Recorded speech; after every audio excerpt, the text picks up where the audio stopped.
Sleepy town settled for the night, where every lawn is tailored just right. And it's about time that the back porch light comes on. At that house down the street, at that house on Magnolia Street. Not gonna be a good night. That's cute. Guess what I got? What you got on? What do you got there? I got a kitty in my pocket. Oh my God, you're adorable. I dressed the part today. You did. That's so cute.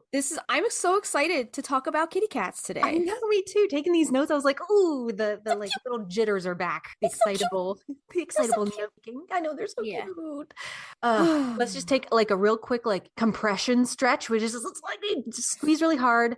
Get out all the cute aggression. Oh.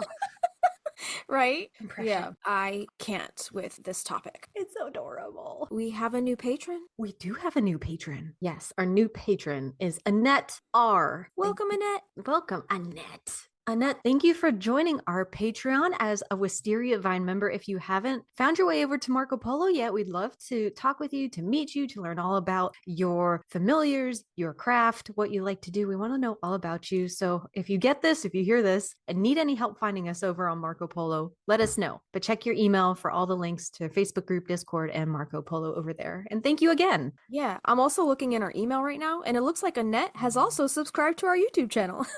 Oh, hell yeah. Yeah. So Awesome. Thank you, Annette. Thanks for supporting the podcast and following us on all platforms. I think she's also following us on Instagram. I think I saw the notification come in a couple days ago. To meet her. Hey, Witch, hey. Hey, Witch, hey. I'm Justina. I'm Christina, and welcome to Magnolia Street, your one and only musically inspired practical magic fandom podcast. Every week, we deep dive on different aspects of the movie and the books, as well as treat your ears to our very own practical magic inspired original music.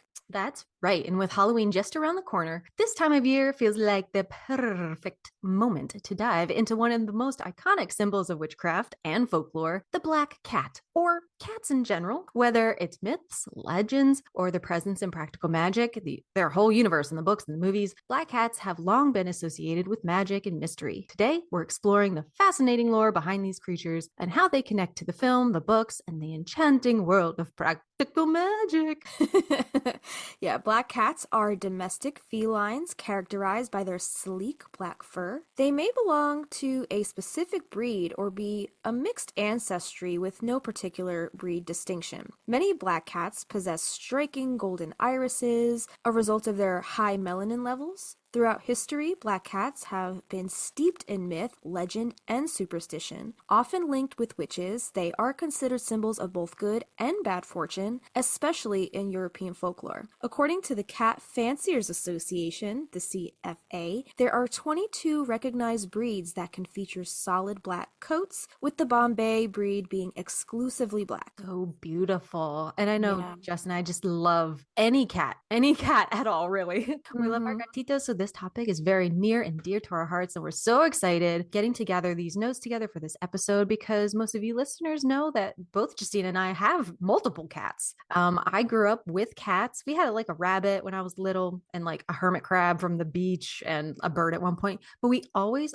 had a cat or two, and my grandparents next door also had cats. So some of you already know the names of my little boys that live here. I have Odin, Loki, and Leaf, and they're all black. They're all males. And they all get along for the most part. Sometimes with any relationship under one roof, there are squabbles. We call it hugging and kissing with teeth. Like if we hear them like going off, we're like, are you guys hugging and kissing? Aww. But they're very gentle. I don't think I've ever seen our boys hiss or scratch at anybody except for Diggity, our dog. And I adopted Odin when he was about 6 months old. It was 2014 from the Humane Society. So he's kind of an old boy now. He's 10. I had just lost one of my familiars, Shotzi. She had been with me for a very long time, and my heart was just hurting so bad. I had asked Aaron to let's just go to the Humane Society. I just want to look, Yeah.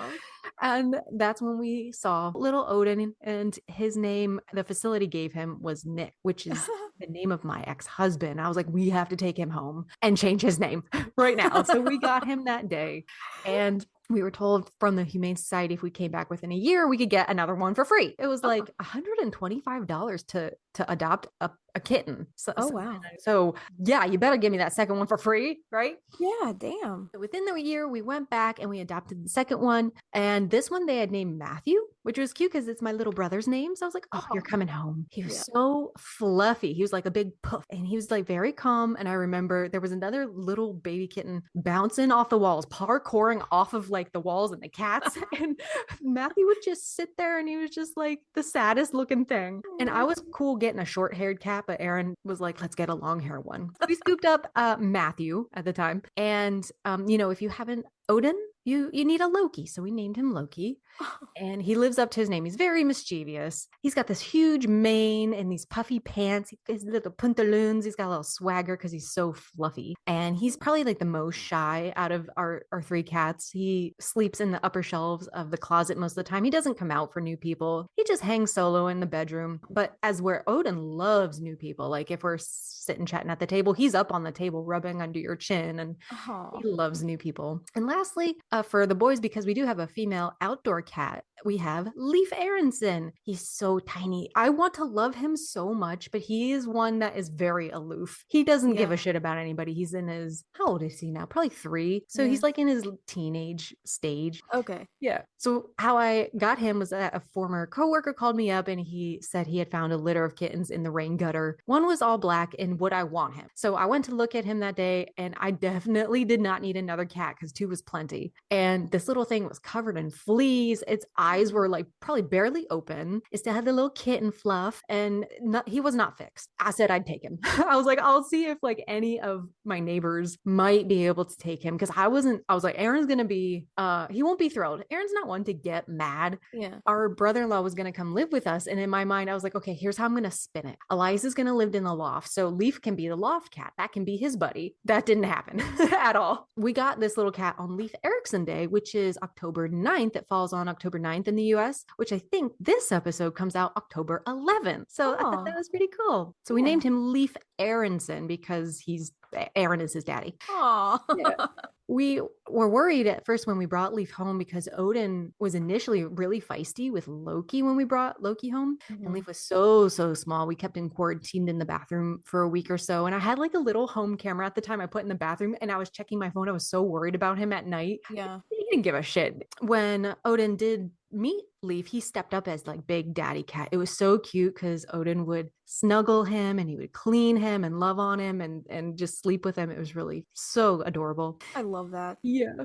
And just like, it's like a big, massive black void, it's like, where does one cat end? Right. And Leaf is a big purr bug. He's not a big snuggler. Like he'll sit on Aaron's lap in the morning. But other than that, he's cool, like not being held. And Loki likes to be held like a baby, on his back upside down. And Odin's more over the shoulder.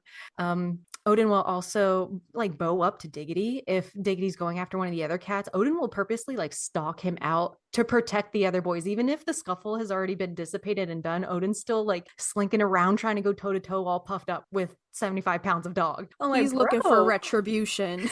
He's a vindictive. Yeah, exactly. That's Punky. Punky's a little vindictive little shit. Yeah. Most people can't tell them apart. The big giveaway is like Loki because he's got long hair. So Loki, long hair. That's the only difference. But even though they're all black, as most pet owners know, each pet has their own personality. And for us, it seems like a no-brainer. I don't know if Coraline has any nicknames, but Odin has a few. He's got Odie, Obin, Rhodiote, Audacious Odin. Loki is Lopsy. At one point, my brother-in-law came to visit and he made up these like Walmart brands of our cats. So Odin, Obin, Lopsy, and Leet. Obin, Lopsy, oh my God. So Loki is Lopsy, Loquacious Loki. And my little brother made up a song for him that we can interject here. I've played for you before. Wait, is that the one that's like Loki? Meow. Yeah. That's so good.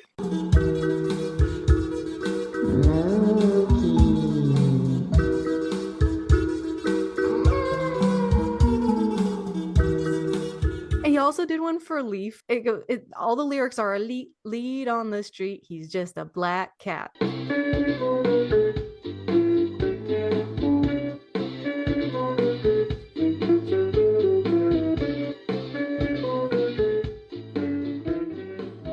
called Leafers, Leaferson, Leafer Sutherland, Mr. Perfect Sits, and Leet on the Street. Oh my God, those are amazing. Yeah, Yeah.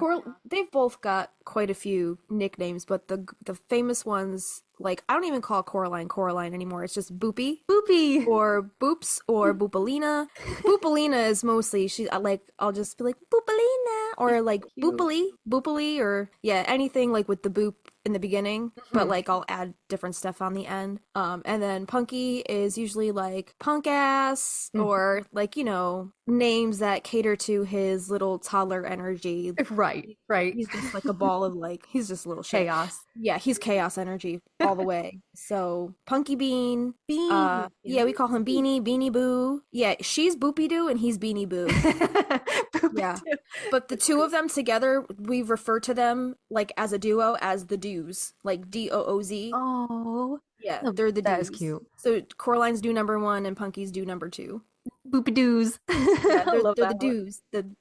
Yeah. I've always loved kitty cats, and I've been told we take care of their physical well being, and they are here to take care of our spiritual and our mental well being. That's And I know right. losing a pet is the hardest freaking thing. And as two women who decided not to have children, Yeah. this is your kid, They're my babies. they're babies and their They're my lives babies. are so much shorter than ours typically. And it's Yeah. just they're just special to us. They take care of us. And we're gonna talk later about why they're so good for your health. So consider getting a cat for They your health. really are. They really are. Yeah, for sure. Tell me about Yeah. you, baby. So I, on the other hand, did not grow up with cats at all. I had a little bit of a different relationship with cats. Okay, so you see, growing up, my mom would never let me get a cat because she was, quote, allergic, which this is interesting because this kind of comes full circle. So as an adult, I now looking back in retrospect, I think quote allergic was code word for I just don't like cats, and she was just using allergic as an excuse for her to like medically tell me that I wasn't able to have one as a child. Medically, I don't want to clean a litter box. Exactly. So I think this had a little bit to do with some maybe residual PTSD that she had from a cat that she had growing up. So growing up in her parents' house, they had a black cat named Midnight that she would always tell me about. I think the cat was still alive when I was a baby, maybe even a toddler. I have very vague memories in my mind's eye of this cat, but I could just be like, dreaming something up that like my mom would just tell me stories of. I can't recall whether or not I've actually seen this cat Midnight, but I heard a lot about it growing up. But I feel like as like a baby or a toddler, like I might have seen this cat walking around my grandmother's house. But from what I remember, they kept Midnight, the cat, in the basement because the house was very old. And I think they let it catch all the mice down there. Because I remember, like, as a child, seeing mouse traps, like, set out behind the fridges and, like, in little crevices and stuff of that house. So the cat in that house, I think, served more of a specific purpose, and it wasn't really regarded as, like, a cuddly pet, kind of like me and you regard our cats. They're our babies, right? I think I remember my mom saying that this cat was crazy and mean, and I don't know if it's just because, like, this cat's life purpose was just to kill mice. So it had that, like, hunter Utilitarian. streak about it. Exactly. So I think this contributed a little bit to my mom's trauma regarding cats and how she viewed them throughout her life. And now to add to the black cat trauma, when I was about probably 5 or 6 years old, my mom worked all throughout my childhood. So often she would employ family or friends to babysit me during the summers when I was out of school. So she had a friend, Diane, who she had 2 little girls of her own. And my mom would drop me off at their house and I would hang out with her, Diane's daughters in the summers so my mom could bring home the bacon because she was a working mom, right? And Diane had just gotten a small black kitten, which I remember they named Piggy. Oh, that's cute. Yeah, and when I tell you, I'm surprised that I didn't develop my own trauma surrounding black cats because this little kitten was a terror. Oh no. It would terrorize me. And I think I had a love-hate relationship with it because I would want to play with it, but I was also very scared of it because it would jump at me, claw at me. I mean, it would do all the things that a normal kitten would do, but I was so little that I just didn't think that I understood kitten energy. Mhm. So it was kind of like kitten energy versus like human toddler energy. It was just like diabolical. It was a bad situation. So I remember Diane had this like water bed, which were like really oddly huge in the 90s. You remember water They were beds? popular. Holy They were cow. so popular. So me and Diane's daughters would hang out in her room on the waterbed, and we would watch like Winnie the Pooh and like all these like cartoons and stuff. And I would be scared to get off the bed because Piggy would come and attack my feet. And I remember this situation with the cat like getting pretty bad. Like I was so scared of it. I didn't even want to go over there. Like, Oh, yeah. So my wow. mom would have to like ask Diane to like, can you put the cat away? Because it keeps Oh, attacking my kid, you yeah. know?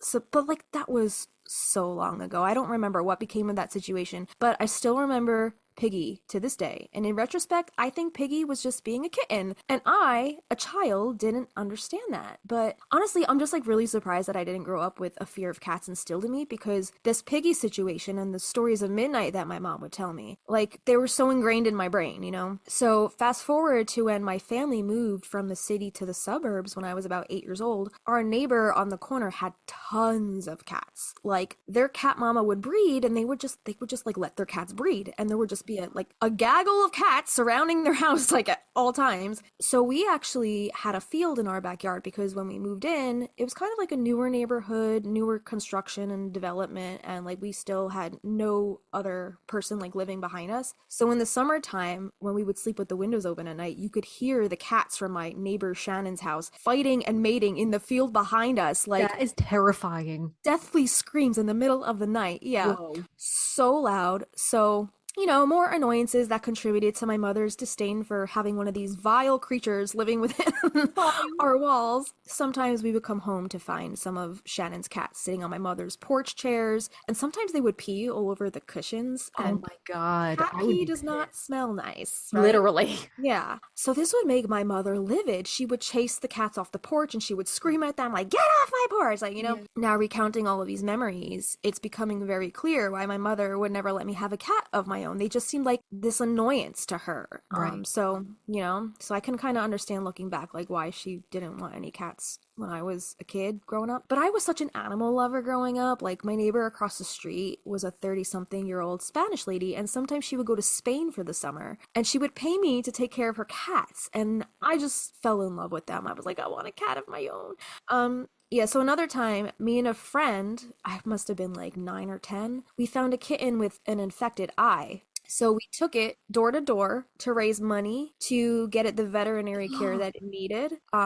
So I actually wanted to be a vet as a child. Wow. But yeah, I think I kind of switched gears because I realized that my math skills weren't great, and like you needed to have like that was part of like the requirement obviously to do anything in like the medical field. Like you need to have good math scores. So I was like, maybe Not for you. veterinary not for It's me. probably Yeah. for the best. But yeah, I know, yeah, I don't think I could deal with like, sick animals and like watching, Yes, traumatic exactly. occurrences with animals on a daily basis. So I switch gears, but I just love animals. I love being around them. They're just healing to me. Cats or dogs. Like I just, I'm an animal lover through and through. But yeah, but my mom still never, she never wanted the cats. We actually did get a dog when I was 12, but deep down I always wanted a little kitty cat. But again, my mother would say, I'm allergic. So that was always her reasoning for not going the feline route with our domestic pet choices. But I always told myself when I got a house of my own, I'm old enough, I was going to get a cat of my own. So around April of 2018, I had already been married for like 6 months or so, and we were still living in my parents' house while we looked for a home of our own. And I had started manifesting for my own little black kitty cat. And I made a little post to Instagram because I think I was doing like a 30-day photo challenge, and it was like all witchy stuff. And one of the challenge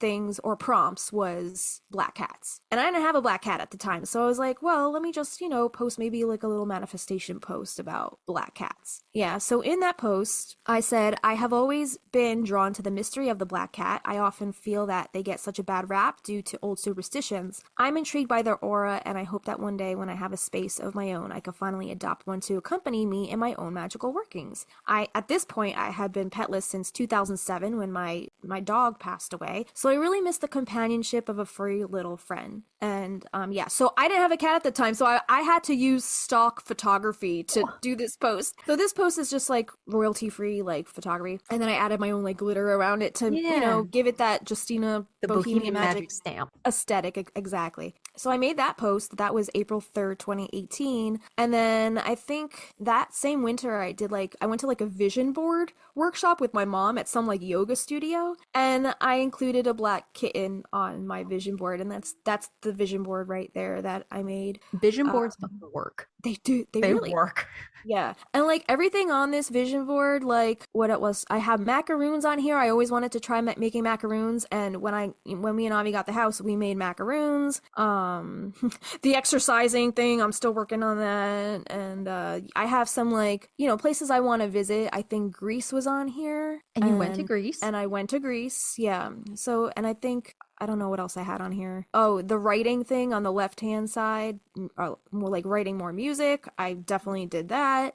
Play more guitar. So I achieved some of these things. But, the cat was like the main thing on this board that I really wanted. So fast forward to later that month. We had found our house and we put in our offer, and by June we had closed on the house. But we took about a year to settle in and get situated. And then the universe waited until I was ready, nice and settled in my new home, to receive my little bundle of joy. And in April, almost exactly a year after I started manifesting my home and my kitty cat, I get a text from my childhood friend Sabrina, and her grandmother's indoor-outdoor cat just gave birth to a litter of kittens. And Sabrina sent me a photo of the litter, and she said, pick one out and it's yours, because her grandmother couldn't take care of all these cats. So my eye went right to the only black kitty cat in the litter, which you could see. She's the top right, snuggled up on her brother's. Many in there? 1, 2, 3, 4, 5. There's all black, a gray, a white, orange forehead, white nose. There's 2 calicos. Unfortunately, one of the calicos did not survive. Oh, baby. Yeah. And then my friend Sabrina actually took Coraline's brother and sister, the orange one, and then one of the calicos, the one that did survive.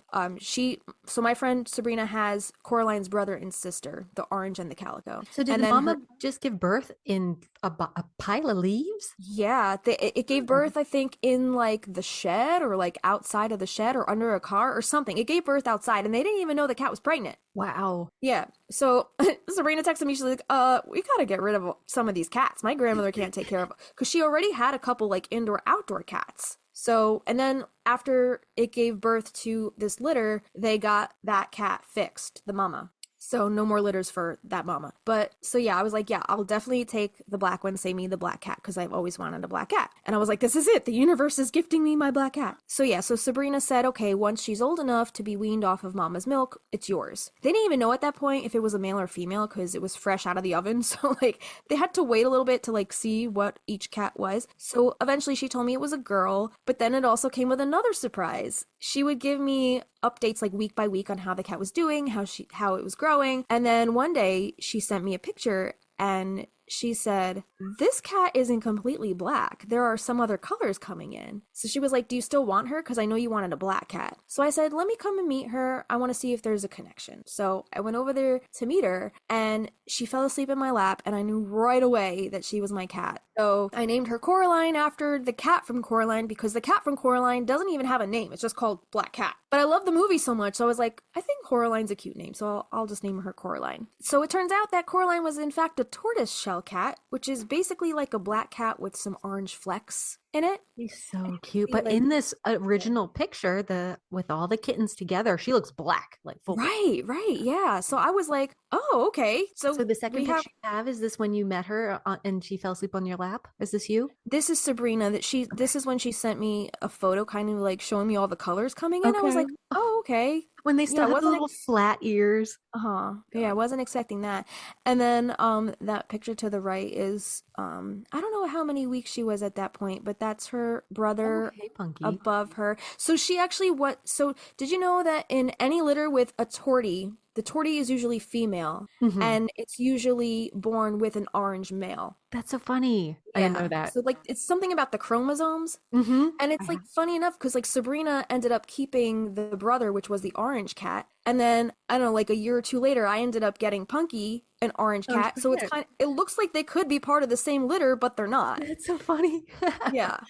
Yeah, yeah. And you've told the So, story on here before, but Punky, like Leaf, was found in the gutter. yeah, I he was know. found right by playing by a sewer. And he still acts like he lives in the sewer. Trash. He No. goes into the trash, he breaks into cabinets. He definitely, you could tell he was raised on the streets. She is so regal. Like this picture that you have of present day Booby Girl. She's just like, I fucking own this house, you know? She is the mama of this house. Anything else? Because I have a little something for you. Yeah, yeah, go ahead. She's just, yeah, I think she's so beautiful. And she does come to hang out with us when we are recording. Sometimes you Yeah. can hear her on past recordings, and I just love how talkative she is. I'm sure living with her, it's kind of like, yeah, whatever, but she's so so She's so talkative. I wanted to highlight some special things about torties in particular for you. Some of them you've said, but I didn't know any of these. So, like you said, they have kind of unique genetics. This is from purina.co.uk that cat owners and scientists alike have been curious to find out what exactly is behind the head turning looks of tortoise shell cats. And it turns out the secret is in their genes. These stylish felines have not one, but two dominant color genes that work together to create the amazing patterns and colors we know and love. Black and orange, brown and gold highlights, gray and cream, the two color combinations that remind us of tortoise shells, how they blend together in unique patterns so that no two tortoiseshell cats ever look the same. And this is where the Y and the X chromosomes come in. So if you've ever seen or met a tortie, chances are they're going to be female. Almost all tortoiseshell cats are female. About 1 in 3,000 tortoiseshell cats are male. Goddamn, making them quite uncommon. So this is because two X chromosomes are needed to produce that trademark tortoiseshell coloring of black and orange or yellow and gold, while male cats only have one X and one Y chromosome. Male torties have an extra X chromosome, making them very rare XXYs. Since this occurs due to genetic anomaly, male tortoiseshell cats are also usually sterile, making them even more rare. Wild, okay. Yeah, and did you know that on the flip side, orange female cats are very rare? That would make sense. Okay, it's probably flip-flop for the same reason? Yeah, so since in every litter, when you get a female tortie, you usually get a male orange cat. Oh my gosh. There's many myths about tortoiseshell cats, and in many cultures, these cats are considered to be good luck. Such is evident in Ireland, where they're said to bring their owners good fortune. And in Japan, torties are thought to protect ships from bad storms and shipwrecks. We have more about ships and cat lore later on, and they'll protect against ghosts as well. Since male tortoiseshell cats are so rare, ancient Celts believe it was a good omen for a male tortie to stay in their home. And English lore holds that warts could be healed by rubbing a male tortie's tail during the month of May, I guess, on that wart. And some believe that if you dream of a tortoiseshell cat, you'll be lucky in love. Oh. This last little thing, Justina says is incorrect. So they have the notion that a tortitude may be a myth, meaning like torties tend to have a high-strung, feisty attitude. They're saying they don't, but Justina, as somebody with experience, is like, this is fact. I can confirm this is not a myth. Tortitude is alive and real. Sassy. Yeah, so if you've heard the term tortitude to describe a tortoiseshell cat, it's because many people believe that torties are more high-strung, feisty, and loud compared to other cats, and have more of an independent and unpredictable nature. And this article is saying, but is this actually the case? So, in my personal experience, I'm going to say, yeah, my cat, my tortie, is extremely vocal. I can have full-on conversations with her, and she understands me, and I understand her. And even though we speak different languages, the fact that she responds to certain words or vocal tones, like, it amazes me the communication skills that she has, even from a little kitten. Like, when Sabrina was sending me updates about her, like when she was still like, on mama's milk and stuff, and she was growing up week by week, she'd be like, this cat is really vocal. I'm just warning you. And I'm like, oh, that's so cute. No, she was correct. Like, Coraline's got something to say about everything. And I know by her type of vocalization, whether she's hungry or hangry, it's a different kind of meow when she's hangry, annoyed, or she just needs attention, or if she wants me to lay on the couch with her and she wants, like, if the blanket isn't flattened out completely, she'll be like, fix meow. Yeah, can you please fix that? And I have to flatten it out so then she can jump up and lay next to me. If it's not flat, she will literally just keep pacing back and forth until somebody flattens the damn blanket. I get it. Take a cute aggression break. Hang on. So cute. Yeah, it's very cute, very endearing. But sometimes it can be a little like, okay, like you've heard her in our recordings, like I'm like, all right, I'll feed you, just give me a minute, and she's like, ah, now, mom. So Tortitude, I think, is real, and I want to say like her and Punky are at a good place now. Like when Punky first came into the picture, she like I didn't know if Punky was gonna even last. I was like the first few weeks of having him, we were still like kind of looking for other people that might be able to take him if we needed to rehome him because we weren't sure if she was gonna be able to adjust because it was really bad. Like before we got Punky, she never hissed. I never even heard her hiss before we got Punky. She never clawed. She never lashed out at anyone. But then Punky came to the picture and her world was kind of just like, shaken up. She was kind of lashing out at us for a while. And like, I was like, I really hope she goes back to, the cat that we knew before Punky came along. And like, we were a little put off by her kind of aggression and hissing and outlashes and stuff. But now it's kind of like I'll pick her up. For a while, I was afraid to pick her up because she would be like, and like I didn't want her like bite me or but like now I know that they're empty threats. She just does it because she's nervous. When Punky is around because she feels like put off, I guess, by his energy because he does have a very he's very pouncy. He's very kitten toddler energy. I call him my toddler and she's like my spinster that never wanted children, but she's somehow got stuck with this toddler for the rest of her life. So now both me and Avi. I know Avi was taking it personally for a little bit that she would like lash out. He was like, she's not the same. She's not the same. And he would talk about getting rid of Punky, but I'm like, let's just be patient with her. Her world just kind of got uprooted. This child came into her life that she never wanted. So she's fine. Like they coexist now. They're good. Like sometimes they're still like lashing out at Punky though. It's never really directed at me or Avi anymore, which is good. But I do have to read her body language because if I'm petting her and Punky walks in the room, she gets very tense. So I just back off and I wait for Punky to leave and then she's fine again. Avi, on the other hand, doesn't know how to read body language and he's just like pets her. He's like, and like Punky will walk in the room and he'll keep petting her and wonder why she's like, so I'm like, you gotta read her body language. Like, it's give and take, Cats respect you if you respect them. And that's kind of just how it is with cats, which dog people don't understand, which is why I think most dog people don't like cats. Right. With dogs, you can be a little rougher. Some cats you can like scruff up and they're fine. But also I think as women and cats feel like are very instinctual. We're in tune with our intuition. So we can kind of tell what the other needs. Yeah. Exactly. Yeah. It's all about reading their body language and just giving them the space that they need because cats are more independent. Like they don't need all the attention that a dog might need. Right.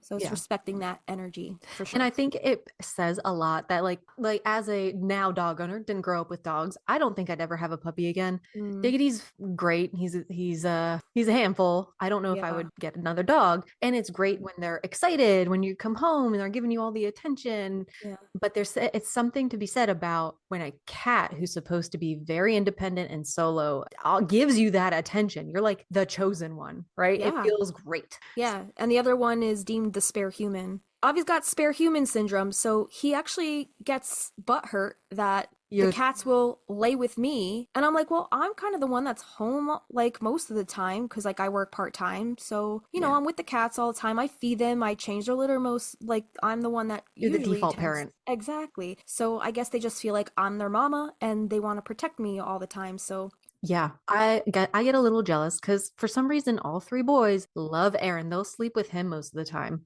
And I'm like, I just want some attention. It's all that male energy. They're like, it's like bros. Together. Bros, man. Yeah, bros got to stick together. Exactly. So, but like, does Diggity fill that void for you that the cats don't fill? He does tend to listen to me. He'll, be more calm or like listen quicker. But I also have John outside and she's my baby girl. She's beautiful. She's so pretty. Thank you. Such a pretty little kitty. Been pooping in my lettuce and I want to strangle her. Pooping in your lettuce? Yeah. Adorable. Avi does have a little bit of the spare human syndrome for sure. Coraline definitely looks dark. Like she's got to be in the right light to catch those flecks, right? Yeah. In a dark room, she looks like your run-of-the-mill black cat. That's why when Sabrina sent me that one photo, and like I don't know if it's just because she was like, she just came out of her mama's belly.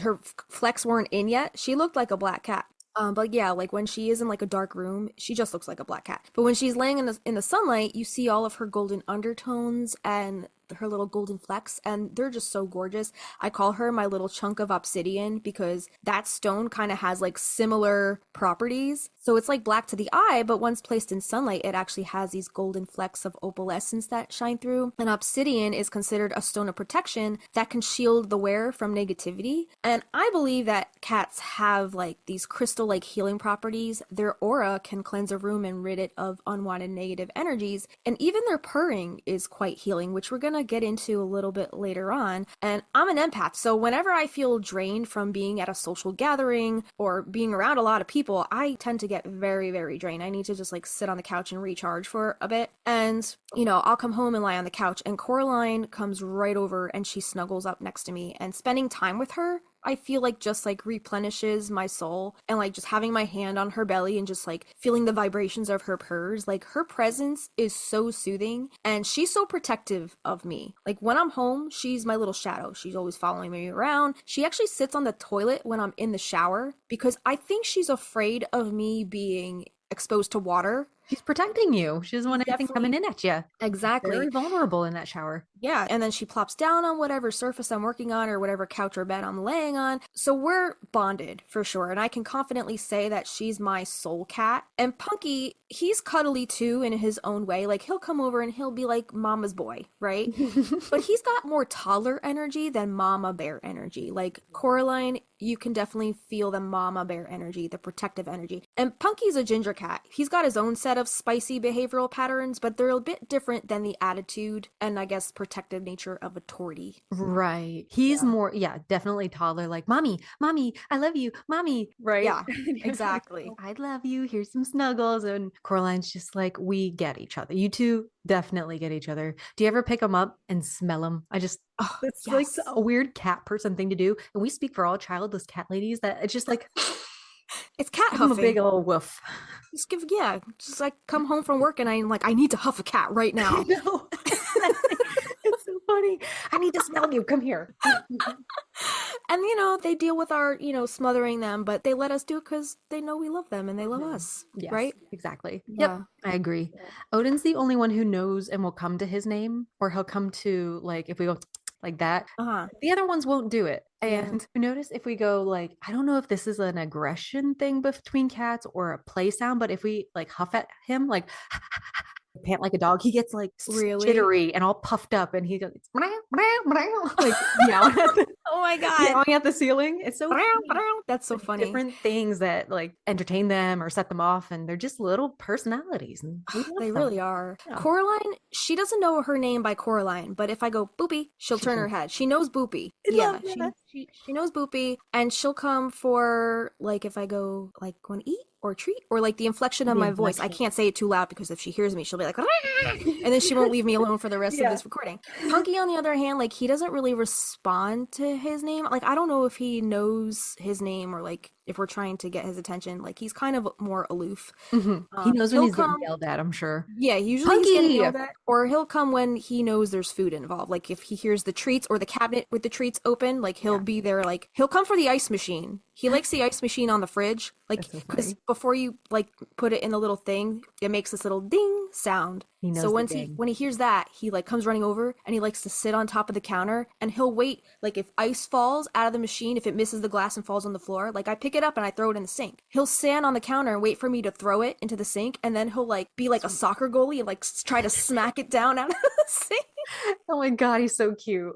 He really is. Yeah, so he's a ball of fun. But after I got Coraline and Punky, my mom, you know, what is she gonna do? Not come over my house because I have cats because she's, quote, allergic? Yeah. So she would come over my house and, you know, she would play with Coraline when she was a kitten, and she was really excited for me when I got the cat. She knew how bad I wanted a cat, like, my whole life. Oh. So she would come over and she would, like, you know, she would just warm up to the cat every time. She would, you know, warm up a little more. One day, she would be like, you know, it's weird. Like, I don't know why, but I'm not allergic to your cat. Oh, weird, Dee. I'm like, oh, how convenient. Are you sure you weren't allergic this whole time? And you were just telling me that you were because you didn't want me to have a cat growing up? Right. And So it doesn't stop there, okay? So shortly after I got Punky, she spoils the shit out of my cats. She'll bring over a new toy every time she comes over and be like, my grandkitties, I gotta give my grandkitties their toys. And I'm like, all right, you could stop getting them toys because they have a lot and like they don't even play with the ones that they have. I want to say last March or April, around the spring sometime, they came home from somewhere and there was a stray cat sitting on their front porch on one of the chairs. Not last March, like last March, because we Maybe went to Salem a year ago. that's right. So it might have been 2 Marches ago at Is this that point. crazy? Yeah. So instead of doing what Dee normally did when I was living there growing up, saying, Scram, get off my porch, get off my chairs, don't pee on my chairs. She didn't kick the cat off the couch. No. She started feeding it. And it kept coming back. And he kept coming back. And then eventually, I think there was like a big storm or something like that. And the cat was scared and it would like sit underneath their car. Yes. And she was getting scared that, like, one day that they wouldn't see the cat and like they didn't want to run over the cat because it would hang out under the car. And it was scared of the lightning. So they would bring it in the house when storms would happen. So now they're letting the stray cat starts into the house. Right. So now they're going back and forth. They're like, Jess, I don't know. Like, should we keep it? I don't know if we want to keep it. Blah, blah, blah. Long story short, they ended up keeping the cat. Yeah. They got it fixed. Yeah. Now it's an indoor only cat. And it has that whole beautiful little sunroom. And now it's their baby. And now I get videos. Happy Catterday. Oh my God. What did they name him? His name is Allie. Allie Cat. Yeah. And then she goes, and it's weird. I'm not allergic to Allie either. And I'm like, gee, Ma, well, maybe you never were allergic. Maybe this is something that your trauma from your childhood cat was telling you because, you didn't want me having a cat growing up. So that's so funny. I don't think she was ever allergic. I think that was just her. I think that was just her trauma speaking. Trauma tells us things that, aren't true sometimes. That's true. So, I don't know, maybe it was just that bad experience she had as a child with her childhood cat and she just pushed it off, and then had a good experience and was like, right, I could do this. And I'm glad that I could be the one to kind of like get her over full circle. So it did come full circle. So now my mom is also a crazy cat lady. I love that. And I'm glad I could show her the way. Yes.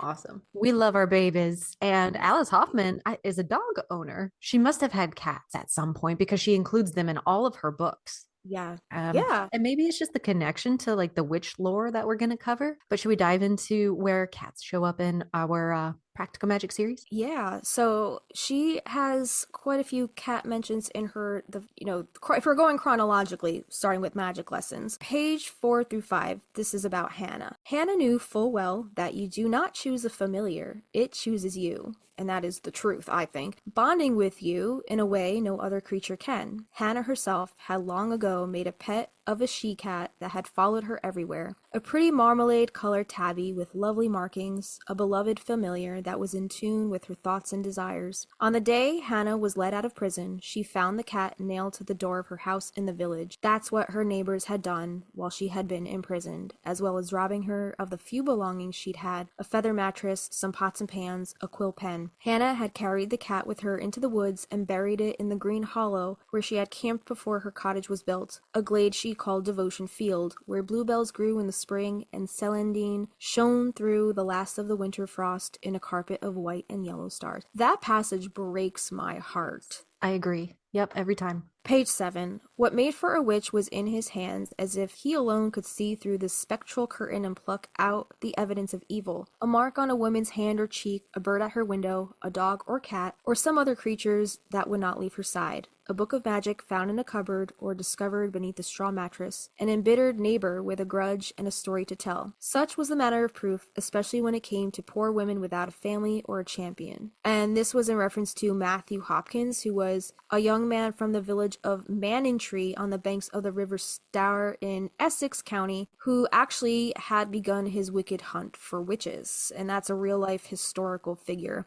And he's got a whole Wikipedia page. We will link this in our show notes if you guys want to go read more about him. Let me go add him to our topics list. Yeah. Page 58. This is one of those, like, I guess, lists Alice has a lot of lists in Magic lessons, and this one was her list for sea travel. And one of the items on this list was, if the cat on board sleeps in a coil, the weather will be bad. So that's just a little bit of seafaring lore for you guys. And a lot of this book kind of takes place on the sea, right? Where Maria's traveling to and from Curacao with Samuel Diaz. On page 104, the child reminded him of what was good in the world, and he often told her stories his own mother had told him. There was one about a cat that was far more clever than its master, and another about a wolf who had been a man until he'd been placed under a spell, and still another about a child lost in the woods. Page 174. In these times, most people turned to homemade remedies that could often cause more harm than good. They believed babies who died in their cradles had the life sucked out of them by Satan's emissaries or by cats who were thought to be untrustworthy evil creatures. So just a little bit that speaks to kind of the lore that surrounds working with witches to do Satan's work. And the last mention in this book is on page 192, and this says, Maria sat back in her chair. Hannah had told her how God-fearing people had nailed her cat to her front door while it was still alive, how they had given her moldy bread and no water in jail, how she'd been stripped and searched to see if she had a tail. Already the metal cuffs had drawn blood on Maria's wrists, black blood that was burning through the wooden floor. And I think that was when Maria was arrested on suspicions of witchcraft, so she was just kind of recounting the things that Hannah would, tell her about, I guess, how people feared witches. If you fuck with cats, you're dead to me. Did you ever see the documentary Don't Fuck with Cats? Nope. I can't. Just seeing like the preview of what it's about, I'm like, oh no. Yeah. I wanted to throw up. It was horrible. Horrible. Oh, God. You watched it? Yeah, I did. It was very disturbing. But they caught the guy. I don't remember if he offed himself or if they found him and threw him in jail, but he was taken down and he was stopped. Good. Yeah. Oh my God. Yeah. Not recommended. Yeah, if you love animals, that's definitely don't watch it. It's very traumatizing. So book number 2, this is Rules of Magic, chronologically book number 2. And it starts on page 3 is for our cat mentions. It says, it was clear from the start that they were not like other children. Therefore, Susanna felt she had no choice but to set down rules. No walking in the moonlight, no Ouija boards, no candles, no red shoes, no wearing black, no going shoeless, no amulets, no night blooming flowers, no reading novels about magic, no cats, no crows, no venturing below 14th Street. Is that D? Is that D? Is that your Aunt Fifi? Aunt Fifi, no Ouija boards, no cats, no liking anything witchy. Page 4, this says, as if it were their duty, they broke the rules one by one. Franny wore black and grew night blooming jasmine on her windowsill. Jet read every novel written by E. Nesbit and fed stray cats in the alley. And Vincent began to venture downtown by the time he turned 10. Page 16. They looked for clues about their heritage, but there were few keepsakes, although one day Franny discovered an old photograph album wrapped in muslin on the top shelf of the hallway closet. They were faded pictures of women in a lush, overgrown garden, a troop of girls in long skirts grinning at the camera, a black cat on a porch, their mother when she was young standing in front of the Notre Dame. Page 29. Normal is not a scientific term, Franny said dismissively. And anyone can frighten a finch. A cat could do that. Try calling them to you. She held out one hand and several finches alit, chattering in her palm until she blew on them to shoo them away. She was quite proud of this particular ability. Page 31. I'd prefer to be a cat, Jet said. Their aunt had 6 black cats. One, a kitten named Wren, had grown particularly attached to Jet and often followed her as she pulled weeds. Jet had a nagging suspicion that Isabel had told the story of the wayward cousin directly to her as a warning for all those times she wanted to be an ordinary girl. Page 36. Cat got your tongue? She said as the sisters stared at her mutely. Most certainly not, Franny said, snapping out of her reverie. If anything, I'd have the cat's tongue. Well, meow, April purred. So I was just kind of curious, like, where that whole saying came from, like, cat got your tongue, right? Because it's one we all say often if, somebody doesn't want to speak about a certain thing. So the origins, some have suggested that ancient kings would punish those who displeased them by cutting out their tongues and feeding them to their pet cats. This grisly idea persists in the theory that the phrase came from the time of witch hunting, where fear and hysteria abounded. Witches, as the stories go, could steal a person's speech, sometimes by removing the tongue and feeding it to their familiar or pet. Or was it nothing to do with actual cats? Did it emerge on tall ships when sailors would fall silent at the threat of a whipping with a cat o' nine tails? I don't know what that means. It's like a stick with like Oh. 9 ropes on it that are like tied up. I don't know if they had spikes, but they would get whipped and like. So maybe as a source of punishment? I don't. Yes. So all these stories, however, have no evidence to support them. Surviving records of the expression do not go very far back in the past at all. Volume 53 of the U.S. publication Baloo's Monthly Magazine, published in 1881, mentions the phrase as something many children say. It then appears in the 1911 novel Bob Hardwick by Henry Howard Harper. There's a similar French saying, let's see if I could say this, Je jette ma langue au chat. Is chat how you say cat in French, or is it cat? Chat or cat? like Chat. Yeah. There you go. Okay. Je jette ma langue au chat, which means I throw my tongue to the cat. Rather than berating someone for being silent, however, this is used to express something along the lines of I have nothing to say. Okay. Yeah. So that's Okay. yeah, so that was found on historyextra.com. So those are, I guess, the origins. I love linguistics. We have more later of different sayings with cat involved. Oh, okay. Sorry, my voice Cool. is like fucking up. Let's go on to page 60. This says, Franny was sprawled in the grass, eating raspberries and reading one of Aunt Isabel's books on how to raise poisonous plants when she heard the rumble of voices. The cats were sunning themselves, but as soon as the strangers approached, they leapt into the shadows. Page 85. As for April, she was unreadable as she slipped inside the house. A Cheshire cat who had arrived with a single suitcase. Page 146. Jet was still in her nightgown, barefoot. She resembled a cat, with a cat's suspicion and mistrust, a gorgeous creature, despite her attempt to ruin herself. Page 147. Isabel sent you something. Jet sat up in bed and wiped the sleep from her eyes. It's not a rabbit, is it? Jet asked. Goodness, no. Jet rose from bed and knelt to peer inside. There was a small black cat, Wren, who had followed her in her aunt's garden. She scooped it up and dissolved into laughter, a lovely thing to hear after such a long period of mourning. The cat sat completely still, surprised by the attention. Oh, she's perfect. You have your own crow, Jet said to Franny. Now, here's my Wren. Jet let the cat onto the bed to play with a ball of blue string. She stroked her and told her what a lovely cat she was, but her eyes never lit up, and Franny remembered that what Isabel had written on the card that had accompanied the cat. A remedy such as this can only last so long. Page 185. The dog shadowed Vincent into the kitchen, then lay beside the table, waiting for his master's next move. Jet's little cat let out a howl when it spied the huge dog, then leapt from Jet's arms and raced from the room, skittering up the stairs to safety on the second floor. The dog merely watched impassively. He certainly wasn't about to humiliate himself by giving chase. Poor Wren, Jet sighed. Her home life had been ruined by a sibling. Like ours, Franny teased. Page 203. Regina sat cross-legged on the floor to play with Wren. She's got gray eyes, Mama, like us. Of course, Franny told the little girl. That's because she's an Owens cat.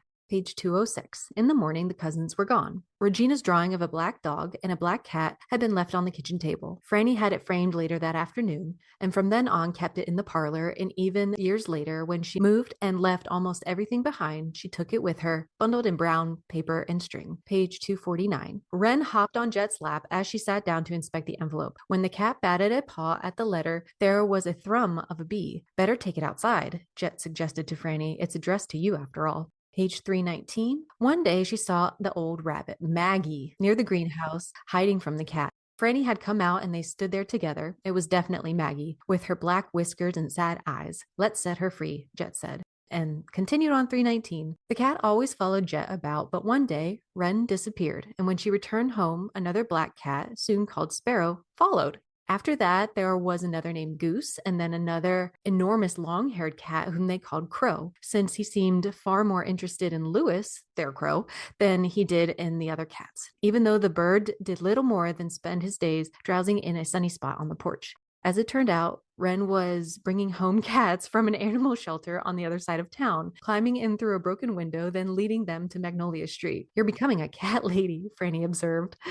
They chase away the rabbits, Jet responded. Yes, Franny said with a grin, but they never catch them. I'll bet old Harry could, that's the dog I think, if he wanted to, which he certainly does not. All right, lastly on page 336, it says, she thought it was her neighbor's child at first. the one who was writing her life story in a blue notebook. But as the girl came closer, Franny recognized her. It appeared to be Regina Owens. Franny still had the drawing of the black dog and the cat. It hung in the kitchen in its original frame. The girl resembled Vincent. With her long black hair and her confidence, she had bloomed and was a true beauty. But then she would be considering who her parents were. And that's April and Vincent. Mm-hmm. Yeah. So now we're going to get into Practical Magic, the book that the film was based off of. This starts on page 3. Gillian was fair and blonde, while Sally's hair was as black as the pelts of the ill-mannered cats the aunts allowed to skulk through the garden and claw at the draperies in the parlor. Page 6. They kept each other's secrets well. They crossed their hearts and hoped to die if they should ever slip and tell, even if the secret was only a cat's tail pulled or some foxglove stolen from the aunt's garden. So on pages 9 through 11, this is where kind of Alice really paints the picture of these cats and kind of how they're intertwined with the aunts and the Owen sisters, Sally and Gillian's lives, and kind of like how the cats kind of perpetuate this myth that this family is like witches and all the negativity surrounding, like all the superstitions surrounding that. So this begins on page 9. So this says, on this morning, Sally didn't even know the cats were behind her until she sat down at her desk. Now this is when Sally was still a child, right? Some of her classmates were laughing, but 3 girls had jumped up onto the radiator and were shrieking. Anyone would have thought a gang of demons had entered the room, but it was only those flea-bitten creatures that had followed Sally to school. They paraded past chairs and desks, black as night and howling like banshees. Sally shooed them away, but the cats just came closer. They paced back and forth in front of her, their tails in the air, meowing with voices so horrible the sound could have curdled milk in the cup. "Scat," Sally whispered when Magpie jumped into her lap and began kneading his claws into her nicest blue dress. "Go away," she begged him. But even when Miss Mullins came in and smacked her desk with a ruler and used her sternest voice to suggest that Sally had better rid the room of the cats, tout de suite, or risk detention, the revolting beast refused to go. A panic had spread, and the more high-strung of Sally's classmates were already whispering witchery. A witch, after all, was often accompanied by a familiar, an animal, to do her most evil bidding. The more familiars there were, the nastier the bidding. And here was an entire troop of disgusting creatures. Several children had fainted. Some would be phobic about cats for the rest of their lives. Again, D. Yeah. Oh. The gym teacher was sent for, and he waved a broom around, but still the cats would not leave. A boy in the rear of the room, who had stolen a pack of matches from his father just that morning, now made use of the chaos in the classroom and took the opportunity to set Magpie's tail on fire. The scent of the burning fur quickly filled the room, even before a magpie began to scream. This breaks my heart. Sally ran to the cat without stopping to think. She knelt and smothered the flames with her favorite blue dress. "I hope something awful happens to you," she called to the boy who set Magpie afire. Sally stood up. The cat cradled in her arms like a baby, her face and dress dirty with soot. "You'll see what it's like then," she said to the boy. "You'll know how it feels." Just then the children in the classroom directly overhead began to stomp their feet, out of joy, since it had been revealed their spelling tests had been eaten by their teacher's English bulldog, and an acoustic tile fell onto the horrid boy's head. He collapsed to the floor in a heap, his face ashen in spite of his freckled complexion. "She did it!" some of the children cried, and the ones who did not speak aloud had their mouths wide open and their eyes even wider. Sally ran from the room with Magpie in her arms and the other cats following. The cat zigzagged under and around her feet all the way home, down Endicott and Peabody streets, through the front door and up the stairs, and all afternoon they clawed at Sally's bedroom door, even after she locked herself inside. Sally cried for 2 hours straight. She loved the cats. That was the thing. She sneaked them saucers of milk and carried them to the vet on Endicott Street in a knitting bag when they fought and tore at each other and their scars became infected. She adored those horrible cats, especially Magpie, and yet sitting in her classroom, embarrassed beyond belief, she would have gladly watched each one be drowned in a bucket of icy water or shot with a BB gun, even though she went out to care for Magpie as soon as she collected herself, cleaning his tail and wrapping it in cotton gauze. She knew she'd betrayed him in her heart. From that day on, Sally thought less of herself. She did not ask the aunts for special favors or even request those small rewards she deserved. Sally could not have had a more intractable and uncompromising judge. She found herself lacking in compassion and fortitude, and the punishment was self-denial from that moment on. After the cat incident, Sally and Gillian became more feared than ignored. The other girls in school no longer teased. Instead, they quickly walked away when the Owen sisters passed by, and they all kept their eyes cast down. Rumors of witchcraft spread and notes passed from desk to desk. Accusations were whispered in hallways and bathrooms. Those children who had black cats of their own begged their parents for a different pet, or a collie, or a guinea pig, or even a goldfish, which is so sad. Like, I don't know if it's a myth. I think might talk about this later on, but I think they say that cats are the least adopted, or black cats are the most least adopted cats. And I don't know if that's because of the superstitions, but it's just so sad to me. Like, they're animals too. They have feelings too, and I love They black didn't cats. get to choose what they looked like, you know? Right. And I Yeah. don't know if we talk about this later either, but just having a black cat, if it's an indoor outdoor cat, how dangerous it can be for a black cat to be out on Halloween, you know, because Mhm. people are awful. People are Yeah. just awful. And I don't think it's as heavy of a superstition anymore. I think it's nostalgia is not the right word because nostalgia is usually something good. I think Yeah. maybe some people believe black cats are still bad luck, but I think it's just like, let's fuck with it. Yeah. This, I wanted to say, sounds like almost a turning point. You read that Sally thought less of herself after this happened. And my mind went to, does she maybe not think she deserves to be magical? Mm. Because, you know, she kind of betrayed her friend at this point. She only deserves to be normal. So that's why she wants to be normal so bad, is because she thinks less of herself. She doesn't ask for favors. She doesn't ask magical favors of anything. You know, that to me sounds like she's denying herself her magic, you know. Right. She doesn't deserve it. She's thinking. She feels like maybe she betrayed her familiar Right, because right. of So how sad. these kids in her class are ostracizing her, and she just wants to fit in with the rest of the class. So I could see how in that moment she would kind of like mentally punish the cats, Mm-hmm. in Mm-hmm. kind of like return for just wanting to fit in. And these cats are kind of making things worse for her than Sure. following her to school and causing all of this chaos. But Yeah, yeah. all right, so page 26. The aunts tried to help Sally become more social. They began to collect young gentlemen the way other old ladies collected stray cats. Page 34. Kylie was such a good baby that people who peeked into her stroller felt peaceful and sleepy just looking at her. Mosquitoes never bit her, and the aunt's black cats wouldn't scratch her even when she grabbed their tails. Kylie was a peach of an infant, so sweet and so mild that Antonia grew greedier and more selfish by the day. Page 51. Antonia asked to paint her bedroom walls black, and Kylie begged for a black kitty cat. Both of these wishes were denied. Antonia's room was painted yellow, and Kylie was given a goldfish named Sunshine, but that didn't mean the girls had forgotten where they came from or that they didn't long for it still. So I guess this is Sally kind of being like, no, you're gonna be normal. No black cats. And she kind of pulled a Susanna, right? Page 53. After a while, Kylie and Antonia were spending most of their time in the garden where Belladonna and Digitalis have always grown, besides the peppermint and the cats the aunts loved so dearly, including two ratty creatures from Sally's childhood, Magpie and Raven, who have simply refused to die. Still dig in the rubbish heap for fish heads and bones. On page 66. Outside in the neighbor's backyard, swing sets are uprooted and cats claw at back doors, desperate to be let in.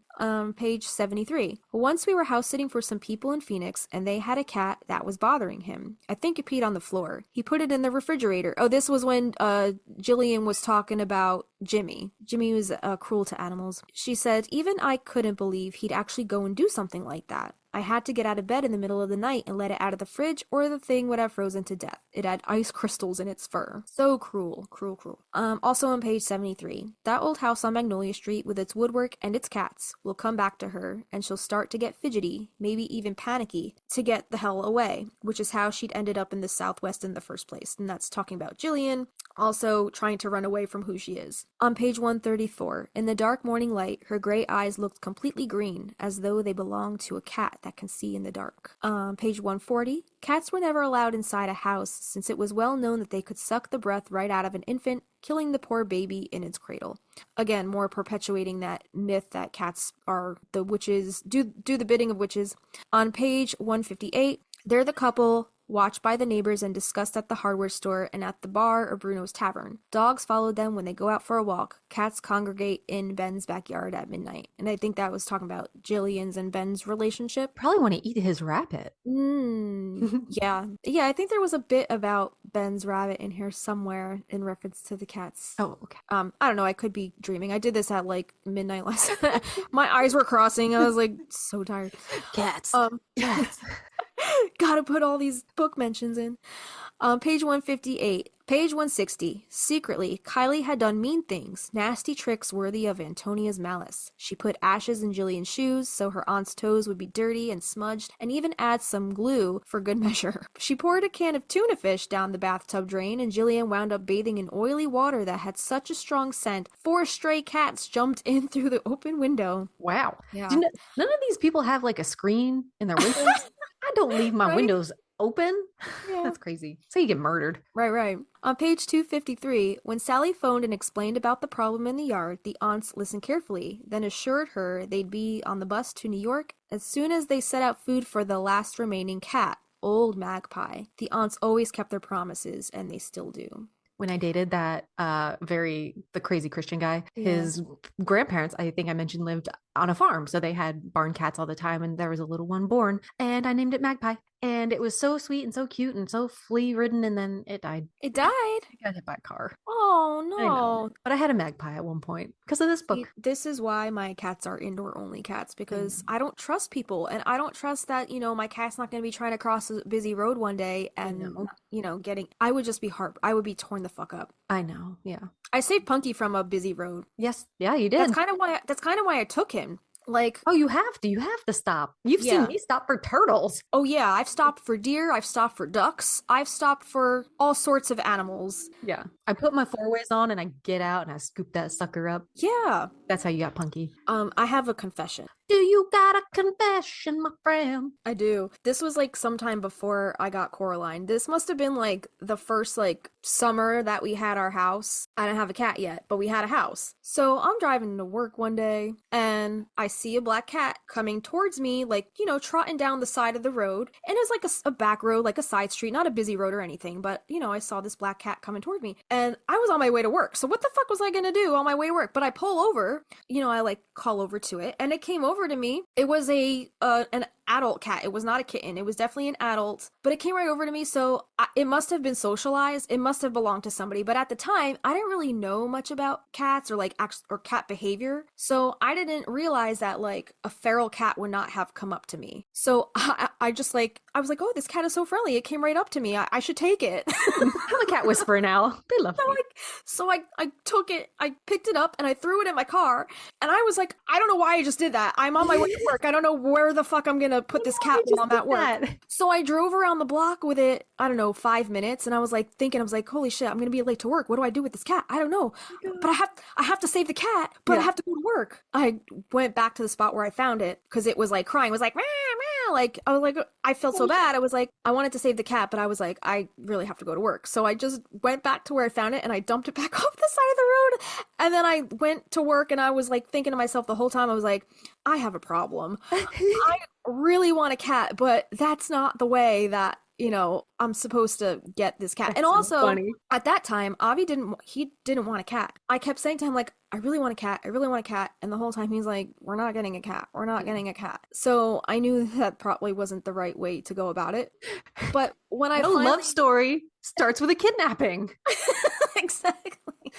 A catnapping. But I brought it back, I put it back where I found it, and now a cat lady, have 2 cats of my own, kind of know a little more about cat behavior. I know that a cat that comes right up to you, like kind of like an adult cat anyway, right? An adult cat that's already kind of like acclimated to life and its surroundings, that cat most likely belonged to somebody.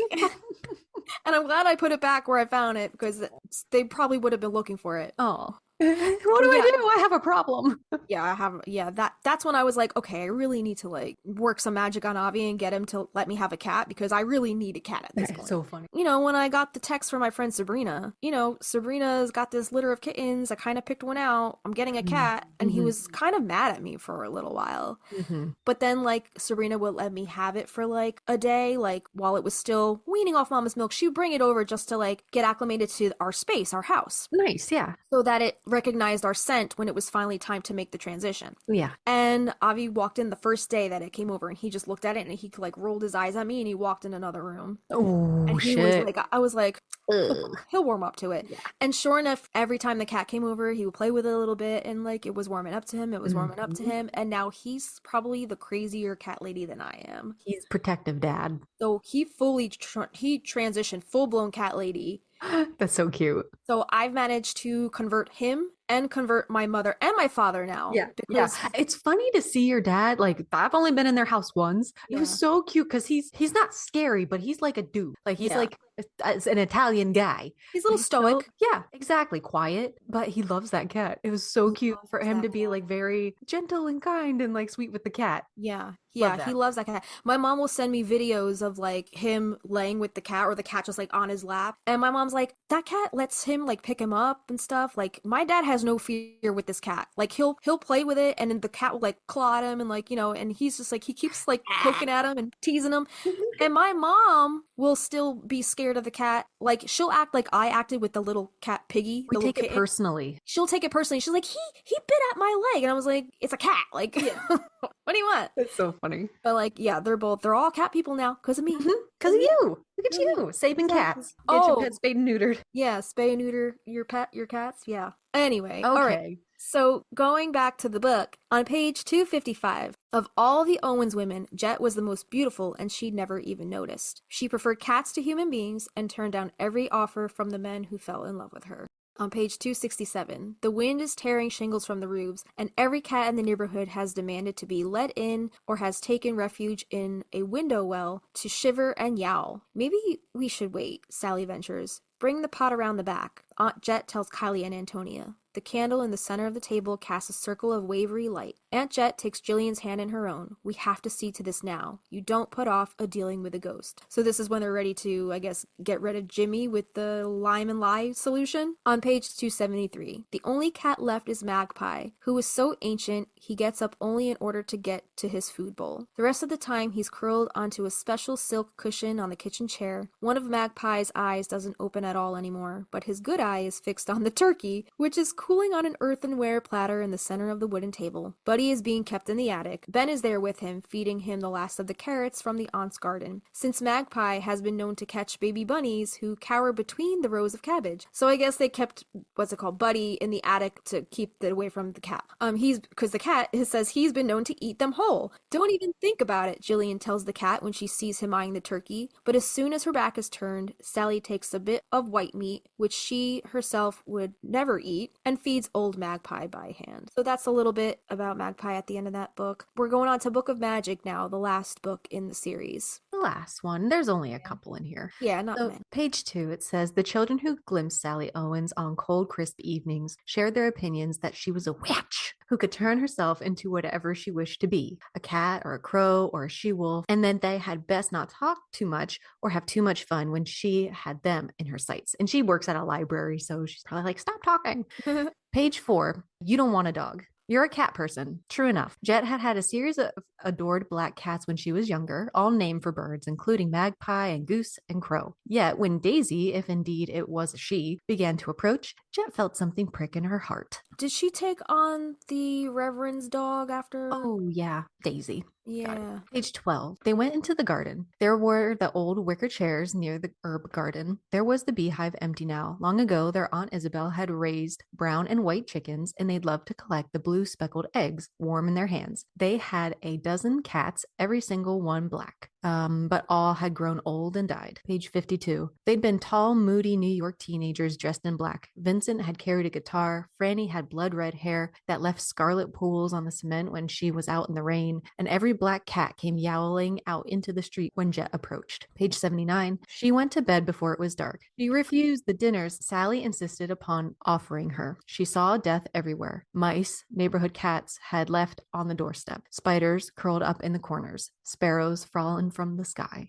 84, page 84. In the past, the postman had dealt with Jet Owens, who was a lovely person no matter what people said about the family. He delivered boxes of herbs from India and seeds from Maine, and once he had brought a crate that had arrived airmail from Tennessee, in which there was a small black cat that had been abused, rescued from a shelter. Jet had run out to claim the poor creature while still in her bathrobe. "Oh, you'll be happy here," the postman had remembered Jet saying to the little cat. She tipped him $20 and told him to go to the Black Rabbit and have a drink on her. But of course, she had been the cheerful aunt, and Franny was the one everyone feared. Franny doesn't leave tips. We know that from the pizza boy in the last book. That's right. Yeah. Page 112, this is the last one. Sally was pacing. She knew bad signs when she saw them. A cat in the road, a cloud in the shape of a noose, a daughter who felt betrayed by her own mother, the full moon lifting into the sky. So in the books, we're going to roll with the book Practical Magic here because that was the only book that was out prior to the film being made. So this is all the writers of the movie had to go off of. So I'm assuming that the cat character in the film is based off of Magpie in the first book, Practical Magic. Even though there were a few other cats named in that first book, as the aunts had many cats in that book, but Magpie seemed to be the only one that seemed to be up front and center and given like a lot of, page time in the books, right? Even to the very end at Thanksgiving, he's there, old and decrepit. Yeah, so this cat seemed like a constant, I think, in the girls' lives. So yeah, Magpie was the only one that seemed up front and center with that one excerpt about following Sally to school, and like you said, the whole Thanksgiving scene at the end. So I always assumed after reading the book, that first book, Practical Magic, that the cat in the film was based off of Magpie from the books. Even though I don't think it was specified exactly what the cat's name was in the movie. We never hear the cat being addressed or even referred to or even mentioned in the film, but I just kind of assumed that it was Magpie. We gotta check the credits, the rolling credits at the end of the film and see if it's credited. Yeah. So the cat in the film is kind of like this quiet presence and constant in the girls' lives from the time that they're really little and come to live with the aunts, even up until present day, all the way up until the end of the film. Like this cat is peppered throughout the movie. It's not in every single scene, but it's, placed sporadically. So the black cat, I think, plays a symbolic and minor role within the film's themes of witchcraft and magic. Although it doesn't have a significant plot driving role, the black cat is a traditional symbol of witchcraft, which we're going to talk about in a little bit, often associated with witches in folklore as familiars, supernatural entities that assist witches in their magical endeavors. And in the movie, the presence of the black cat helps reinforce the atmosphere of magic surrounding the Owens family, who are witches. The cat aligns with the film's aesthetic of magical realism, representing mystery, intuition, and supernatural themes in the lives of these characters. And I also think that, the presence of a black cat, again, perpetuates those myths surrounding women who are, maybe not all of them are witches, but maybe we did a whole spinster episode. Maybe they've chosen to never get married or never have children, and they're deemed the crazy cat ladies. Sign of independence, and it's going to be scary to the patriarchy. Exactly. I mean, look at our current political climate, right? Totally. Like there was a whole hullabaloo about the cat lady and people going after the crazy cat ladies. Oh, don't fuck with us. Why are we the target all of a sudden, but Jesus. Yeah. So yeah, that's kind of what I think it represented throughout the film. So I actually asked ChatGPT what the cat's name was in the film. Oh. And it told me that the black cat in the Practical Magic movie is named Mr. Big. What? What? What in the Sex and the City? Now, I didn't scour the film credits at the end to verify this, so maybe the cat is credited, but I'm not sure if it's the cat's real name or if it was meant to be the cat's character name. But either way, I'm thinking like, where the hell did ChatGPT get that name from? Because it's never even mentioned in the movie, so where did it pull Mr. Big from? I have no I have no idea. But now I kind of want to go to the credits just to see if I it's. know. I'm pulling mine up. I don't even know if I let it run my screen grab through the Yeah. credits at the end. Let me see. Yes, I did. Hang on. All right, we're gonna need to. But it's so funny. I was like, Mr. Big, what? Where did it get that name from? Maybe it's at the very end, like special thanks to Cat Wrangler. So the I cat's not even credited in the no, and credits? I know they had a frog wrangler because we hear about it in the commentary. Right. Yeah. So the frog wrangler's credited, but not the cat Right. trainer? I'm not seeing anything. All Y'all. right, then ChatGPT pulled that out of its ass. I don't know where the hell it came up with that name from. Yeah. That's so funny though, but I guess the cat's Mr. Big.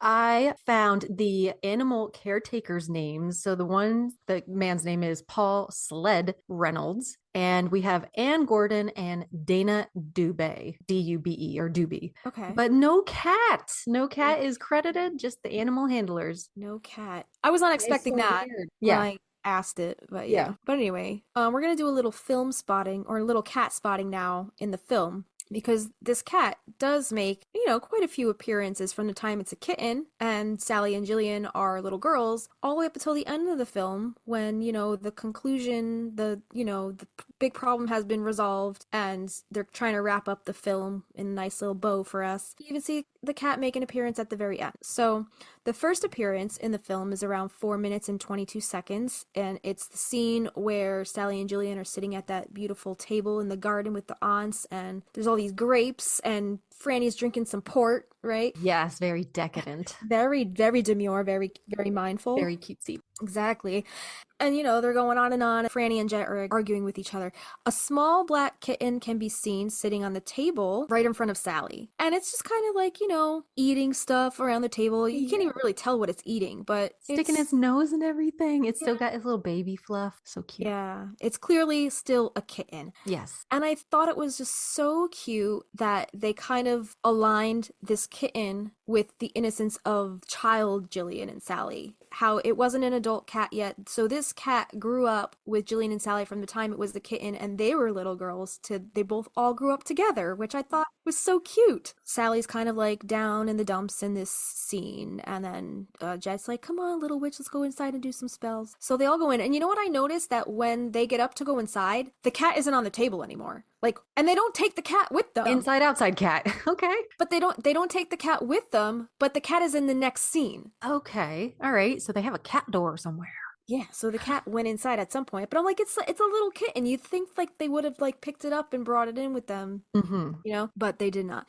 So around 5 minutes and 36 seconds, the scene where Sally's kind of sitting at the table, reverse blowing the candle, and she's practicing her spells, and the aunts are kind of praising Sally, and Jillian's like, what about me? I never noticed that the cat is in that scene, because when we see the shot of Sally, like her face, blowing the candle, there's no cat, like not even on her lap, nowhere. But then when we see the opposite angle of Jet and Franny and Gillian on the table with her angel wings on the bottom right hand corner of the screen, look at the little cat ears. That is so funny. I've never noticed that. Neither did I. I was like, what? Oh, table cat. Table cat. So the cat, maybe it was sitting on Sally's lap. We just couldn't see it in the other angle, but the cat is there, and the little kitten sticking his little nose in the bowl. Pause. And then if we fast forward a little more to around 7 minutes, we see the picture of the greenhouse, and Sally's kind of like walking around, picking her flowers for her Amos Vanitas love spell. A young Gillian walks into the greenhouse in that kimono, and she's holding the little kitten in her arms. Mm-hmm. She's the only one we see holding the cat at all through the film. Right, yeah. So she's holding the little kitten in her arms while Sally's working her Amos Vanitas true love spell.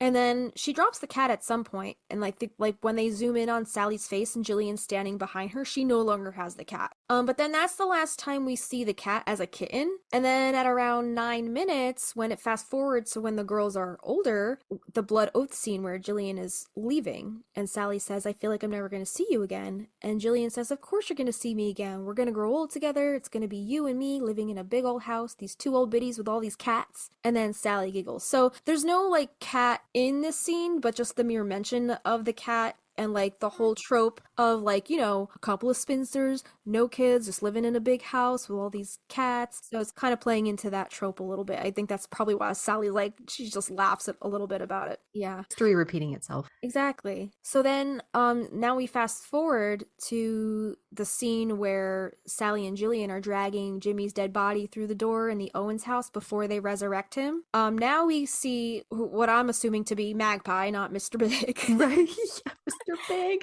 Yeah.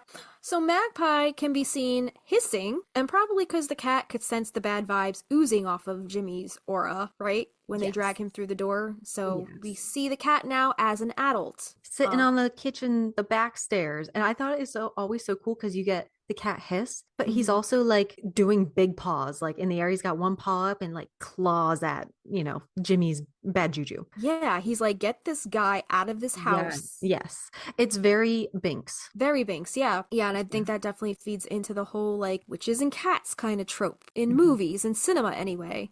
But I just think it rings so true because cats they know people's energy. Absolutely. They can tell if you're a bad person. If you've ever had a person come over to your house and your cat don't like that person, then it probably means that that's a shit person.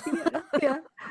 So pay attention to what your cats are telling you. So the next time we see the cat is where Gary is helping Antonia flip the pancakes, and Sally is behind them getting the dishes out while they're both humming their favorite tune, right? The cat can be seen lying on the table in the background as Sally goes to grab for the dishes, and it's just kind of like laying on the table, just kind of sitting there. Third scene, the cat has been on a table. It's just, and that I think shows like this house kind of has no rules.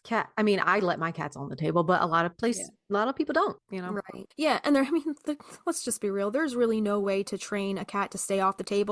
Yeah. Yeah. And I don't know how they're keeping that tablecloth so nice because I can't have a tablecloth to save my life with 3 cats in the house because they like shuffle in it because they think it's a plaything. Yeah. Yeah. Coraline likes to play the tablecloth game. I actually have to like put her in the bedroom and close the doors so I can change the tablecloth successfully because if she sees me go whoof with the tablecloth, she'll like dive underneath it like a parachute and she'll like go crazy in the tablecloth. And then Punky just follows her. And then now it's just like 2 cats in a tablecloth and it's just no good for anyone. So I'm like, 2 cats in a tablecloth. Love it. Yeah, so Sally's, you know, getting the dishes and, you know, it kind of also speaks to like the domesticity of a cat. Like there's just these little creatures that just hang out on tabletops and lick themselves and it's just, you know, it's just a mundane thing, but to have a cat in a house is just, I don't know, it's something magical about it, right? In and of itself. So that's the second to last time we see the cat. Then the last time we see the cat is the scene at the end of the film when Gillian brings that UPS envelope from Gary into Sally while she's burning all the bramble from the rose garden. And Gillian's actually holding Magpie at this point. And yeah, you're right. Gillian's holding Magpie as a child, and now she's holding Magpie as an adult. And I like in they're both scenes where Sally is questioning love, basically, right? Because she's like not wanting to fall in love, and you know they're talking about why. Gillian's asking why, and then this one she's like, "Do I want to fall in love? Why? And Gillian's like, "What wouldn't I do? Like, do it." Right? Yeah, and also that leads me to believe. So, not saying like Gillian's a crazy cat lady or she's gonna be a crazy cat lady, but she does allude to in that scene, the blood oath scene. She does allude to herself becoming a crazy cat lady, right? Maybe not settling down. Maybe Sally laughs because she knows like she wants to get married. She wants to have the babies. Yeah. So she laughs because in the back of her mind, she knows that she doesn't want that crazy cat lady life for herself. But in Gillian's mind, she does. Yeah. Interesting. Right? Yep. So in that scene where Sally's doing the love spell, Gillian's holding the cat, maybe foreshadowing that at the end of the film, she'll be holding the cat again because she's choosing that, well, maybe not choosing, but she's still, I guess, pursuing this single spinster lifestyle, more so following in the footsteps of maybe the aunts. Right. You know? That is a good observation. I like that a lot. Yeah, so it kind of bookends the film a little bit with, you know, Gillian being the crazy cat lady as a child, and then mentioning being a crazy cat lady as an adolescent, and then becoming that crazy cat lady at the end of the film. Right. I love that. This little fat-faced black cat is adorable. Yeah. So cute. Very well behaved. They call the ones with the fat faces, they're the tomcats, the ones that haven't been fixed. Well, yeah, they call them tomcats, but they have fatter faces? Yeah. Oh my God. Yeah. I didn't notice that. Avi told me that. Oh my gosh, that's so funny. Yeah, that means that they've never been fixed. Yeah. Right. Cute aggression break. Ready? So cute aggression.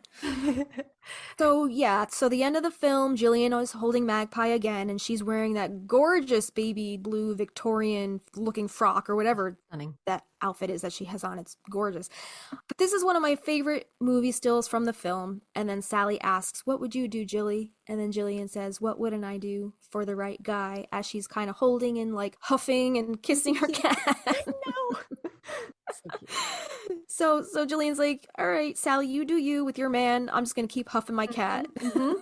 The smug look, that smug smile on her face. Yeah. She's very cat-like as well. Yeah. And Yes, very sneaky, seductress. Mm-hmm. But that is the last scene in the film that I noticed the cat. If anybody else notices the cat in any of the scenes, please let us know if we missed something. I can't recall if there's any cats in the Halloween scene at the very end. I think we see a dog. One of the women is holding a dog, not wearing a dog. I think it's a cat Carla. in that last scene? Carla, yeah. I think Carla's holding the dog. I don't think there's any cats in the last scene though. Okay. Cool. Yeah, but I just thought it was interesting, like between the book and the movie, like the book had a lot of, like it made it sound like the aunts had a lot of cats. But in the movie, we only see the one cat. Budget, maybe. Budget, or maybe like because the cats aren't really a main plot point of the film, so it didn't really contribute to anything, and it just probably would have been more of a pain in the ass than what it was worth to have multiple animals on a film set. True. Because they do say, as a film, if you're making a movie, the one thing that you kind of want to steer clear of is working with animals and children, because they're unpredictable. Exactly. And it's hard to kind of like, maintain that sense of professionalism when there's like crazy animals and children running around the set, and you can't really control that set as much as you would want to if they're adults. But this movie had both kids and animals. Exactly. But I agree, maybe in Practical Magic 2 there'll be more kitty cats. I hope there's more kitty cats. But yeah, Griffin Dunn definitely had his work cut out for him working with children and cats. But just little peeks of the kitty cat here and there. It just contributed to that essence of like a witch's life, right? Stereotypical witch. Yeah. Exactly. I like how they did it in a very sneaky way, Yeah, they're not really ever talking to the cat or addressing the cat. It's held twice in the whole thing, but it's kind of like a background actor, and you really have to look. Some people might not realize that it's even in the scene where the pancakes are being made, because it's just chilling on the table, cleaning, lounging, sunning, but good eye. And the same with the scene where Sally's reverse blowing the candle as a child. Like, you don't see it on her lap, but you see it on the opposite angle, its little head just peeking out on the bottom of the screen. Totally. Yep. So, but I love that it is in the film, and even though it doesn't have a main spotlight, I love that it does contribute to that witchy aesthetic. Yes, ma'am.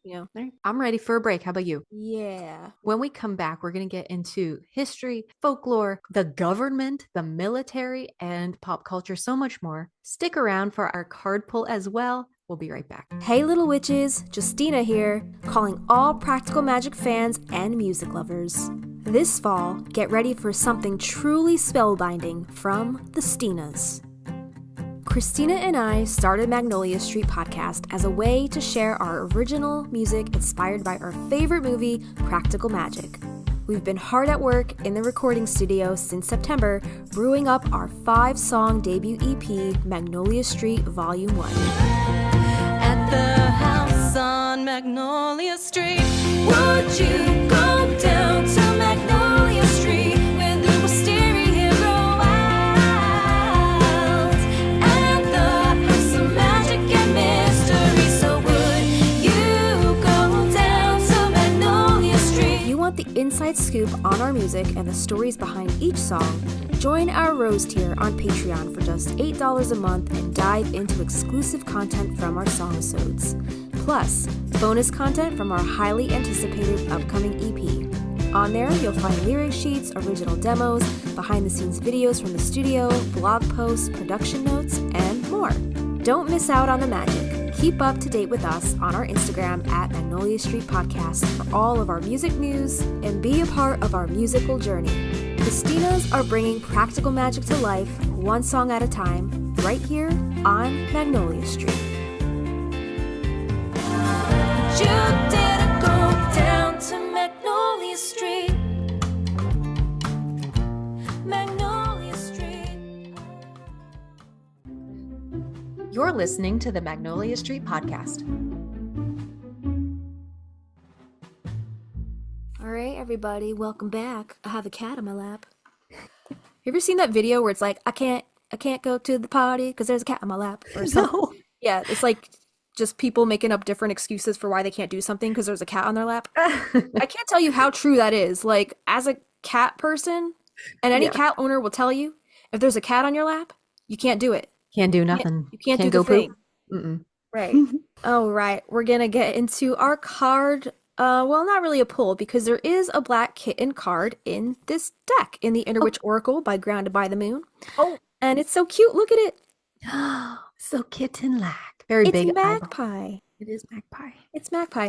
So the keyword on this card is inner child. And that's kind of what I was saying before. The cat in the film as a kitten alongside of children, Gillian and Sally, it kind of symbolizes that inner child. Also, the other keyword on this card is innocence. So this card says, it's time to live life and have some fun. A simplified perspective may be just what you need. There's something that you are not seeing. Take a look through the eyes of your younger self.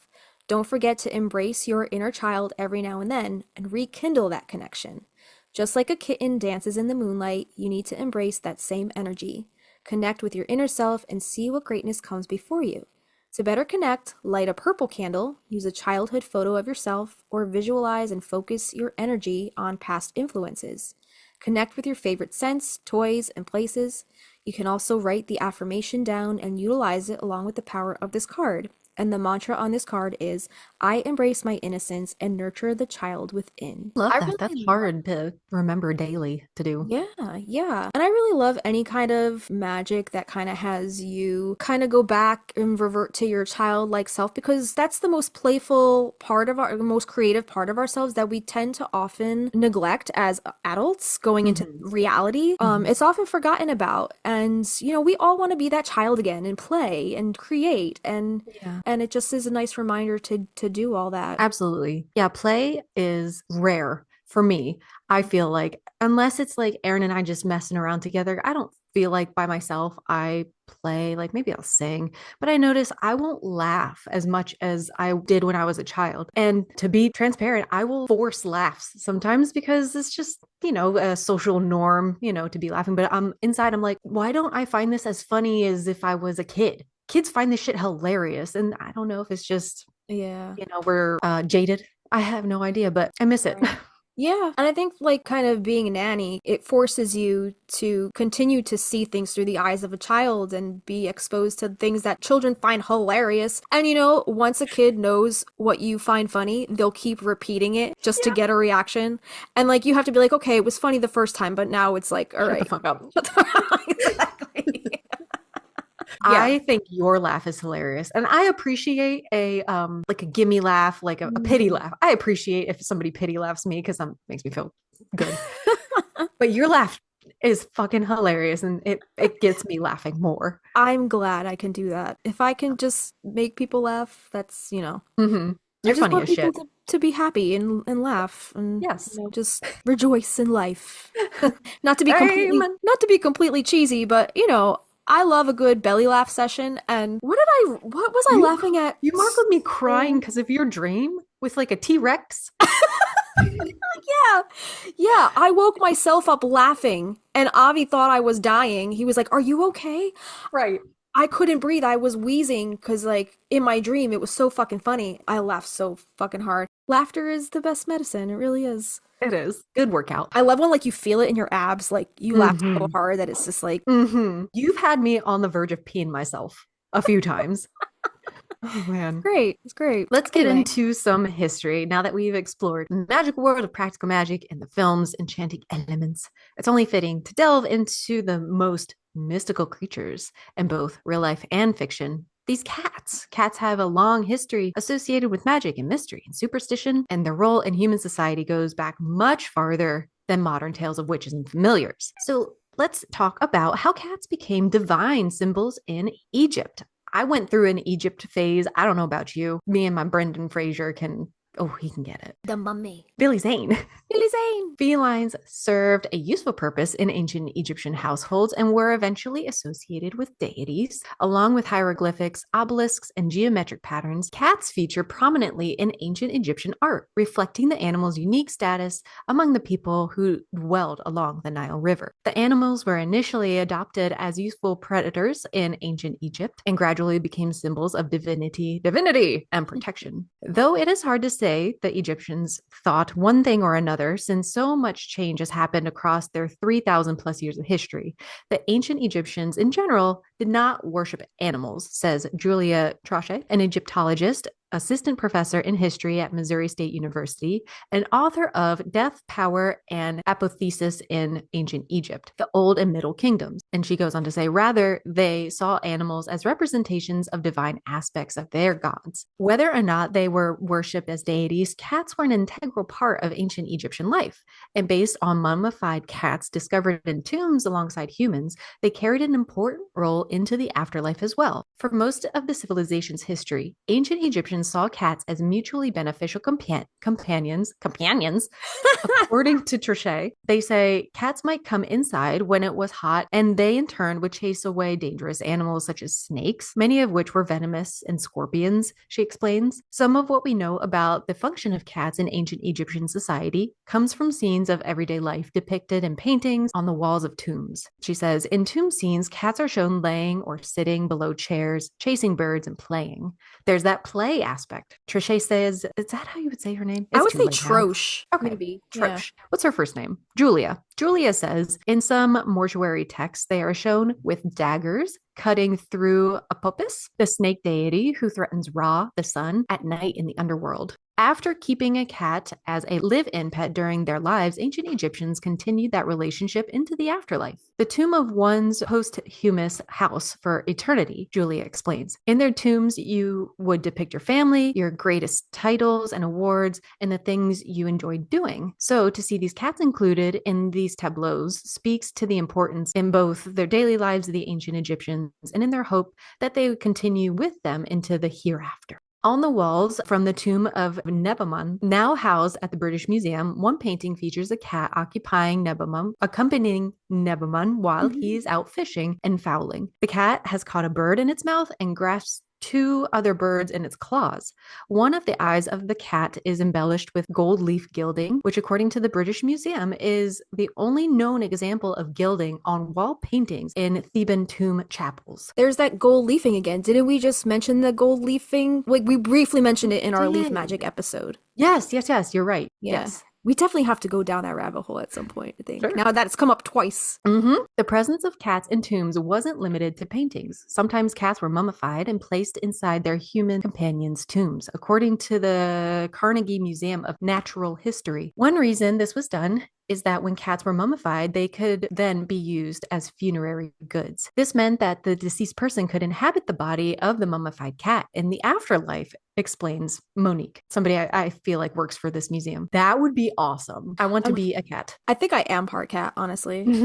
I have the same sleeping patterns as well. That's true. 16 hours a day. For sure. Definitely. As is the case across various civilizations and cultures, ancient Egyptians saw royals as trendsetters, taking cues from the ruling taste makers, arbiters of taste, on everything from food to fashion to felines. Ancient Egyptians held cats in such high regard because of the practice and preference of their gods, but also because their kings and pharaohs kept giant cats. Skidmore says, members of the Egyptian royal class dressed their cats in gold and let them eat from their plates. Although members of the lower classes weren't in a position to dress their cats in precious metals, she notes that they did make and wear their own jewelry featuring feline designs. And while cats were a favorite... Tiger's eye? Tiger's eye? And also, who's the one in the movie that wears the tiger's eye? The cat lacks the seductress. Gillian, hello. Yeah, that's... explains why she's about the cats. Yeah. And while cats were a favorite of pharaohs, some of the characteristics were more important during some dynastic eras than others, Skidmore explains. Bastet, The daughter of the gods Ra and Isis was first depicted as a fierce lioness, but later as a domestic cat, a dutiful mother with several kittens, and a protector of the family, she adds. And we briefly talked about Bastet, I think. We were discussing Hecate. So maybe in our Toads episode, we were talking about the frog goddess. We started talking about Hecate. And you and I were talking about Jason and the Argonauts. And in that movie, Medea worships Hecate, but the statue she's worshiping has cat heads, 3 cats' heads. Oh. And I feel like they were using Bastet kind of as that representation a little bit. So in addition to appreciating their ability to keep rodents, snakes, and other pests out of their homes, the ancient Egyptians understood that cats of all sizes were smart, quick, and powerful. Sekhmet, maybe it's Sekhmet. I'm thinking Sekhmet, yeah, that sounds was familiar. a lioness goddess who was a warrior and a protector deity who kept at bay the enemies of the sun god Ra, also spelled Re, R-E, and who also kept away illness and sickness, Julia notes. In this way, we can see that the ancient Egyptians thought of cats more generally as protectors, while at the same time, they respected their ferocity. Cats in ancient Egypt were also seen as possessing another type of power, fertility. They were often depicted sitting under women's chairs, implying a connection to women and perhaps fertility more broadly, Julia says, noting that the association may stem from the fact that cats have multiple kittens in a litter. And as far as mummification, the ancient Egyptians believed that their gods could assume different forms, and over the centuries, it became increasingly common for gods to take the form of animals, and this includes cats. These gods could not just appear with the head of a cat, for example, but could also inhabit the bodies of cats, Skidmore explains. That's why cats were mummified, and a whole economy around breeding and mummifying cats was created in ancient Egypt. In fact, the killing of cats was forbidden in ancient Egypt, with one exception, which was for mummification.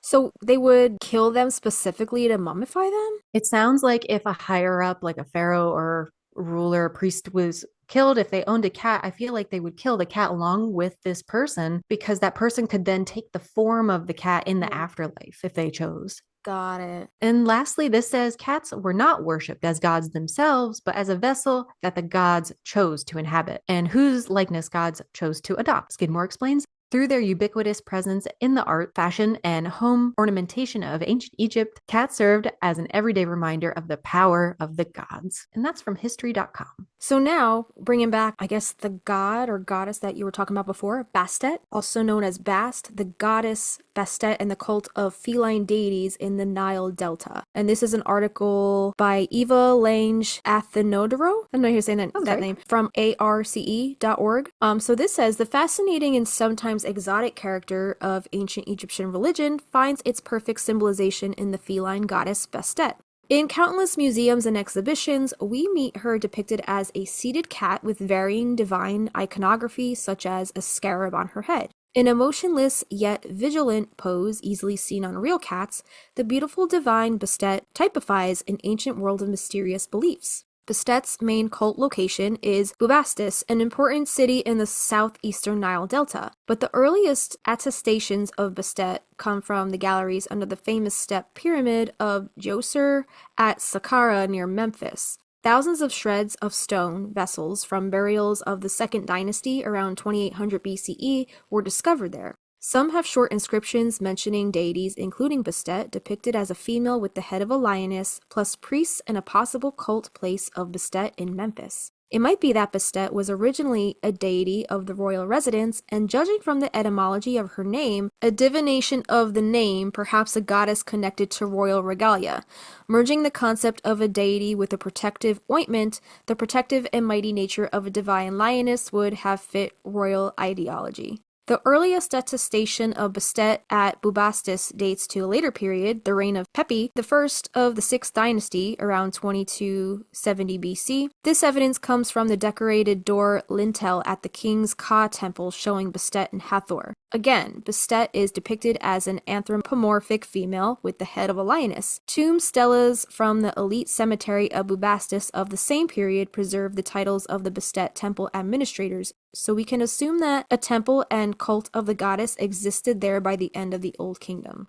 It is unclear how the cult of Bastet found its way from the early dynastic residence at Memphis to Bubastis. One theory is that in the early 3rd millennium, prides of lions lived in the delta's semi-desert fringes. With its seasonal lake at the center, the Wadi Tumalat offered an excellent sanctuary for these animals. At the time, the delta supported large herds of cattle that were key to an emerging centralized state with royal agriculture domains, but also an irresistible hunting ground for lions. Egyptians could easily observe attacks by lions, and especially lionesses, which are known to be active hunters that use impressive teamwork. It is not far-fetched to deduce these observations would lead to the worship of those fearsome, fascinating animals. Just like sidebar, do you ever just like watch your cats in your house like do all their hunting? And it's so cute. It's like oh my god, like in the wild you would be horrifying, but like in the house, that's so cute that you're fucking hunting each other like you're a tenth of the size of your ancestors, but you're adorable. Could you go kill that spider? Like little murderous creatures in our homes, but we're like, oh, so cute. I know. That's what I call Peppy. I'm like, you're my murder princess. Yeah. Do you ever call your cats like a house panther or house lion? Yes. Yeah. House panthers. Coraline's my little house panther, and Punky's my little house lion. Oh. Yeah. So from her earliest attestations until the later New Kingdom, Bastet is exclusively shown as a lioness. Her famed symbolization as a cat is a later development that reflects subtle changes in religious beliefs over many centuries of Egyptian history. In fact, a double nature of Bastet as lioness and cat is often expressed by her conflation with Sekhmet. We also talked about Sekhmet, right? I think that's who I was thinking of with the statue in Medea, Sekhmet, yeah. Right, Sekhmet is another famous lioness goddess. This double nature of Bastet had been thematized in earlier textual sources. The so-called loyalist teaching of the 12th dynasty describes the ideal character of the king as, quote, he is Bastet who protects the two lands. He who worships him will be protected by his arm. He is Sekhmet against he who transgresses his order. The one he hates will be under distress, end quote. This ambivalent character of feline goddesses, and especially Bastet, developed further in subsequent periods. A cat symbolized the gentler, more accessible, more attractive nature of a feline goddess. This reimagination of Bastet as a kinder form of lioness evidently led to her depiction as a cat, which did not pose the same threat to people as a real lioness. Interestingly, the Middle Kingdom is also the first time in which cats, although still close to their wild form, Felis sylvestris, like Alan Silvestri, are shown as pets in tomb paintings. From the New Kingdom onward, the cult of Bastet enjoyed increasing popularity, especially in the first millennium BC, when it spread outside Egypt into the Mediterranean world. The temples of Bastet at Saqqara and Alexandria are witness to this increasingly cosmopolitan cult. Around 450 BCE, the Greek historiograph Herodotus described the temple and cult of Bastet by focusing on the famous festival regularly held in honor of the goddess. This is a quote. This says, now when they are coming to the city of Bubastis, they do as follows. They sail men and women together, and a great multitude of each sex in every boat, and some of the women have rattles and a rattle with them, while some of the men play the flute during the whole time of the voyage, and the rest, both women and men, sing and clap their hands, and when as they sail they come opposite to any city on the way, they bring the boat to land, and some of the women continue to do as I have said. Others cry aloud and jeer at the women in that city. Some dance, and some stand up and pull up their garments. Oh. This they do by every city along the riverbank, and when they come to Bubastis, they hold festivals celebrating great sacrifices, and more wine of grapes is consumed upon that festival during the whole of the rest of the year. To this place, so say the natives, they come together year by year, even to the number of 70 myriads of men and women besides children, end quote. That's from Herodotus, I guess, chapter 2. Is that about Noah's Ark? Because didn't they have one of each sex of animal on the ark? I am not the one to ask. I used to have this book because it showed up in the English Patient and he kind of uses it as his journal. I was like, I want to know what this fucking book's about. I never read it. Okay. Yeah, I'm not one to know much about religious texts. So if anybody knows, let us know what that meant. In scholarly discussion, the orgiastic nature of these events are usually connected to the fertility of cats and their conspicuous behavior during mating season. Well, as I was just telling you before, we would hear cats mating behind the field in our house.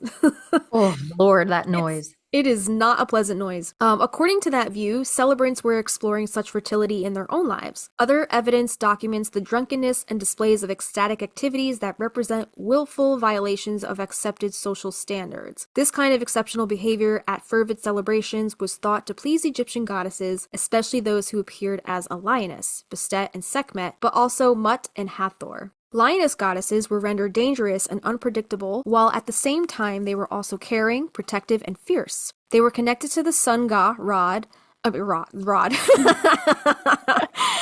They were connected to the sun god Ra, often called the daughter of Ra or the Eye of Ra. The so-called mythos of the Eye of Ra, preserved on 3 Demotic papyri of the 2nd century BCE, offers deeper insight. The narrative tells the story of the daughter of Ra living as a mighty lioness far south of Egypt in the glowing desert heat. For some unaccounted reason, she is furious with her father and spreads fears in the desert by her presence. The sun god sends thought to guide her back to Egypt, a difficult task as the god must calm the angry lioness and keep her happy on the long journey home.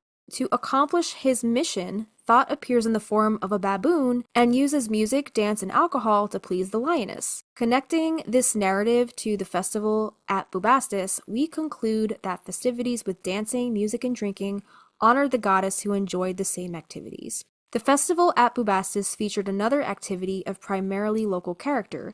Papyrus Brooklyn 47-18, a 7th century BCE manuscript containing local myths and legends of the Delta's famous cities, includes a tale about Bubastis. In this narrative, Bastet saved the Eye of Horus from Seth at Bubastis and rode on the sacred canals, Isheru, surrounding her temple in the moment of her triumph over the enemy. This is a quote. And she was rode within the oryx antelope on the Isheru in the very moment as she rescued the Ujat Eye from him, as Seth created his appearance, stealing the Ujat Eye in Menhat. He came to Bubastis carrying the things he swallowed, but Horit rescued the Ujat Eye of her father. End quote. River processions of cult statues in their bark shrines are a well-known element of ancient Egyptian religious festivals. It is easy to imagine the rowing of Bastet's sacred bark on the Isheru of her temple at Bubastis, which was the religious culmination of the festival. Surely, the appearance of the triumphant goddess would be the summit of a celebration passionately attended by the thousands of pilgrims who journey to her city every year. And that was by arce.org, and some of that was also from Wikipedia. Okay, so this next little bit is from Gestora.org. This is about the cats from Estoritz Magdalenian IV from 12,000 BC, and this is part of a visual arts legacy collection. So this picture, is this a jawbone? What is this? I don't know. It looks so ancient. It's this little figurine of a cat, carved cat. Okay. It kind of looks like a jawbone a little bit, right? Okay. Like the mandible or whatever The that mandible. is. Like Yeah. skull. Mm. So the statuette from Estoritz, France, was found in 1896 but later lost. This is the drawing of the photo of a statuette. It represents probably a cave lion cub, or less probably a Homotherium latidens. I don't know what that means. I just included this because 12,000 years before Jesus, it's very cool. So this little figurine we're looking at kind of looks like a cat, kind of long and lanky, but it has like holes in it for some reason. Like there's a hole in its mouth and its front paw, one kind of near its heart and one near like its belly. Yeah. And I'm wondering why. What do you think those would be used from? Like maybe strung on a piece of jewelry? Yeah, I'm not sure. But like also I'm wondering like what is this made from? Is this made of bone? Is this made from stone? Like what is this figure made from? Because to me it looks like it's part of a jawbone.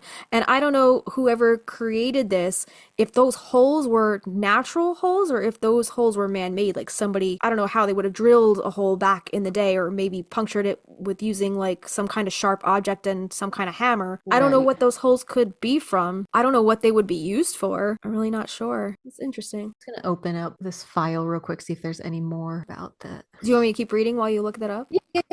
Okay, so let's talk about some deities and some gods and goddesses. So black cats are associated with several deities, including the one that we just talked about, Bastet, which is the Egyptian goddess of home, fertility, and protection from disease. Bastet was often depicted as half woman, half cat. The ancient Egyptians worshipped all cats, including black cats, and believed that they kept evil spirits and disease away. The next one is Hecate, mighty Hecate, make it right. The Greek goddess of the underworld, magic, witchcraft, and ghosts. Hecate was sometimes depicted as having a black cat as a companion or being able to turn into a black cat. The next one on this list is Freya, the Norse goddess of love, fertility, and beauty. Freya's chariot was pulled by 2 black cats, and farmers would leave bowls of milk for the cats in their fields to win her favor and receive a good harvest. The next one on this list is Diana, the Roman goddess of the hunt. Diana's followers adopted the black cat as a symbol and dressed in black. Diana later became known as the Queen of the Witches. And from the ancient Egyptians, the symbolic charm of the cat was passed on to in ancient Greece and ancient Rome, where the cat was considered a companion of Diana, goddess of hunting. The black cats were especially thought to possess magical gifts. In Greek mythology, the cat was a familiar of Hecate, goddess of magic, sorcery, and witchcraft. Hecate's pet had once been a serving maid named Galanthus, who was turned into a cat as punishment by the goddess, Hera, for being rude. Do you think they took that bit from Hocus Pocus? Like, they turned Thackeray Binks into the cat as punishment from this myth? Interesting. Yeah. Didn't think of it that way at all. Hera's a bitch. She does this to so many people. She's kind of a cunt. Does she? I think you were on the right track with the maybe this being a jawbone, because there's not a lot about this particular little cat, but what I did find was under human remains, like if you open their Wikipedia, there's a few other carved instruments and tools along with this cat. There's no like detailed information though that I can find in this short amount of time, but I think you're on the right track with it being made out of bone. Yeah. I mean, if we're talking about ancient times, maybe human sacrifice or using, the remains of humans in magic or whatever they used them for, I could see somebody back in the day taking a human jawbone and being like, oh, looks like a cat. Let me just drill some holes in it and I don't know. Yeah, totally. Who knows? Who knows what the thought process was back then. So now that we've explored the rich history of the domestic cat from its divine status in ancient Egypt to its practical role in protecting food stores, it's clear that the creatures have long been seen as more than just household pets. But as cats moved through different cultures and eras, their mysterious nature began to feel even deeper associations, often tied to superstition and folklore. Can you tell I had ChatGPT make us some segues? From Europe to Asia, cats have taken on symbolic roles that go far beyond their physical presence. In medieval Europe, they were often linked to witches and the supernatural, seen as both protectors and harbingers of misfortune. Black cats in particular became deeply entrenched in the superstitions around good and bad luck. But it's not all ominous in other cultures. They are seen as symbols of good fortune, fertility, and even protection against evil. So let's dive into this fascinating world of cats and folklore and superstition, where centuries of myth have shaped how we view these mystical animals today. So why is there this prejudice against black cats today, I guess? So this was taken from Pet Plan. And they say, black cats can take longer to rehome. We talked about they're not really adopted out as easily as other colored cats. And some reasons are that people are still superstitious about these cats. They think that they don't photograph as well, or they're not Instagrammable. Black cats are hard to take photos of, and they consider black cats to be less friendly or playful due to not being able to read facial features. So maybe because the cats are just all one color, sometimes little cats have like little eyebrow markings or something like that. Yeah. People who have just see pictures of my cat go, oh, she looks mean. And Coraline, she is a little standoffish when she meets new people, more so than Punky. He's like Jackson Galaxy, if you guys tune into him. He's the cat daddy on YouTube. He considers Punky type a mojito cat, which is like really cool and playful and like come out and like be with people. Coraline is a little bit more standoffish. You kind of have to work to gain her affections, but once she warms up to you, she's super like, she'll rub up against you, she'll like let you pet her. She's very friendly in her own right. But yeah, I can see why people would think black cats are like meaner, or they just get a bad rap. I don't know why. Maybe because they are associated with witchcraft throughout history and they have a negative connotation about them. I don't know. I'm sure many of you had heard various manifestations of the myth that black cats bring bad luck. Some of them are tied into the Friday the 13th myth, and some others involve the cat just simply crossing your path. Others are much more broad and paint black cats in general as being bad luck. While it may seem like this is a myth and it's harmless, it does have real lasting effects on cats. Black cats aren't as likely to be adopted, and people may feel justified in being cruel to black cats. In fact, around Halloween time, many people do horrible things to black cats even to this day, and that's just not okay. Now, hopefully, obviously, black cats aren't going to make your life completely fall apart just by casually strolling by you. So where does this myth come from? So let's look into the historical origin of this pervasive myth. And warning, this blog contains discussion of animal death, so we won't go into gory details, but just be warned that some of the content of this blog may be a bit disturbing. And I don't even know how much of this I can read, because I don't like watching any film or media where cats are being harmed. Yeah. Same. If it's a scary movie and the cat dies, fuck this movie, and I don't want to watch it anymore. Yeah. No, I don't want to watch it. I don't want to watch it anymore. Many myths surrounding black cats relate back to witches. Women throughout history have been targeted as being evildoers, agents of the devil, and all sorts of other misogyny-filled lies. One of the most famous examples of this is the Salem witch trials, in which women were murdered because they were accused of being spellcasters. To make an already tragic situation even more tragic, black cats were also murdered as part of the fervor. People thought that black cats were actually the witches themselves that had transformed into black cats and thus killed them, thinking that they were killing witches. Maybe that's why Minerva McGonagall, rest in peace, turned herself into a tabby instead of a black cat. Others thought that the cats were spies for the witches or even demons. Cats naturally have a tendency to hide and also perch up high to keep an eye on their territory, so I'm sure some of their completely natural behaviors didn't help this rumor, right? They're very sneaky.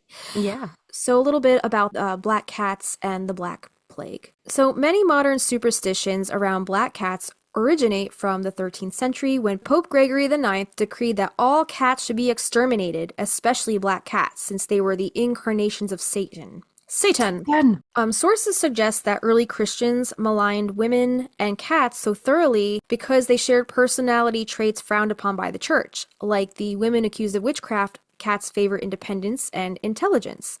They don't fawn or simper over anyone. Affection must be earned. Since impertinence wasn't well tolerated in either women or cats, it's unsurprising that they became connected in the Christian lore surrounding witchcraft. So Pope Gregory's campaign against black cats had another unforeseen effect.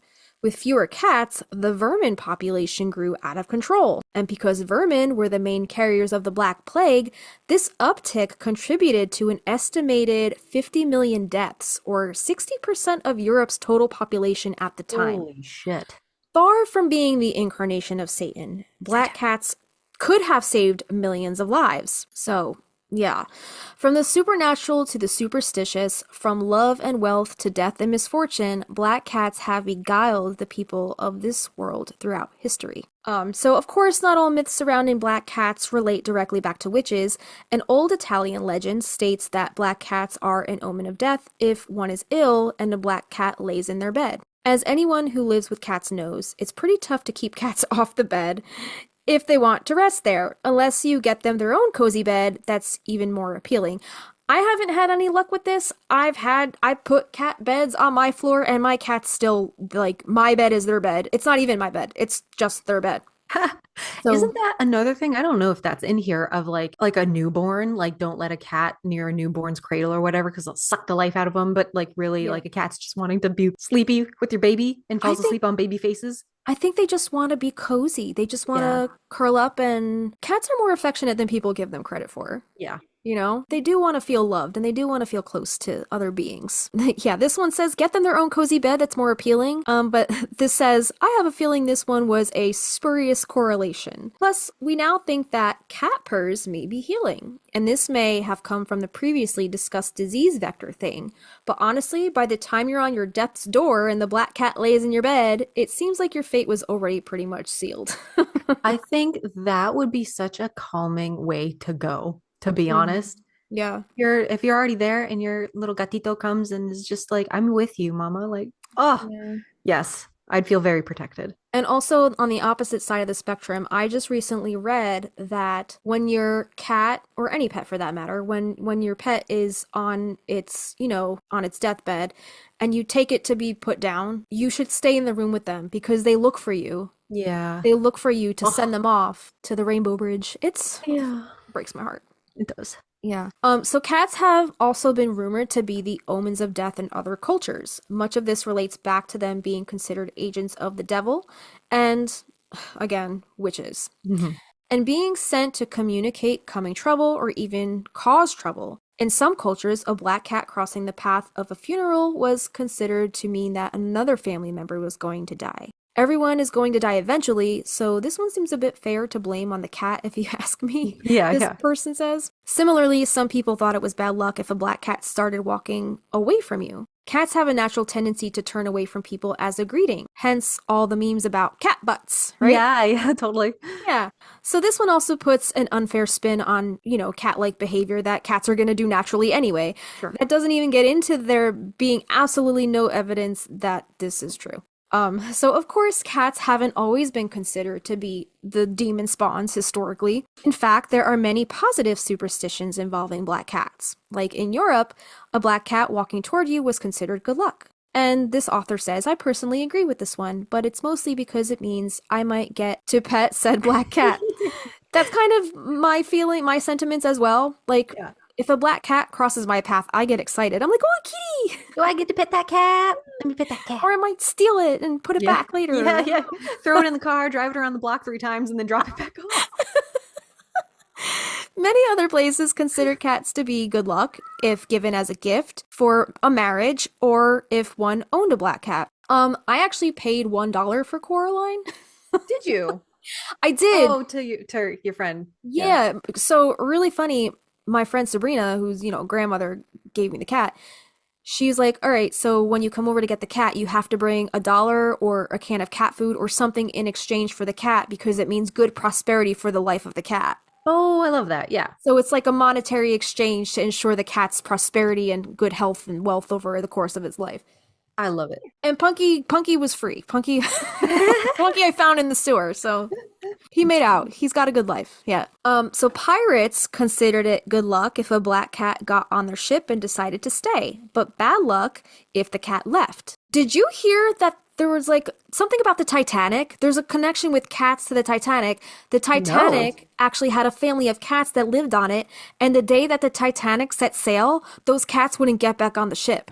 Oh, shit. So those cats actually survived and they missed the tragedy. Oh, my Lord. Yeah.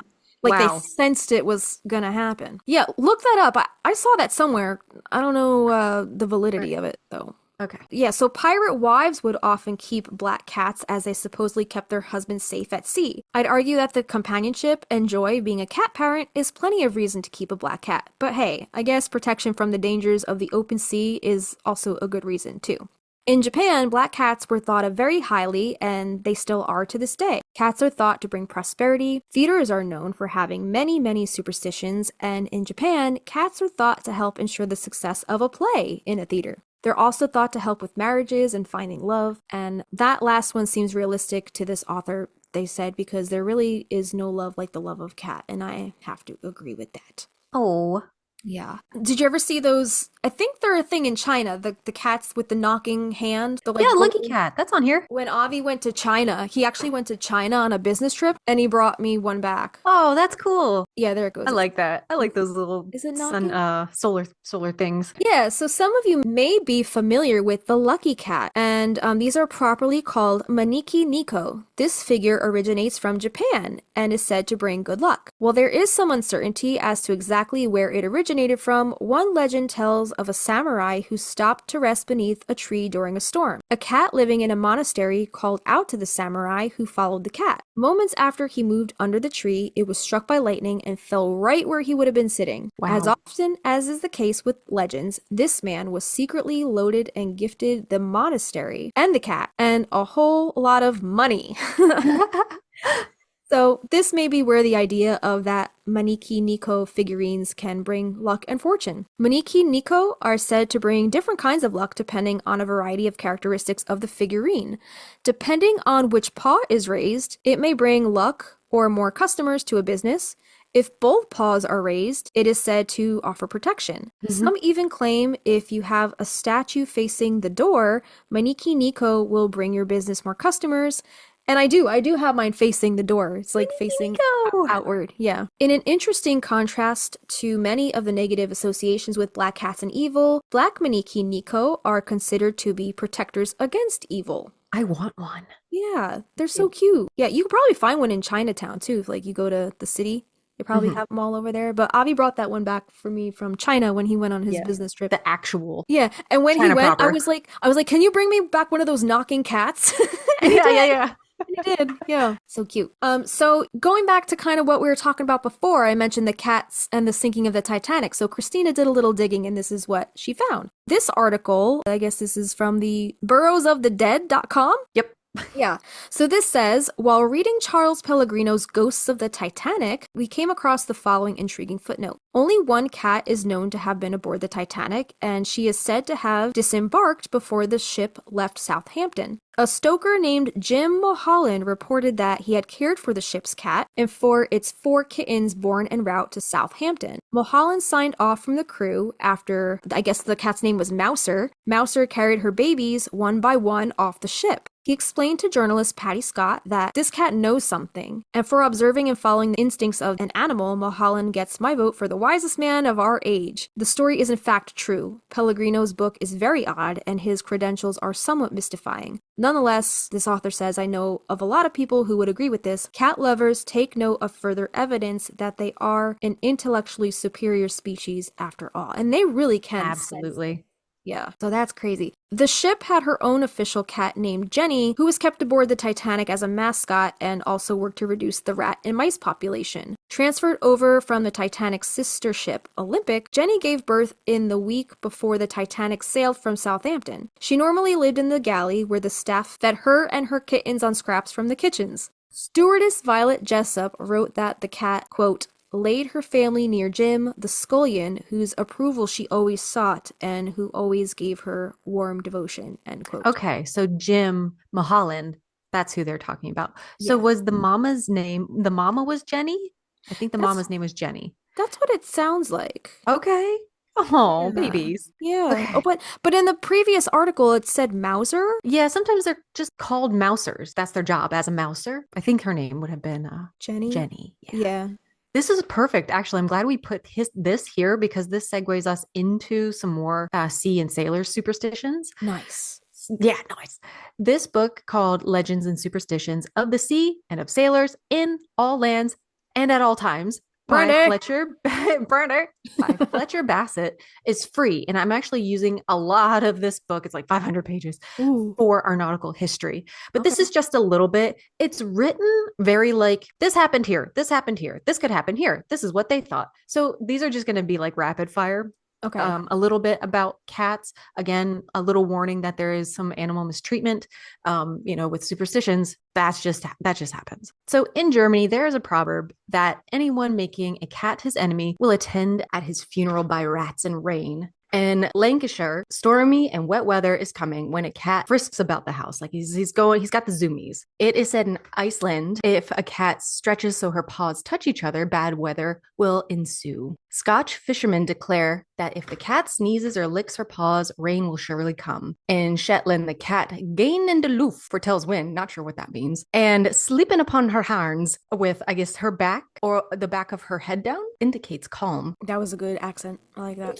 Thank you. In 1590, while on his way from Denmark to bring his bride to Scotland, this person's ship was assailed by a storm, but missed great tempests set against him. It was said by a number of witches. The chief actors were a Dr. Fane and Agnes Sampson, a celebrated witch. Ooh, look up Agnes Sampson. Yeah. They were tortured and made various confessions. Dr. Fane said Satan was the chief agent, and he sent a mist to cause the king's ship to go ashore. Okay, so the king of Denmark. Both he and the woman testified that all 200 witches and warlocks in number sailed in sieves on Hallowmas Eve and were met by the devil. One said he rolled along like a huge wave and were given to him a black cat with cries of, "Oh la la." Hola, raising a great tempest. Hola, soy Dora. Dora just pops up out of the fucking God. ocean.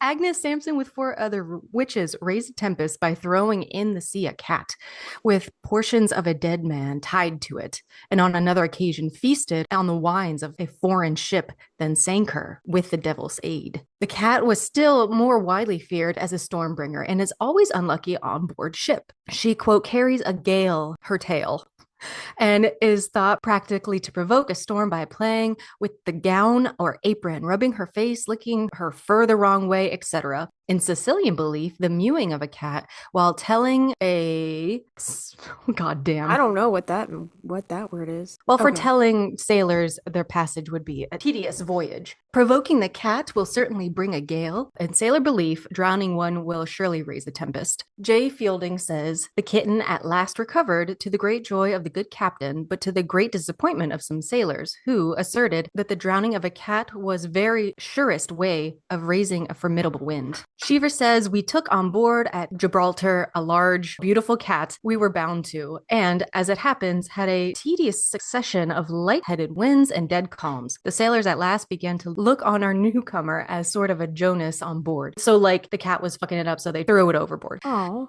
The next morning, the cat was missing, and suspicion fell very justly on an old sailor who had been heard to threaten her life. And this is a quote, I think, sailors, I am informed on the authority, if a naval officer, have a great dislike to see the cat on board ship, unusually playful and frolicsome. Such an event they consider prognosticates a storm, and they have a saying on these occasions that a cat has a gale of wind in her tail. In Newcastle, New England, throwing a cat overboard provokes a storm, and sailors' wives in Scarsborough, some years since, kept a black cat in the house to ensure their husband's safety at sea. Marriott tells a sailor's story of the murder of a cat, where great disaster followed. Flaws on the surface of the water are in sailors' lore called cat paws.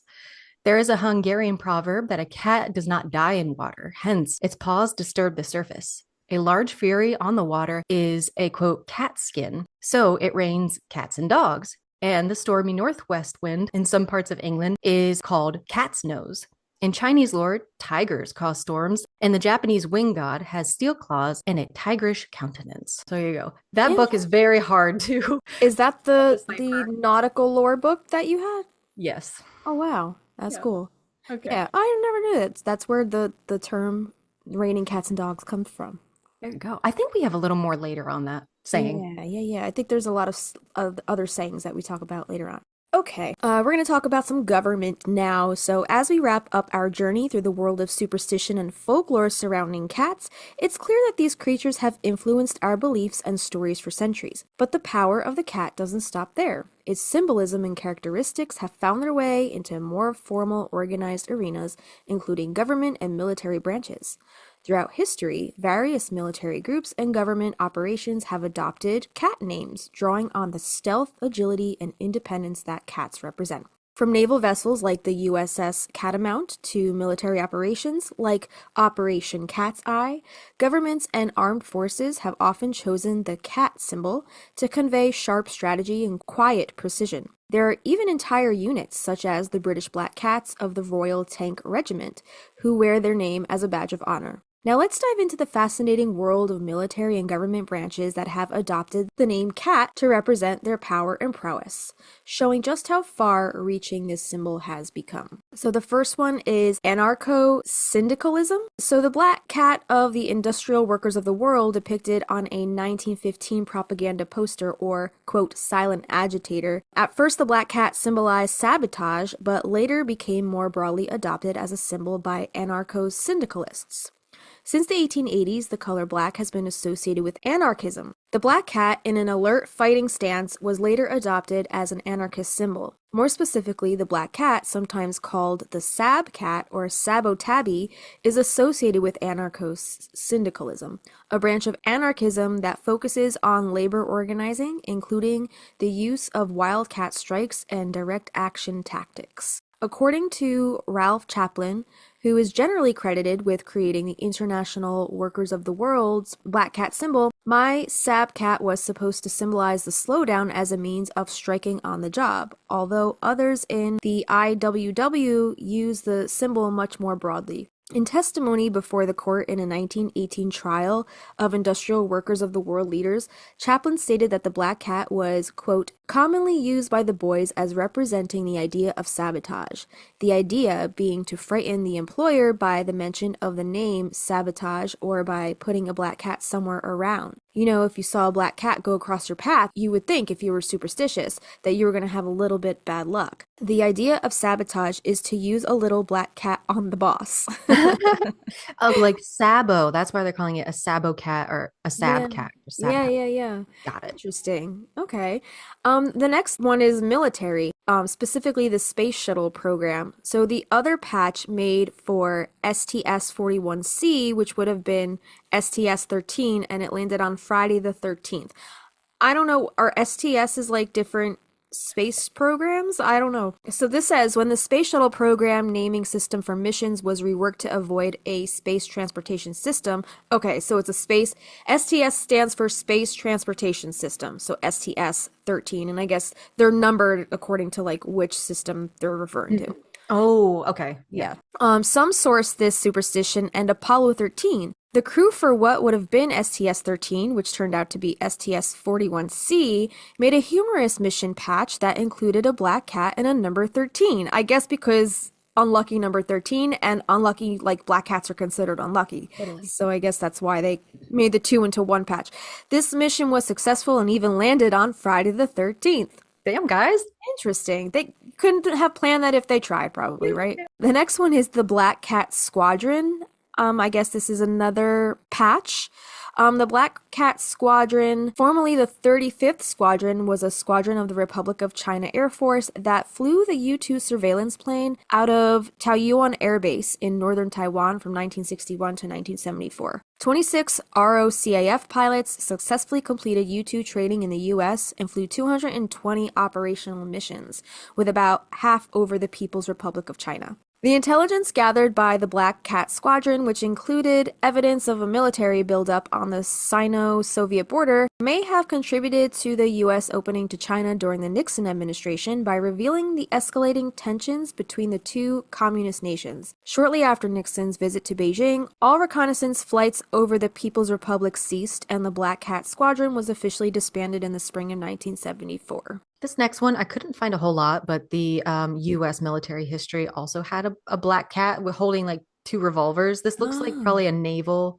He's wearing a little Navy cap, but it was for VP 33, and it was a patrol squadron in the Navy at some point. Yeah. Interesting. All right. It's cute. Yeah, there's a link here. We'll link it in our show notes. Okay, so the next one is Navy Catalinas, known as Black Cats of Guadalcanal. The black cats, like blind, vengeful eagles, they flew, cruising hour after hour in the black night, hunting Japs at sea, on land, and in the air. I can't stop thinking about the fat-faced tomcats you told me about. Really? So little chunky cheeks. Chunky boys. Yeah, I didn't know that. And then one came to our back door because like we have some neighborhood strays that run around and torture my cats through the window. Yeah. The one day there's like this cat just sitting there and his cheeks were like out to here. I was like, why are your cheeks so big? Avi's like, that's a tomcat. I was like, what? Yeah, he's so cute. He told me now Avi knows more about cats than I do. So. Not after this episode. Right? Yeah. I just like busting out like random information on him and he's like, let me guess, you only know that because you have a podcast. You say, did you know that our Navy and China both had black cats as their symbols at one point? Yeah. 33 Patrol Squadron. Just random information. It's so funny. So yeah, they patrolled over enemy territory for 13 hours at a time. Something about the number 13 and cats, right? Mm-hmm. So weird. They led PT boats into battle.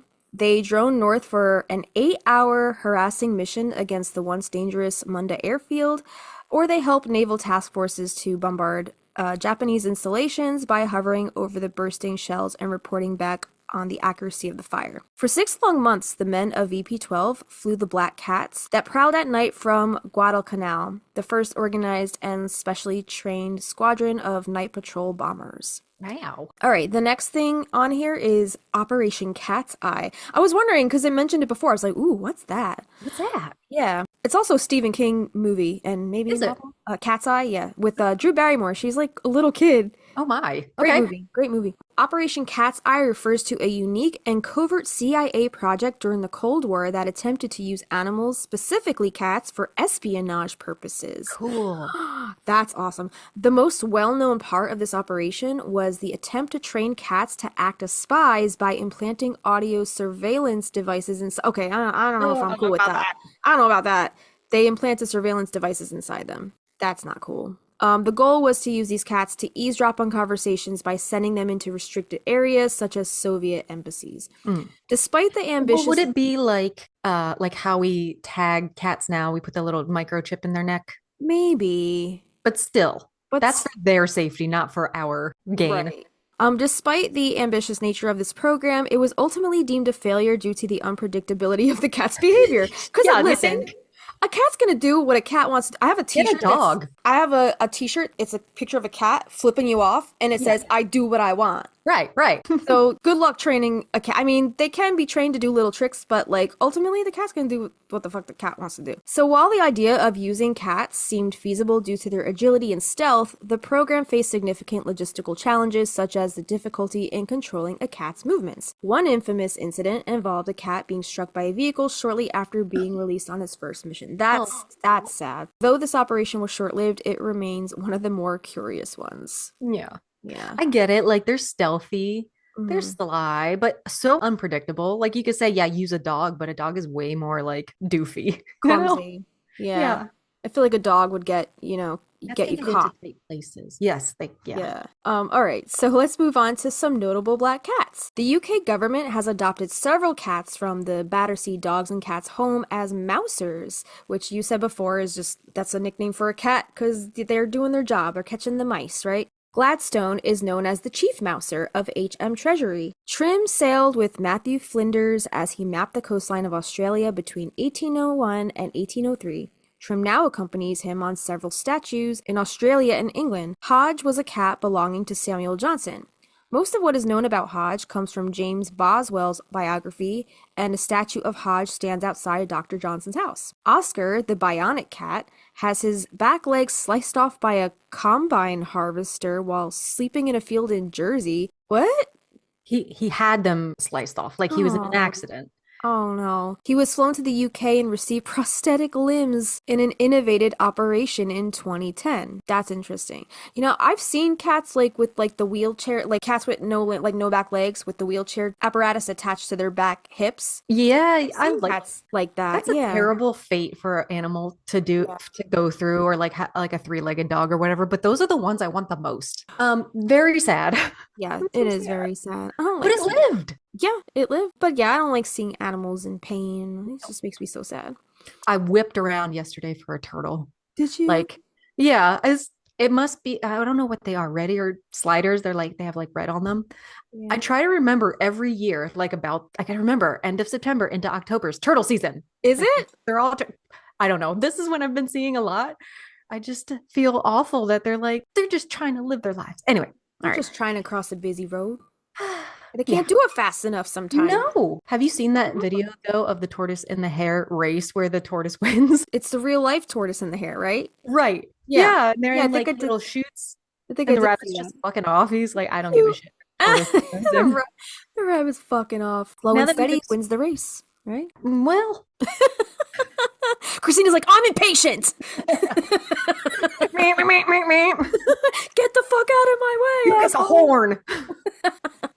All right, debatable. Well, debatable. Yeah. Now that we explore the fascinating role cats have played in government and military operations, it's clear that their stealth, agility, and mystery have made them symbols of cunning and adaptability. But cats have left their paw prints in more than just covert missions. They've also helped shape language as we use it today. From the jazz scene to pop culture, we've adopted cat-inspired lingo that reflects their cool, enigmatic nature. Phrases like the cat's meow and cool cat have long been a part of our vocabulary, showing how deeply cats have embedded themselves in our expressions.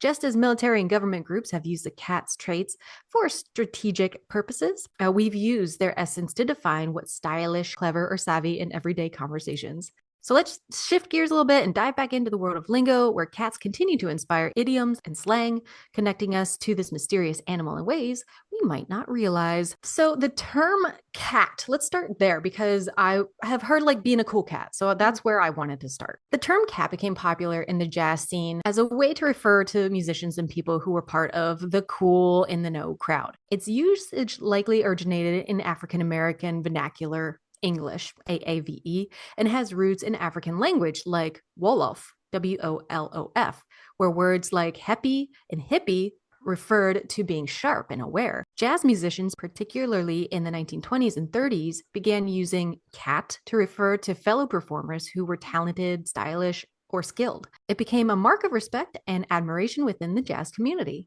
The phrase cool cat came into wider usage around this time, as it described someone who was not just musically talented, but also exuded a laid back, confident attitude. Over time, cat evolved to signify anyone who was part of the culture or artistic underground, including later groups like the beatniks and hipsters. This slang persists today as a compliment, reflecting someone's coolness, creativity, or in the know status. Rooted in jazz culture and expanded into broader pop culture. Speaking of broader pop culture, then it was stolen by Carol Baskin. Do you remember Carol Baskin? Yeah, what? I never watched that show. What did she do? What?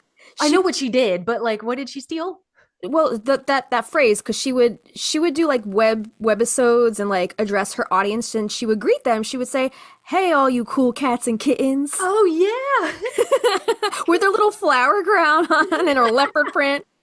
So, okay, like sidebar real quick. Is she in jail or is she just living her life? She's living her best life. Wow. All right. Joe Tiger King, yeah, what was his name? Joe Exotic? He's in jail. He's in jail. But I mean, not for nothing, you know, it's kind of speculation on whether or not she killed her husband, but he actually was mistreating animals all the time, exotic animals. Yeah. So, I mean, that's what they got him for. Karma, baby. And I think he was planning on taking her out. He was planning on murdering her and they found out. That's why he's in jail. Mm-hmm. Yeah. Insert that song that everybody made up. Carol Baskin. Killed her husband. Whacked him. Whacked him, yeah. The song of 2020, everybody. Oh my Lord. That was a time. That was a weird time. Anyway. A bonus on that whole show. I know. Anyway, go on. I think let's do, okay, so there's about 11 of these little sayings. The first one is the cat's pajamas. So meaning if somebody says you're the cat's pajamas, it means that something or someone is outstanding, stylish, excellent. And this phrase emerged in the 1920s during the flapper era, a time when playful, nonsensical phrases were fashionable. The cat's pajamas was part of this slang, suggesting that something was the height of coolness or stylish. The idea of combining cat with something as casual as pajamas highlights the playful nature of the phrase. Oh. Cute. Kitty cat pajamas. I love when people put animals in onesies. So yeah, I love kitty cat. I have kitty cat faces on a pair of pants. Carol Baskin. Love it. Love that too. That's cute too. I love my own cat's pajamas. Number 2 is the cat's meow, meaning again that something admired, highly admired, or cool. This also originated in the 1920s. The cat's meow was coined by American cartoonist Thomas A. Dorgan. The cat's pajamas reflects the playful spirit of the time, with meow standing in for something delightful or attractive. Usually when a cat is meowing, they're wanting your attention, right? I think, have you heard this? That cats don't typically communicate by meowing at each other. They will meow at you. Right. And it's supposed to kind of sound like a baby's cry because that tone is so like it's supposed to get your attention. They know how to get us wrapped around their little tail, right? Yes. Exactly. Coraline meows. Punky doesn't really meow. He goes, he sounds like a little monkey. It's the cutest. Yeah. Oh. Okay. The third one on here is cat got your tongue, we mentioned earlier. And this is used when somebody is unusually quiet or at a loss for words. The exact origin of this phrase is uncertain, but one theory suggests it could be linked to ancient punishments in which liars or blasphemers' tongues were cut out and fed to cats. Another less grim theory ties the phrase to the British Navy, where punishments might involve a whipping by the cat of nine tails, leaving sailors speechless. Number 4, curiosity killed the cat. It's a warning that inquisitiveness can lead to trouble or danger. This phrase can be traced back to the late 1500s, originally as, quote, care killed the cat, meaning that worry or sorrow would lead to death. Over time, it evolved into more commonly known curiosity killed the cat, shifting focus to the idea that excessive curiosity could lead to harmful consequences. Number 5, to let the cat out of the bag. This usually means to reveal a secret, often unintentionally. This phrase dates back to the markets of medieval England, when traders would try to cheat buyers by substituting a cat for a piglet, which was often sold in a sack. When someone opened the sack and let the cat out, the trick was revealed. Number 6, look what the cat dragged in.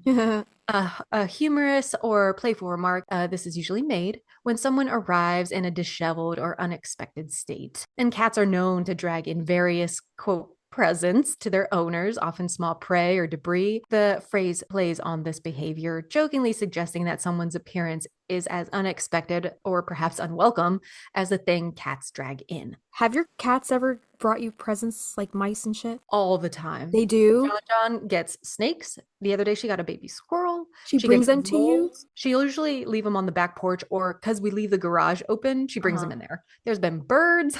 Okay.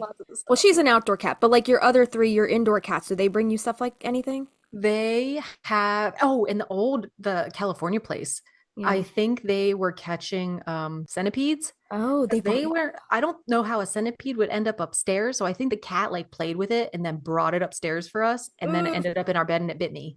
No! I know. Gross. Disgusting. No, thank you. No, thank you. What about yours? Do yours leave you things? Not typically. There was only one time where Coraline, I caught her playing with a mouse, but she didn't bring it to me. But they've never brought me anything like dead. Where was the mouse? It was, well, this is before we had Punky. We used to leave the basement door open because she would go down there and she would kill little spider crickets and like, you know. And then we actually ended up having mice one time, and it was like the dead of night, and I was trying to go to sleep. I just put my headphones in. Avi's passed out next to me, and I hear like a high pitch, eek! Like, you know, like how a fire alarm sounds when it's running low on battery. Yeah, when the batteries are dying. That's what I thought it was. And then I kept hearing it, and I was like, what the hell? So I go into the living room where the basement stairs go down, and it's pitch black. And I'm like, I see her on the stairs shuffling something around, and she's like, and I'm hearing it more and more. And I'm like, I turn the light on, and I see the mouse go across, like, tick, tick, like scurry across the stairs. And I was like, oh my God. I freaked out, and I had to wake Avi up because he was sound asleep and he had work the next morning. So of course he got pissed at me for waking him up, but I was like, please do something. Yeah. So we got to make a nest in our drop ceiling, and we're fucked. Oh my God. So he got it out in a towel. Like he took it. I was like, don't kill it. Just get it out of the house. We ended up having a whole family down there, and we ended up having to, we used humane traps. I do not like to kill the mice. So we use little peanut butter traps, and then we get them out of the house. We drive it far, far away. He Pied Piper the fuck out of those. Right. Yeah. But she's never brought me anything like already dead. Luckily. Okay. So yeah. I'm surprised Punky hasn't, though, because he's more like a murderess than she is. I'm wondering if the things in your house are small enough that she just eats them. You know, Maybe. like a spider. John just full on like a spider yesterday. Slurps it up like spaghetti. Slurped. Yeah, she will like detect bugs like in the pitch black darkness. And I'm like, under a pile of clothes on the floor. I'm like, how did you even know that was there? I don't know. What a good protectress. She loves the bugs. Yeah. She's a bug eater. Yeah. Cute. Where am I? Like a cat on a hot tin roof. Ooh, the meaning of this is whether you're in a state of nervousness or anxiety or discomfort. You're just like jittery, you know, uncomfortable. So this phrase paints a vivid image of a cat pacing anxiously on a hot roof, unable to stay still. And it was popularized by Tennessee Williams in his play Cat on a Hot Tin Roof in 1955. But its use predates that, likely referring to restlessness and discomfort in challenging situations. Number 8, there's more than one way to skin a cat. And this means that there are many ways to achieve a goal or solve a problem. So the origin of this is rather a grim phrase, and it probably originated in the 19th century, though it doesn't seem to refer to actual cats. It simply suggests that there are multiple methods to reach a solution, with cat used more metaphorically. Number 9, a cat nap. And this means just a short, light sleep, often during the day, like half hour or less, I would say. Cats are known for sleeping a lot, like 16 hours, right? I think is typical. Oh, yeah. But often in brief spurts throughout the day, giving rise to the term cat nap for a short rest. I love a good cat nap. I cannot fucking catnap. I don't know how you fall asleep so easily. Yeah. Well, I don't fall asleep. Well, sometimes it takes me a minute, but like once I'm in sleepy land, sometimes I'll only need like 15, 30 minutes and I'll wake That's up the best. feeling so refreshed. Yeah. Anything longer, you wake up with like shakies. I feel like And just off, grogginess. or tired. Mm-hmm. Yeah. I know some people can't catnap at all because it's like I can't because then it just makes me groggy, but it energizes me. So I guess I really am a cat. I don't know. Number 10 is copycat, someone who imitates another person's behavior or actions. And this phrase, first recorded in the 19th century, compares someone who copies others to a cat that mimics another cat's behavior.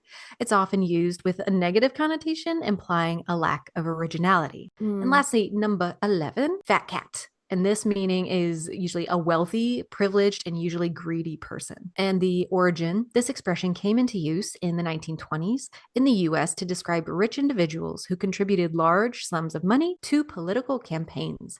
It reflects the image of an overfed, lazy cat living in luxury. So I feel like- Garfield. exactly. Thank you. Lasagna. Lasagna.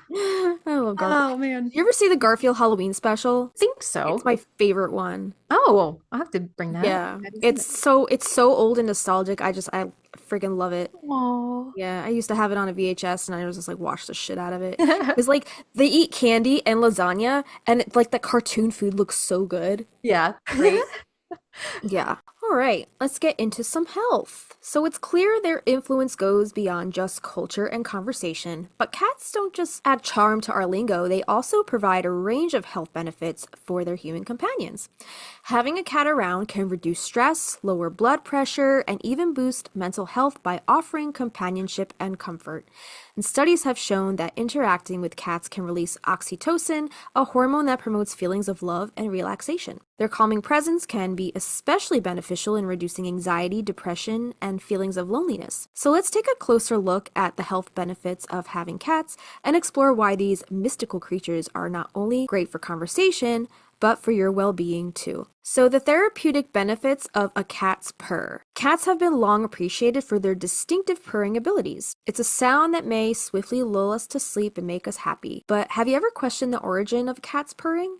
As it happens, there is more to this calming sound that first appears. To begin with, a cat's purring does not always indicate that it is content. Although cats frequently purr when happy or comfortable, they can also purr when hurt or distressed. Many specialists concur that purring is a way for cats to calm themselves. Cats may calm themselves down and lower their stress levels by purring. That's not all though. Cats purring can be therapeutic for them. It has been demonstrated that the frequency of the vibrations produced by a cat's purr can aid in wound healing and inflammation reduction. This explains why your cat may purr more while healing from an illness or injury. The potential health benefits of a cat's purr for humans may be what people find most fascinating.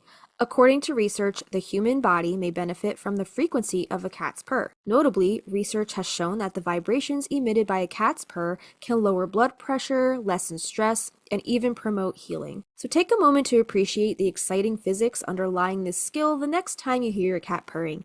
It's understandable why cats are usually viewed as cherished pets due to their self-soothing and mending abilities. It sounds like when us as humans will do like Om meditation or humming, simply humming is supposed to regulate your nervous system to a degree. Yeah. So that's what it sounds like they're doing. It's raising the vibrations. Yeah. Yeah. Adorable. Yeah. I know, like, sometimes I can't sleep if Coraline's not, like, in the bed next to me. Oh, sweet girl. Because her purr, like, is just soothing, you know? Totally. Mm-hmm. Punky, too.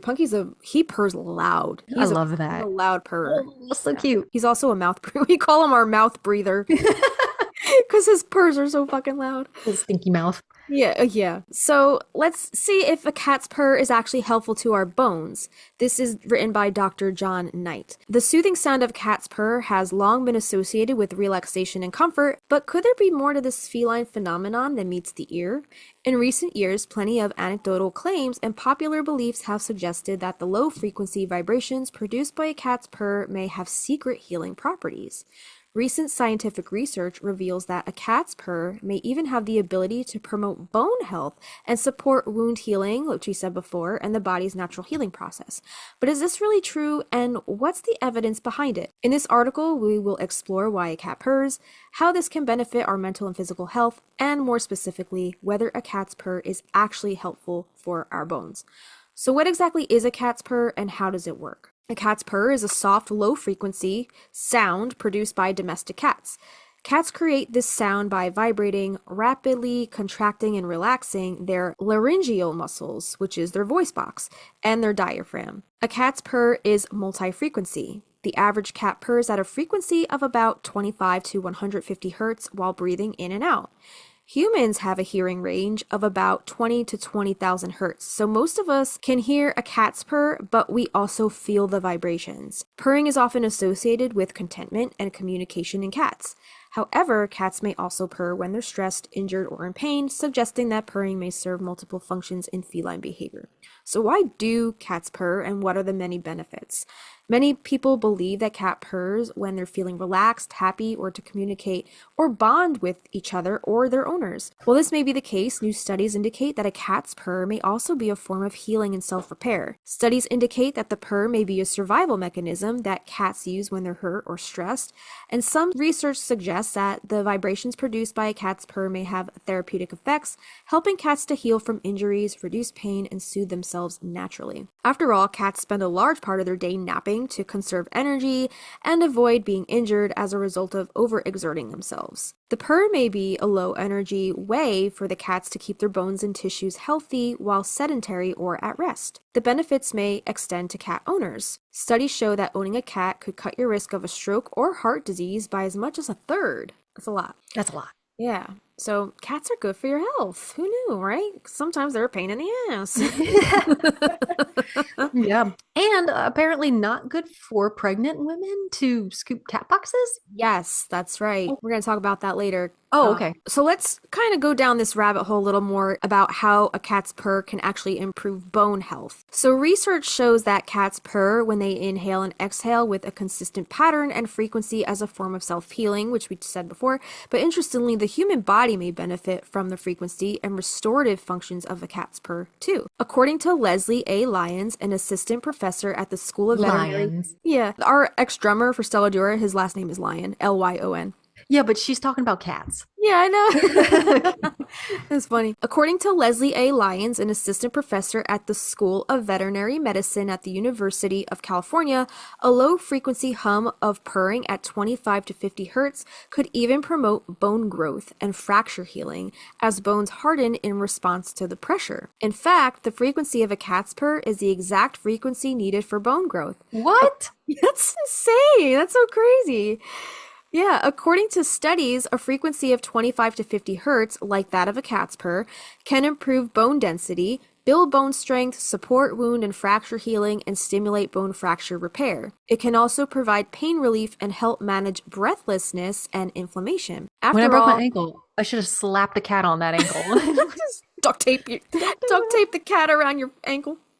Like they do with the ice packs, right? Yes. Yep. Yeah, after all, it's widely known that cats don't exhibit as many muscle and bone abnormalities as their domestic counterpart, the dog. Perhaps a cat's purr helps reduce the osteoporotic conditions or dysplasia that dogs often suffer from. Like dogs, I know a lot of dogs succumb to like hip dysplasia and like hip problems, especially the bigger dogs. Cats don't have that problem. Yeah. Could you imagine a dog purring? So weird. Or a cat barking. Have you seen the husky raised by cats? No. It like will sit on the counter, like you know how cats sit with their paws curled in. He'll sit up there like a cat. It's so cute. Oh my God, that is cute. So can a cat's purr help reduce stress levels in humans? And the answer is yes. A cat's purr has been associated with the potential to lower stress levels in both cats and humans. The low-frequency vibrations produced by purring have a calming effect and can promote relaxation. Studies suggest that listening to a cat's purr can reduce stress, anxiety, and blood pressure in humans. It can also reduce the risk of heart disease, with cat owners having 40% less risk of having a heart attack. God damn. Yeah. Additionally, the act of petting a cat and hearing its purr can enhance the human-animal bond, further contributing to feelings of comfort and overall well-being. I have to say, like, the presence of cats is very calming to me, and the presence of a dog, I have the same trigger response as I do when I'm in the presence of a child. Oh, okay. When they bark and when children cry, it's like the same. I'm like, shut the fuck up. Like, Okay. I can't do it. Actually, you have a point, because when Deity whines, it just gets me all tied up inside. Like, it makes me so anxious when Yeah. he's whining.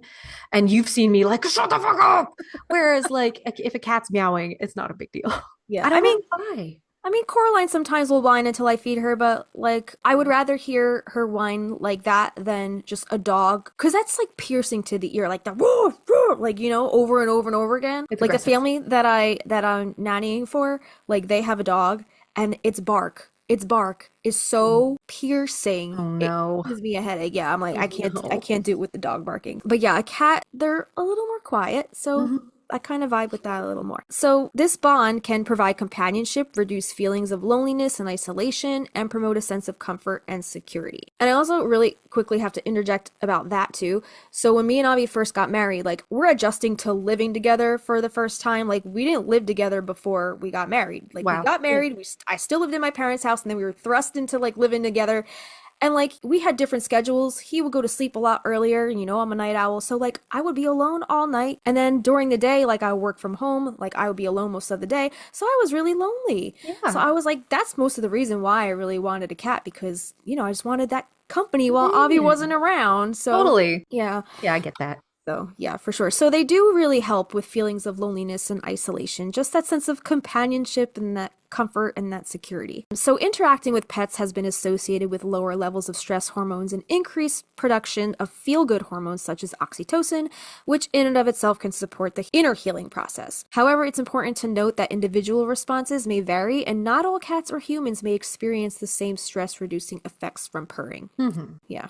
Everybody's different. So what other health benefits does a cat's purr have? The healing power of a cat purr doesn't stop with improving bone density and lowering blood pressure. New scientific and anecdotal evidence indicates that the vibrations of a cat's purr can help fight infections, reduce swelling and pain, and promote muscle growth and repair. A cat's purr at a frequency of 18 to 35 hertz may also support tendon repair and joint mobility. At 25 to 50 hertz, purring promotes the healing of injured muscles and tendons.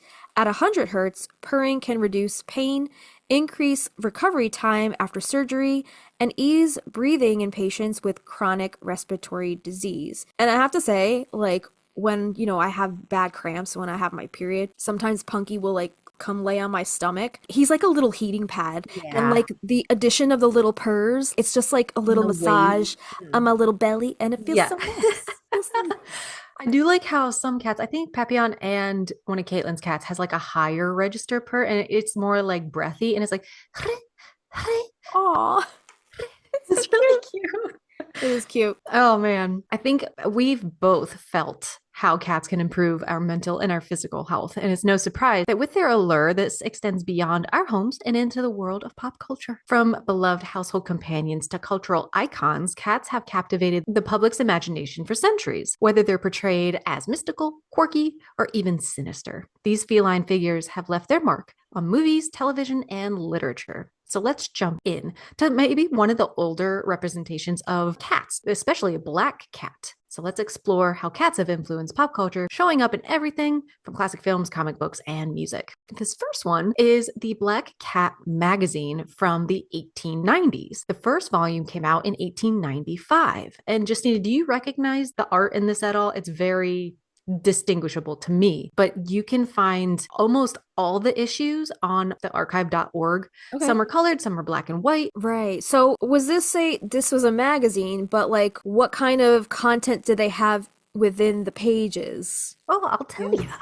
Okay. The Black Cat was an American fiction magazine launched in 1895 by Herman Umstarter, initially published in Boston, Massachusetts. It published only short stories and had a reputation for originality and for encouraging new writers. Umstetter's editorial approach was unusual in several ways. The cover price was low at 5 cents. He paid based on merit instead of story length, and he was willing to buy stories by new authors rather than insisting on well-known names. He frequently ran story contests to attract amateur writers. The magazine was immediately successful, and its circulation was boosted by the appearance in an early issue of The Mysterious Card and the Cleveland Moffat motif, which was so popular that 2 print runs of the issue it appeared in sold out. The first few covers were illustrated by Umstetter's wife, Nellie Littlehale Umstetter, and she continued to provide most of the covers until 1913. This style is so pretty. If you are able to look it up, y'all look it up, but we will have it in our notes as well. Over 150 of her drawings all depicted the black cat. They were featured on the magazine's cover,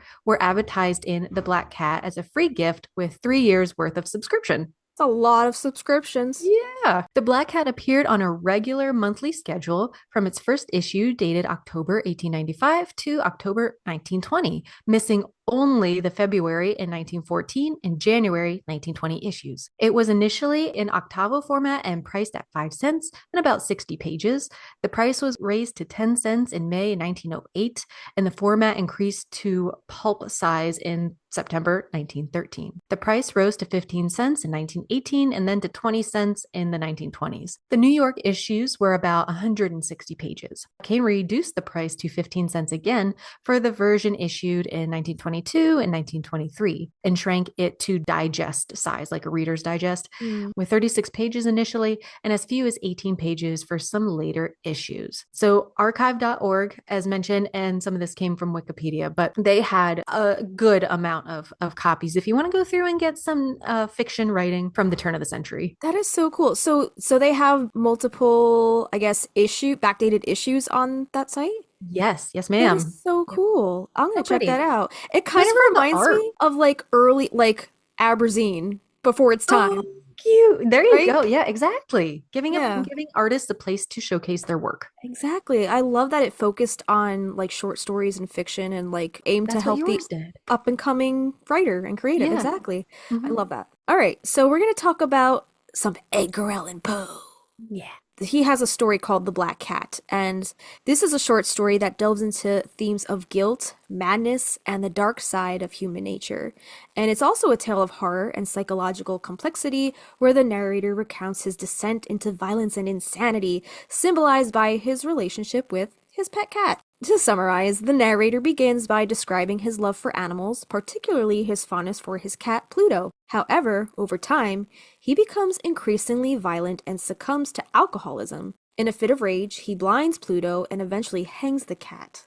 Later, he adopts another cat which resembles Pluto but has a white mark on its chest. This new cat becomes a symbol of his guilt and impending doom. The story culminates in the narrator's murder of his wife, whose body he conceals behind a wall. The presence of the cat, which he had accidentally walled in with the body, reveals his crime to the police. So, yeah, this is a very dark story, and it's a little disturbing, especially if you're not too fond of themes of animal violence, which I am not. But the depiction of this cat, like artwork based on Edgar Allan Poe, and I know, what was it, the Black Veil, the tattoo shop that we went to? I think I bought a piece with like the Black Cat and Poe. Oh yeah, okay. Yeah. So I mean, like the artwork and stuff is cool, but like the actual story and the idea is just very disturbing. He could have benefited from some therapy. Oh, 100 Edgar Allan Poe? Yeah, 100%. He was a dark fucking dude. Let's just be real here. Yeah, love his stories, love the macabre, love the darkness of it all, but like he really was a disturbed dude. Yeah. So some of the themes and motives throughout the story: number one, guilt and conscience. The narrator's actions are driven by a mixture of guilt and defiance.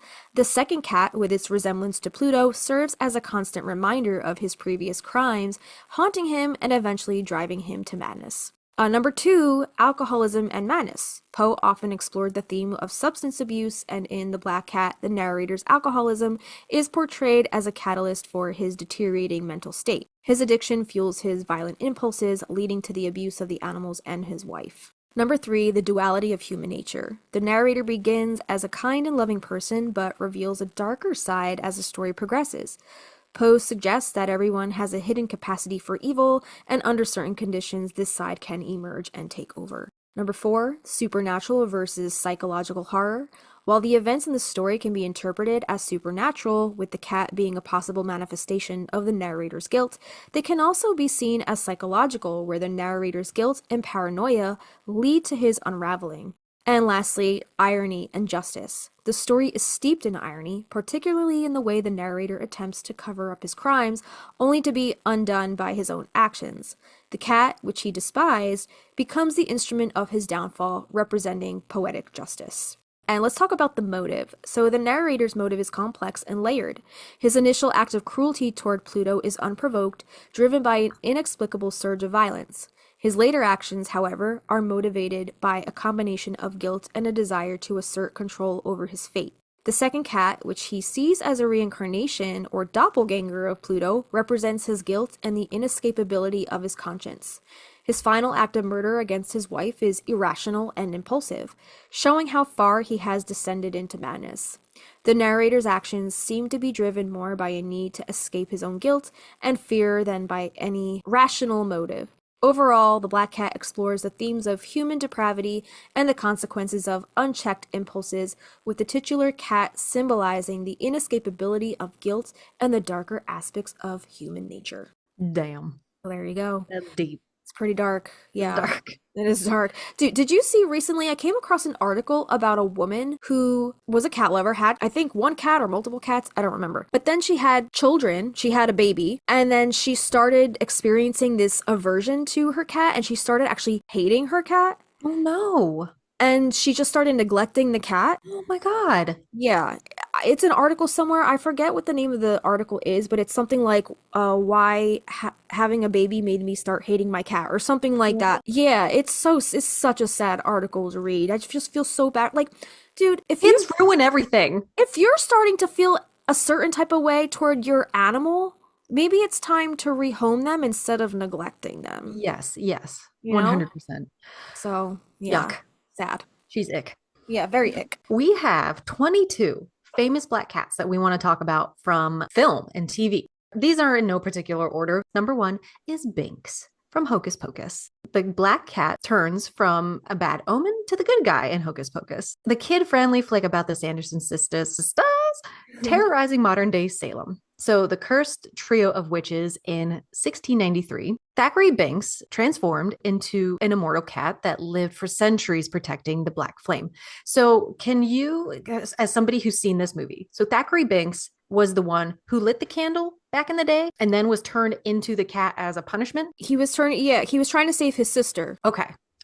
Wait, you never saw Hocus Pocus? I did. I maybe have seen it like 3-4 times. Oh my God, that movie's always on in my house.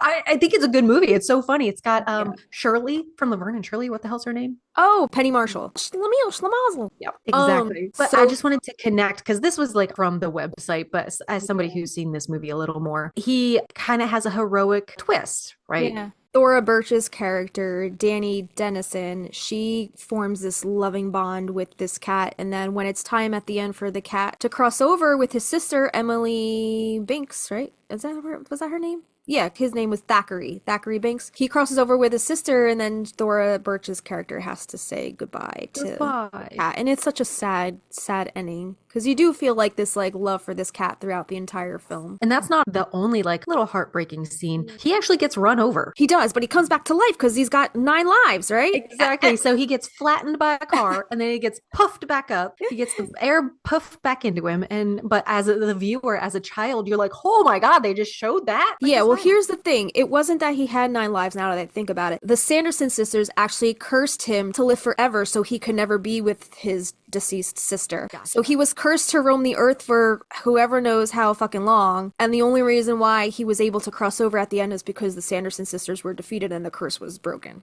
But were they? Exactly.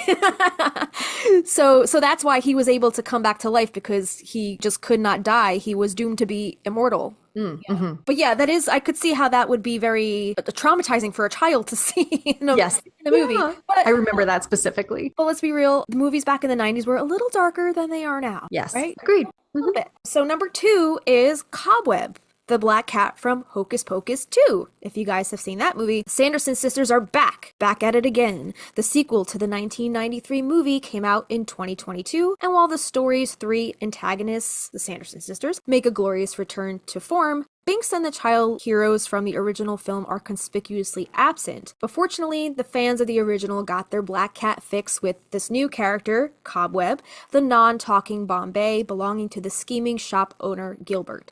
And it is cute, but it doesn't have the same magical feel as the talking cat just added a sense of whimsy, and I could see why they added it to this new film. And I could also see, like, you know, Binks crossed over with his sister. He's no longer earthbound, so there's no reason for him to be in the second movie. Right. But they wanted to include a Black Cat to, I guess, tie in those themes of witchcraft. Exactly. Totally. So I could see why they did it, but it didn't hit the same way, I gotta say. It didn't. So another witchy cat is Salem from Sabrina the Teenage Witch. This is the 90s show. We also have the Chilling Adventures here shortly. So Salem Saberhagen is a 500-year-old witch serving a 100-year sentence for attempting to take over the world. As a supervillain in his past life, Salem became much more subdued as a powerless American shorthair, taking on a mentorship role for Sabrina as she navigated the confusion of life as a teenage witch. Sassy, sympathetic, and occasionally self-serving, Salem was the show's true star for many fans. I love fucking this sassy bitch, Salem. He was so amazing. Really was. And I loved the puppetry too, right? He was done with a puppet, not that CGI shit. Right. He was always sitting on a counter. That, or they would have a real cat jump down from the counter. But I just loved how he'd like throw his head back and just like, you know, it's so cute. Yeah. Devious. There's something to be said about the 90s. 90s programming was a lot more whimsical than it is now, I have to say. Then in the recent years, they came out with Sabrina, the Chilling Adventures of, more true to the comics. And they had Salem come back for that. So Salem is a reoccurring character on Netflix's Chilling Adventures of Sabrina. Salem is Sabrina Spellman's familiar who was summoned through a spell. Despite believing it unsuccessful, Salem approached her later that night and took on the form of a cat, officially becoming her familiar. Yeah. In this show, does he talk? He does not talk. He's more cat-like. The cat they have in this still looks fake as shit. It might be. They might have had standing cats or maybe use CGI in some scenes, but for the most part, this cat has more of a real-life cat quality than the puppetry of the original Salem. I'd hope so. Yeah. That's funny. And Sabrina, I didn't know this before the Chilling Adventures. Sabrina was based on the Archie comic world. Right? Okay, I didn't know she was in that world. I knew it was comics and it was darker, but I didn't know she was part of that. And Riverdale is also in the same universe, which I didn't realize either. How about that? Okay. Yeah. So it's cool how it's all connected. Mm-hmm. So the next one on this list is number 4, Felix the Cat. Black cats are more than entertainment icons, they're industry pioneers. Felix the Cat first appeared in 1919, becoming the first successful animated character in film history. Although his movie and TV career ended decades ago, Felix endures as a vintage pop culture star and an essential Americana figure. And we've all seen those clocks with the tails and the eyes going back and forth, right? Yeah, that's Felix. Okay. Yep.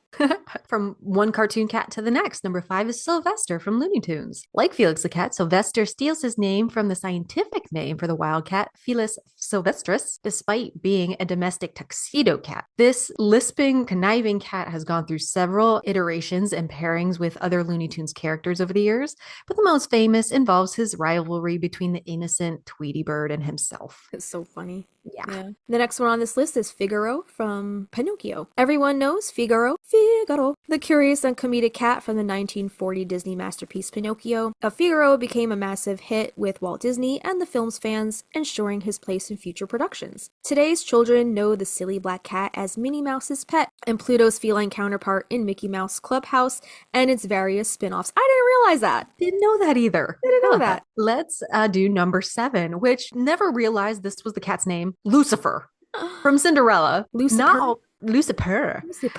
Not all black cats in Disney movies can be as sweet as Figaro. The antagonist from 1950 Cinderella, the obese and wickedly wild Lucifer, is the evil Lady Tremaine's adored companion and one of the title character's most exasperating housemates. Though he terrorizes the mice, Jacques and Gus, during most of the movie, Lucifer gets his comeuppance when the dog Bruno forces him out of the tower window. So if he's a cat, it's going to land on his feet. Yeah. Before we get into this next one, I don't think this made the list, but do you remember An American Tail with Fievel and they have to like get away from the cats? Yeah, And they yeah. sing that whole song, There Are No Cats in America. You remember that song? Yeah. That was my Oh. favorite song. That song was such a bop. Yeah. Great movie. But the next one on this list is Pluto, the Black Cat. Oh, this was the one we just talked about from Edgar Allan Poe's published short story, The Black Cat, in 1845. And like many of his works, it had stood the test of time and continues to entertain audiences to this day. Loose adaptations have persisted since the Bela Lugosi Boris Karloff film in 1934. Recently, The Black Cat returned in Netflix's Fall of the House of Usher, the horror series based on Poe's works. Yeah, that was that show. That was good. That was a good show. I feel like it will be shorter than that reading we sat through. Probably. I just love whatever that woman's name is. She is so beautiful. The mom from Hill House. I don't remember her name. Gina something? Yeah, I can't remember the actress's name, but I think her character's name was like an anagram for either Lenore or the Raven or something. I don't remember. I think this is the perfect time to watch it. It is, yeah. We watched it. I think it came out a year ago now at this point, but very, very good show. Definitely watch it. If you love Edgar Allan Poe, check it.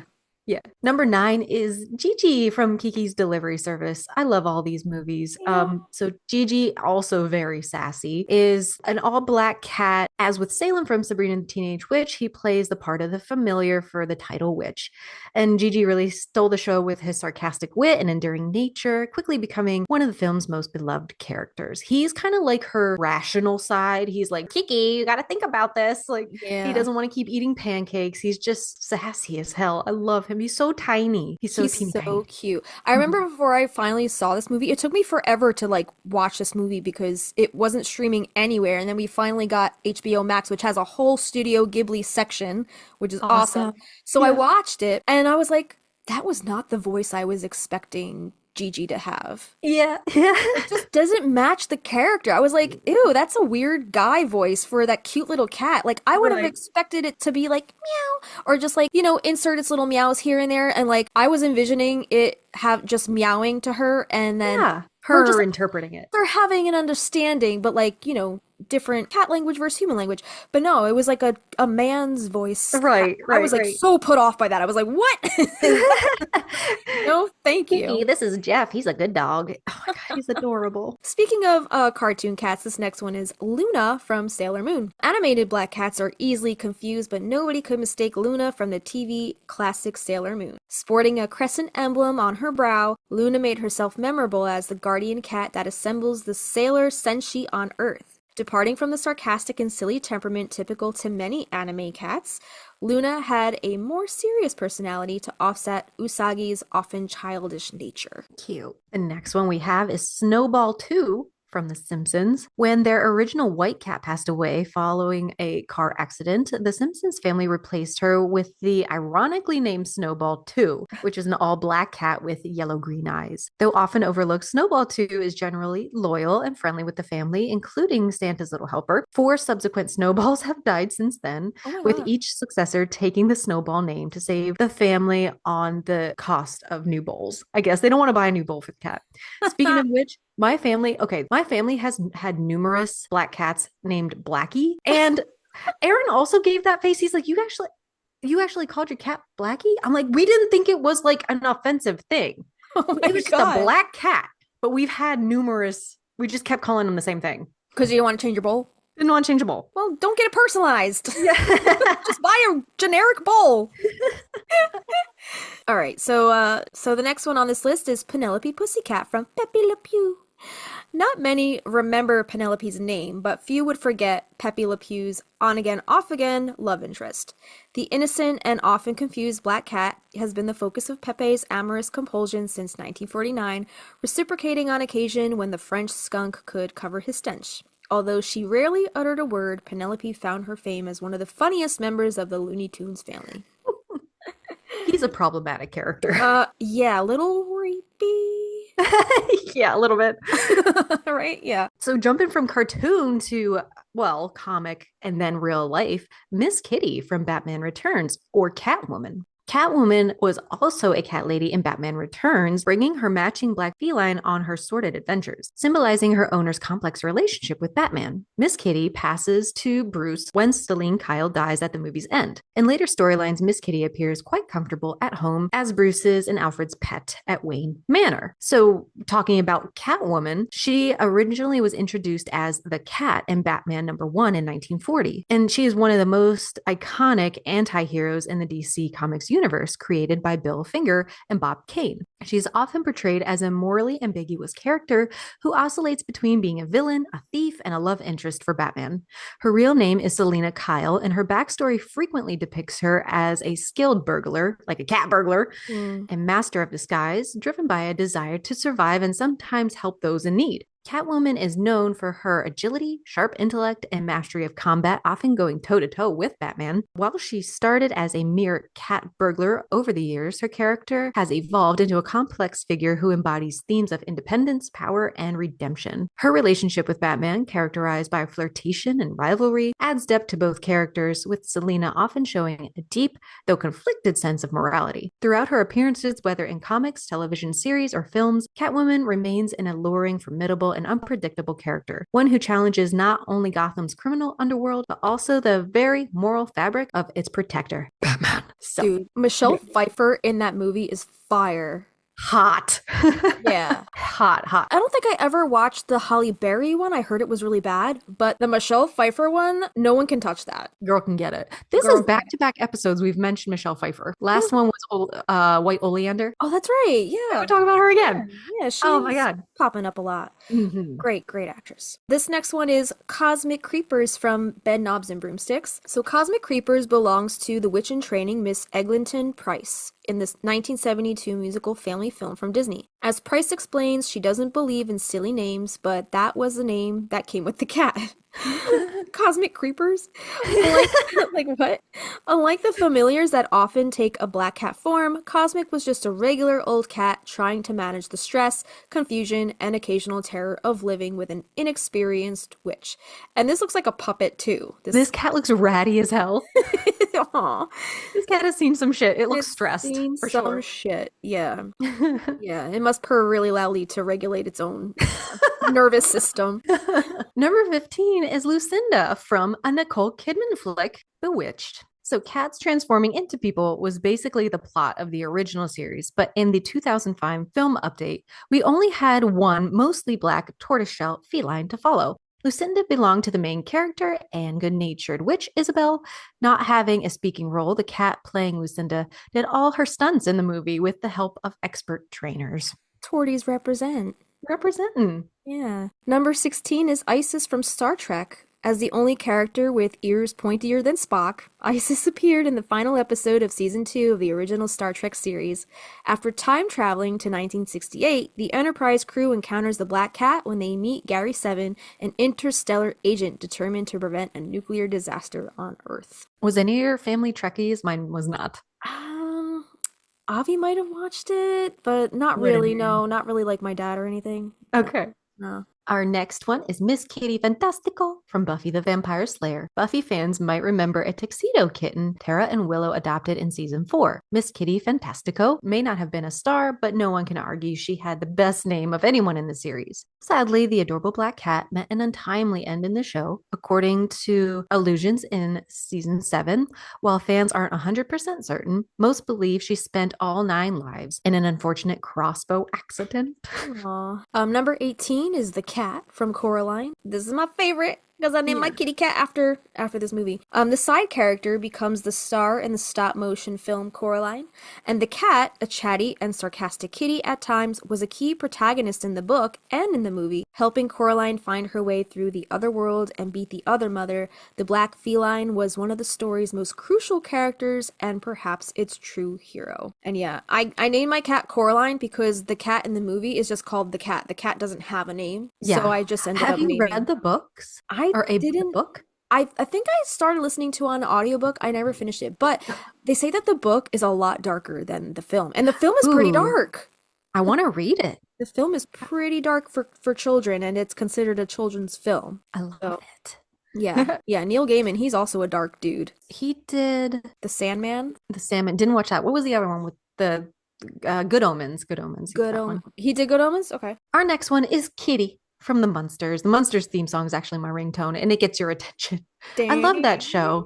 Very surf rocky, yeah. What better setting for an ominous black cat than the Munsters' merrily macabre lifestyle? The cute and unassuming Kitty quickly showed any visitors its terror-inducing side with a mighty lion's roar. I think it lived under the stairs. I think the stairs lifted up and the lion or the cat lived under the stairs. That's cute. The next one on this list is Blair, quote, Soul Eater. And I guess this is another anime. So it says fans of the action comedy anime Soul Eater know Blair as the cat witch and close friend to the show's protagonists.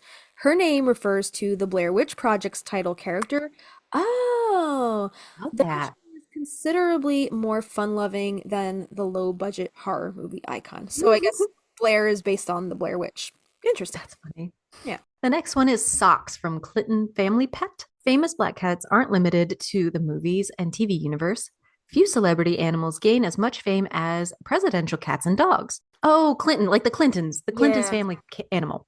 And among the recent first pets, some of the more notable have been the black-coated kitties. Many still remember Socks, the Clintons' black and white domestic short hair that followed the family from Little Rock to the White House. And the next one on this list is India, the Bush family cat. Socks left in 2001 to live with Clinton's secretary, Beth Curry, but the White House wasn't without a resident black cat for long. When Bush entered, he brought his jet black Bombay India to the Oval Office. As the family pet since 1991, the low-key kitty wasn't as prominent as the Bush's dogs, though she did gain some unfortunate international fame when mobs in India burned Bush's effigy in protest of her name. Oh, shit. Okay. I guess because it was like because it was a Bombay cat, so they named it India. Okay. India. So I guess I can see why that would happen. Okay. The next one is the Cheshire Cat. So in Alice in Wonderland, Alice meets the Cheshire Cat during her adventures through Wonderland. This enigmatic creature provides Alice with advice and guidance through her journey, but their conversation also serves to further develop Alice's character and the understanding of the world around her. He talks in riddles, doesn't he? Yeah. Did you see the Tim Burton Alice in Wonderland? A long time ago. Yeah. You know my memory is not good. Didn't Whoopi Goldberg's face? Yes. Okay. They did a made for TV movie with Tina Majorino. Do you remember? How do you know these people's names? I bought that Alice in Wonderland on DVD because I loved it when I saw it on TV. Okay. So I bought it and I used to watch it like all the time. That's so funny. Okay. Yeah. That's probably my favorite version of Alice in Wonderland, honestly. That and the 1980s one with the Jabberwocky. Good stuff. I'm a big Alice fan. I can tell. I didn't know that. Yeah. Didn't know that about you. Look at do you see that big pink Bible? Yeah. That's Alice in Wonderland. Oh shit. It's really cool. Look at the artwork. Wow. And look that's at the big book. Yeah. I forget if it was like a Barnes and Noble exclusive, but I was like, ooh, that's gorgeous. And the pages are gold. And they have the illustrations inside.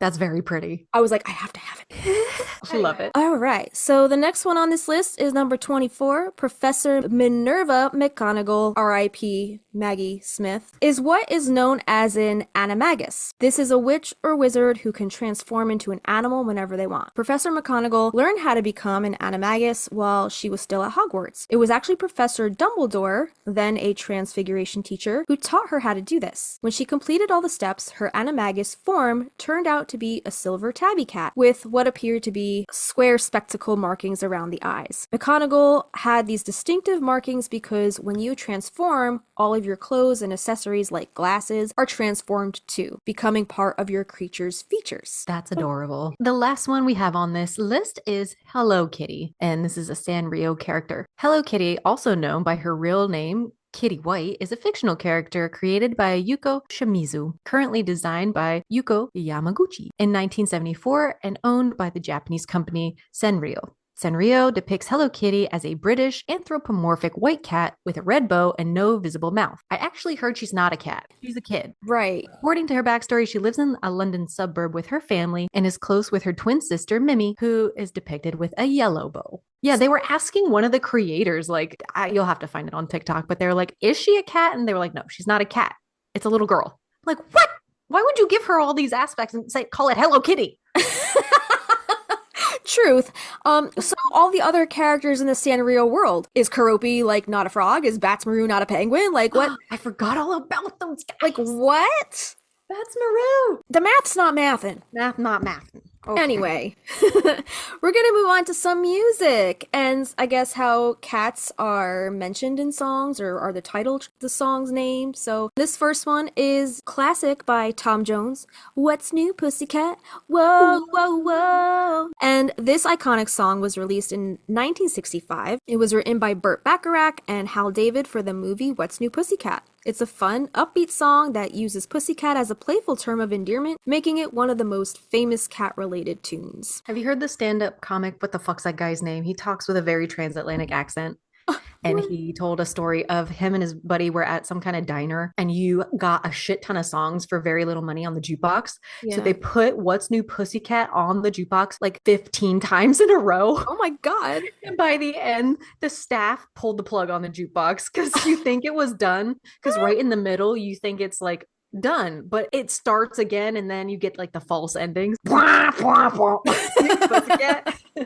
That's what happens when you give people jukebox privileges. Right. I told you about Johnny Rockets, right? Every time you picked Respect by Aretha Franklin, the staff would have to stop what they're doing. Mind you, customers are waiting for their food, and they would have to stop cooking, and they would have to dance to this stupid-ass song. Well, it's not stupid. It's Aretha Franklin. But to them, I'm sure they're like so fucking sick of it by that point, you know? It's like the people who have to work at the Mamma Mia restaurant. That would be such a fun experience as a guest, but yeah, fucking hell to have to listen to ABBA every day for 8 hours of your shift. That's pretty much what I have to do now, because I work for that ABBA tribute band.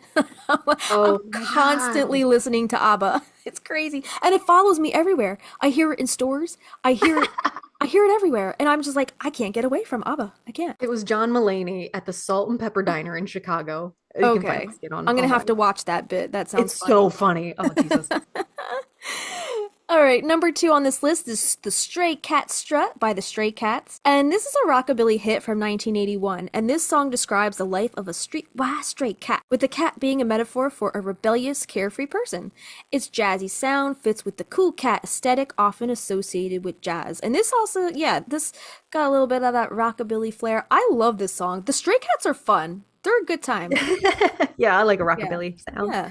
The next one on this list is one of my favorites. As a child, I loved this one. This one is The Cat Came Back by Harry S. Miller. And this classic children's folk song, first recorded in 1893, so it's a little older, humorously tells the story of a cat that refuses to stay away no matter what the owner does. The lighthearted lyrics and repetitive melody make it a favorite among kids and folk music lovers. And this was also animated in like the 80s or 90s, and it's still one of my favorites. It's so nostalgic. It's a cartoon. So we can link this in our show notes. I want to mention that my mom had a cousin who played guitar growing up, and every Christmas the family would gather in the house, and she would play guitar for all the little kids in the family. And Cute. She always played this one, and that's how I know this song. That is adorable. Her name was Susie. She ended up passing away to cancer pretty young. She was very young, but I just always remembered her playing the guitar. It was such a core memory as a kid. But I love this song. The Cat Came Back. Do you ever hear that one? I have no idea. Yeah, it's like, the cat came back the very next day. The cat came back.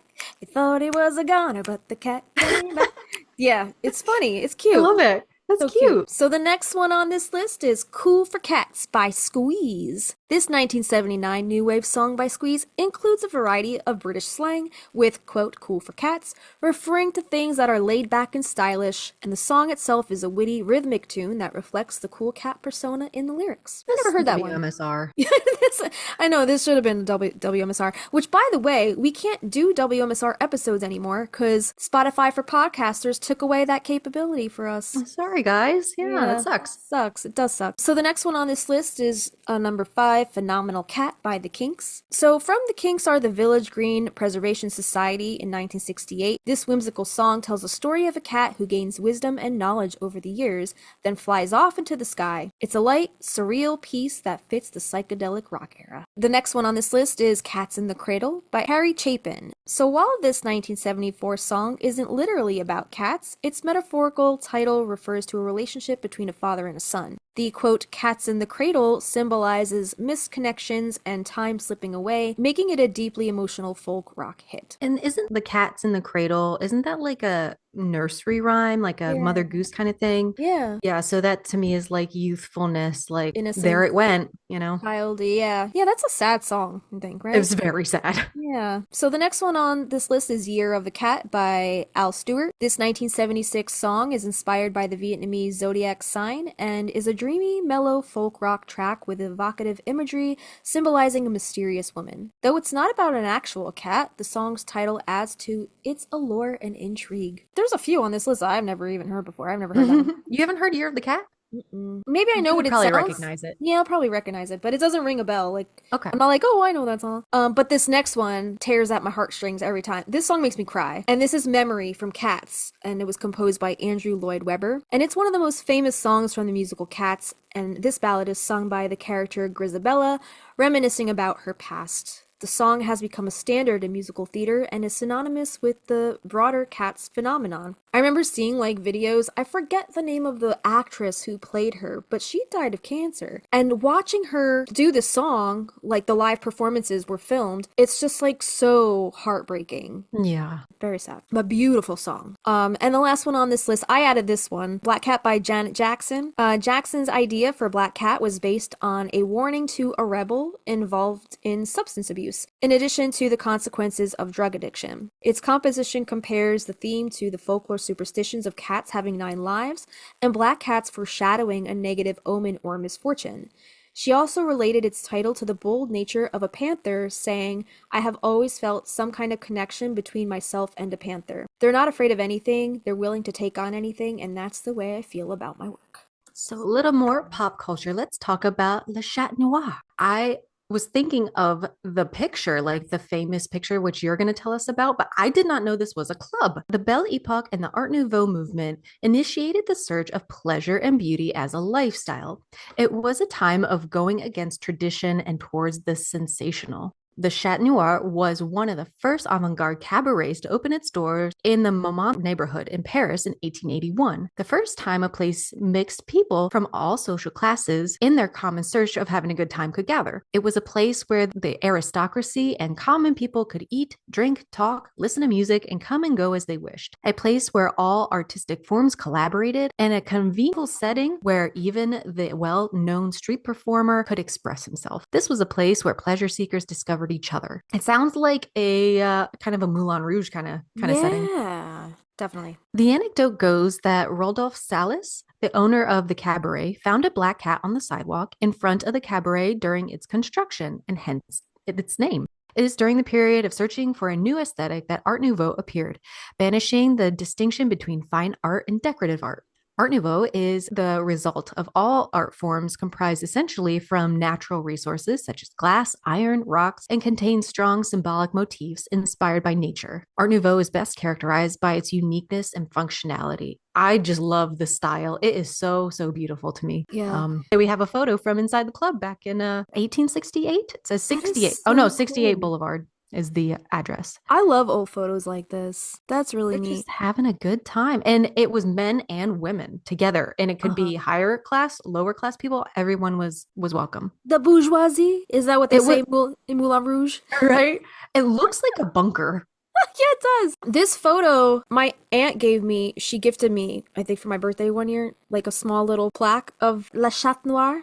Mm-hmm. So cute. I love it. It's so iconic too. Like everybody knows this image, right? Yes. Agreed. Yeah. Yeah. So we're going to talk about the story behind Le Chat Noir, France's most famous cat. This was first published on July 27th, 2021 by Helen Parkinson. So how did a simple black cat become emblematic of Montmartre's golden age? Its haughty gaze seems to follow you across the room. And no, this isn't the Mona Lisa, but another glossy-haired subject of a famous work of art that adorns the walls of Parisian-inspired homes worldwide. And my home, it's in my bathroom, the little plaque, it's on a little shelf in there. Oh, cute. Yeah, it is really cute. Today, the classic lithograph of Le Chat Noir is perhaps better known than the venue it once proudly advertised, but it hasn't always been that way. Le Chat Noir was the world's first modern cabaret and the toast of Belle Epoque Montmartre. A young artist from the small town Vienne, Rodolphe Salis, arrived in Paris in his early 20s. Pioneering a new style of nightclub may have seemed like an unlikely pursuit for someone more used to crafting stations of the cross and other religious paraphernalia, yet Salice's vision was revolutionary. His idea was to create a venue, quote, where the gentry, burghers, and peasants are now invited to drink absinthe after the usual manner of Victor Hugo and Garibaldi, end quote. From the outlandish Louis XIII inspired decor to the gold-bedecked Swiss guard that greeted guests, Le Chat Noir was a club like nothing Paris had ever seen before when it opened in 1884 on Boulevard Rouchechard. In a novel format, variety acts would perform for guests seated at tables, with Salice as the jocular compere.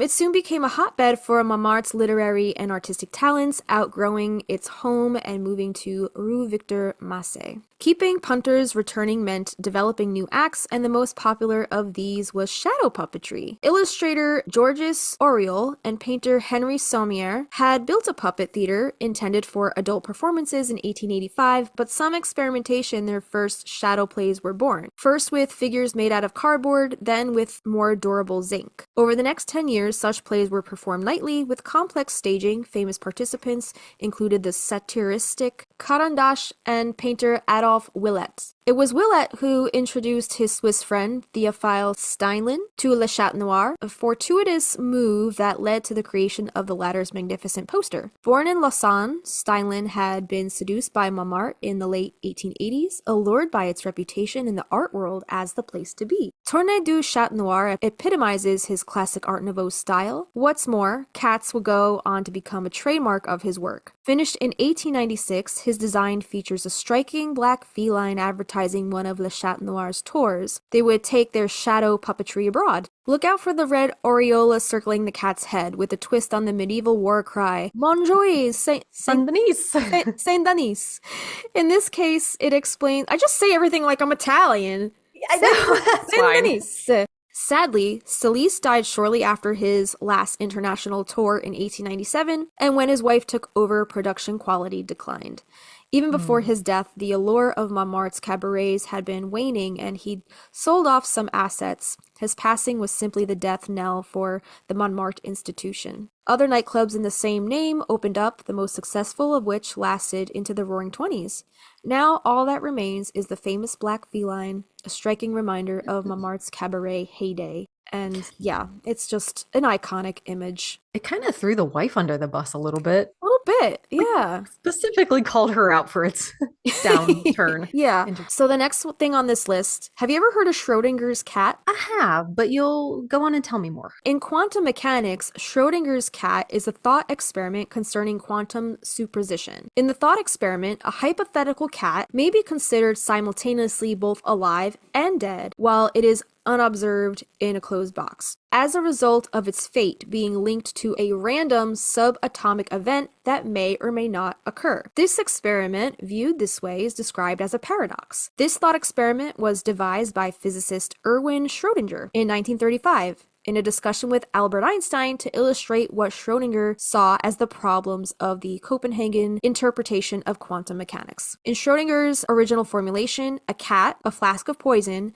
and a radioactive source are placed in a sealed box. If an internal radiation monitor, for example, the Geiger counter, detects radioactivity, for example, a single atom decaying, the flask is shattered, releasing the poison which kills the cat. The Copenhagen interpretation implies that after a while, the cat is simultaneously alive and dead. Yet, when one looks in the box, one sees the cat either alive or dead, not both alive and dead. This poses the question of when exactly quantum superposition ends and reality resolves into one possibility or the other. Do you have something?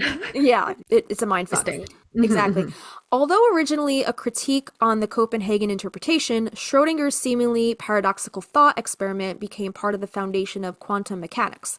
The scenario is often featured in theoretical discussions of the interpretations of quantum mechanics, particularly in situations involving the measurement problem. As a result, Schrödinger's cat has had enduring appeal in popular culture. The experiment is not intended to be actually performed on a cat, but rather as an easily understandable illustration of the behavior of atoms. Experiments at the atomic scale have been carried out, showing that very small objects may exist as superpositions. but superposing an object as large as a cat would pose considerable technical difficulties. Fundamentally, the Schrodinger's cat experiment asks how long quantum superpositions last and when, or whether they collapse. Different interpretations of the mathematics of quantum mechanics have been proposed that give different explanations for this process. But Schrodinger's cat remains an unsolved problem in physics. In modern terms, Schrodinger's hypothetical cat experiment describes the measurement problem. Quantum theory describes the cat system as a combination of two possible outcomes, but only one outcome is ever observed. The experiment poses the question, when does quantum systems stop existing as a superposition of states and become one or the other? Interesting. Moving right along, so do you ever wonder where the term crazy cat lady comes from? So the crazy cat lady term may have started as long ago as cats were domesticated. Unlike the first dogs, cats actually didn't eat human food. They preferred to prey on rats, mice, and other creatures that were trying to nibble away at human foods. This meant that cats stayed near humans but didn't directly depend on us. As a result, they developed a bit of a reputation for being aloof. Along with this bad name, cats were then persecuted for being associated with witches. So why crazy specifically? One reason the word crazy may have crept into the phrase crazy cat lady could be the Toxoplasma gondii, which can reproduce in cats and be transmitted to humans via their feces. Studies claim that the parasite that can cause toxoplasmosis, something resulting in muscle pain, fever, headache, and sometimes worse symptoms, was linked to mental health disorders. Although there are cases of toxoplasmosis causing a range of serious health issues, cats can also be wonderful for mental wellness. And we've said many of the benefits earlier on in this episode, but when you have an animal living in your house, it's important to keep the litter boxes clean and clean up after them so none of that, bacteria from their fecal matter spreads throughout your house because, dogs go to the bathroom outside. But cats, all of that stays in your house and they can track it through if you're not careful and you don't, stay on top of it. So some of these interesting facts about toxoplasmosis: the parasite can live in all warm-blooded creatures but can only sexually reproduce in cats. Newly infected cats shed millions of T. gondii oocysts, kind of like tiny little eggs in their feces. Ew. And these can live up to several months. Ew. Yeah. So while you should be especially careful about guarding against toxoplasmosis this is why pregnant women should not clean litter boxes. Got it. The real danger is when directly handling kitty litter and, poop, pee, any of that stuff. So yeah, pregnant women, be careful. If you're handling a litter box, just, I guess, mask up, wear your face mask. And wash your hands. That's another thing. Always wear gloves or wash hands thoroughly after changing litter. It says working through soil or a sand pit a cat may have defecated in, and so on and so on. So I guess wherever your kitty chooses to do their business, just make sure you're cleaning up after it and always wash your hands right after to prevent the spread of that. The question, how many cats makes you a crazy cat lady? Hi, baby. You want to tell everybody how many cats makes a crazy cat lady? Oh, okay. Okay, so that's a good question. There's probably no right or wrong answer. The old stereotype of the crazy cat lady would have been a woman who hoards cats. Sadly, the outdated version also implied someone who couldn't properly house or feed her cat hoard. Gone are the stereotypes. Let's all band together around responsible pet ownership and being a crazy cat lady with one or many cats, as long as they're taken care of. Catsters take on how many cats makes you a crazy cat lady would be a minimum of 3. Fuck. That said, we often dub men and women, or they dub themselves crazy cat people with just one cat. We're willing to wager it's entirely up to you and your cats to decide. Okay, well, I have 4. Well, yeah, I would say you're a crazy cat lady. Yeah. I think cats are like tattoos. You can't have just one, right? Yeah. Right? I agree. Yeah. I knew right away after getting Coraline that I wanted another one. Totally. They have to have a friend. Like, even though I know she hates him, but right. I'm like, it's better for her mental health to have another cat around than not, All right, so some famous crazy cat ladies and lads. The first one, obviously, everybody knows this one. Taylor Swift, right? She's got like 3 or 4 cats at this point, and she was just featured on Time magazine this past year as Person of the Year, and she posed with one of her cats on the cover of the magazine. Right. I think she even posted something like, Time magazine reached out to me to ask if I wanted to be on their cover, and my first question was, can I bring my cat? Yeah. Oh. She rattling off like cat breeds off the top of her head in one instance. There's like a Yeah. voice cat Yeah, clip of her doing that. I'm like, God damn. I think you're right. She even adopted a kitty cat. I think she named it Benjamin Button, a cute little Oh, like one of those white haired cats. I can't remember the name of like a the snowball breed. looking cat. Yeah.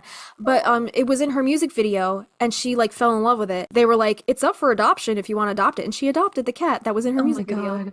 Yeah. That's so sweet. It was so cute. She has even referenced cats in her music videos and song lyrics, such as her song Karma, in which she sings, "Karma is a cat purring on my lap because it loves me," and her song Vigilante Shit that says, "Draw the cat eye sharp enough to kill a man." Boom, boom, boom.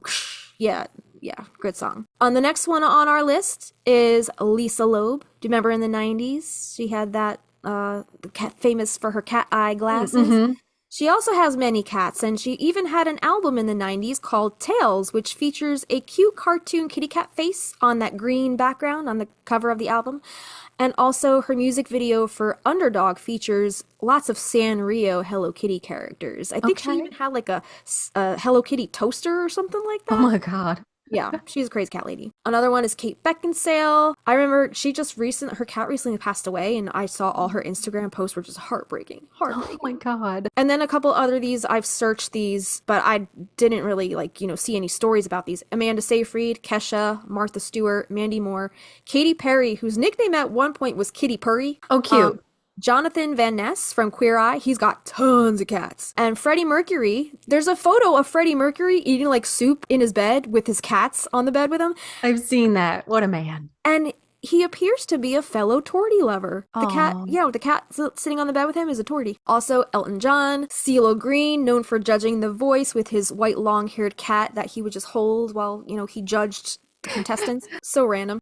Sir Isaac Newton, inventor of calculus, the law of gravity, and who knew? The cat door. Shut up. Yeah, about he that? invented the cat door. Pablo Picasso, Mark Twain, Marie Antoinette, Elizabeth Taylor, Kat Von D, who is a lover of the hairless cat breed, most specifically. Dr. Evil, do you remember Mr. Bigglesworth from the Austin Powers movies? The hairless cat? Right. Dr. Claw, do you remember from Inspector Gadget? Mad the cat. Yep. And Christina's adding a few here now, so I'll just wait for you to pop I don't know these how in.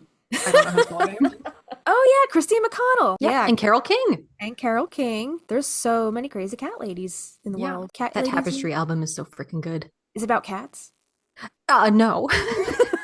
But there's a cat on the cover. It's very famous Okay. album cover. Yeah. Well, if y'all are thinking about adopting a black cat, there's Adoption and Black Cat Day. Let's talk about there. There are common myths with the black cats that we've gone over, and we've let you know that they are probably the least likely to get adopted in animal shelters. The ASPCA says this is untrue. They have said that black cats are adopted at a higher rate than cats with any other color these days, which is interesting. Some shelters suspend or limit adoption of black cats on Halloween for fear that they'll be mistreated or used as living decorations for the holidays and then abandoned. Despite this, no one has ever documented in the history of humane work any relationships between adopting black cats and cats being killed or injured, which such killings are reported. Forensic evidence has pointed to natural predators such as coyotes, eagles, or raptors as the likely cause. Limiting or suspending adoptions around Halloween also places more cats of all colors at risk of dying in shelters due to overcrowding. October 27th has been designated Black Cat Day by Cats Protection in the UK to celebrate the virtues of black cats and to encourage people to adopt an unwanted black cat. Cats Protection's own figures suggest that black cats are more difficult for them to find a new home for than other colors. In 2014, the RSPCA reported that 70% of the abandoned cats in its care were black, saying that though black cats are symbols of good luck in the UK folklore, one reason for high percentages of black cats in its care was that black cats tend not to photograph well. In the United States, August 17th is Black Cat Appreciation Day. Wayne H. Morris created the day in honor of his late sister, June, who had a black cat, Sinbad. The day was chosen in memorial of June's passing. And Justina gets to celebrate Tortie Appreciation Day, April 17th. Wow. Yeah. In 2014, Toronto, Canada's largest city, held an event on Black Friday during which people could adopt a black cat without paying the usual $75 adoption fee in order to encourage the adoption of black cats. This trend has now spread across the United States, with many shelters offering free adoption for black cats on Black Friday. Oh my God. Oh. With the success of the 2018 African themed superhero film Black Panther, there was a fad of adopting black domestic cats as pets and naming them after various characters in the film, such as Chala and Shuri. Didn't see the film, sorry, y'all. It's a good movie. I heard good things. I hear good things. Wakanda Forever. R.I.P. Didn't he die? Yeah, he did. Chad Boseman, is that his name?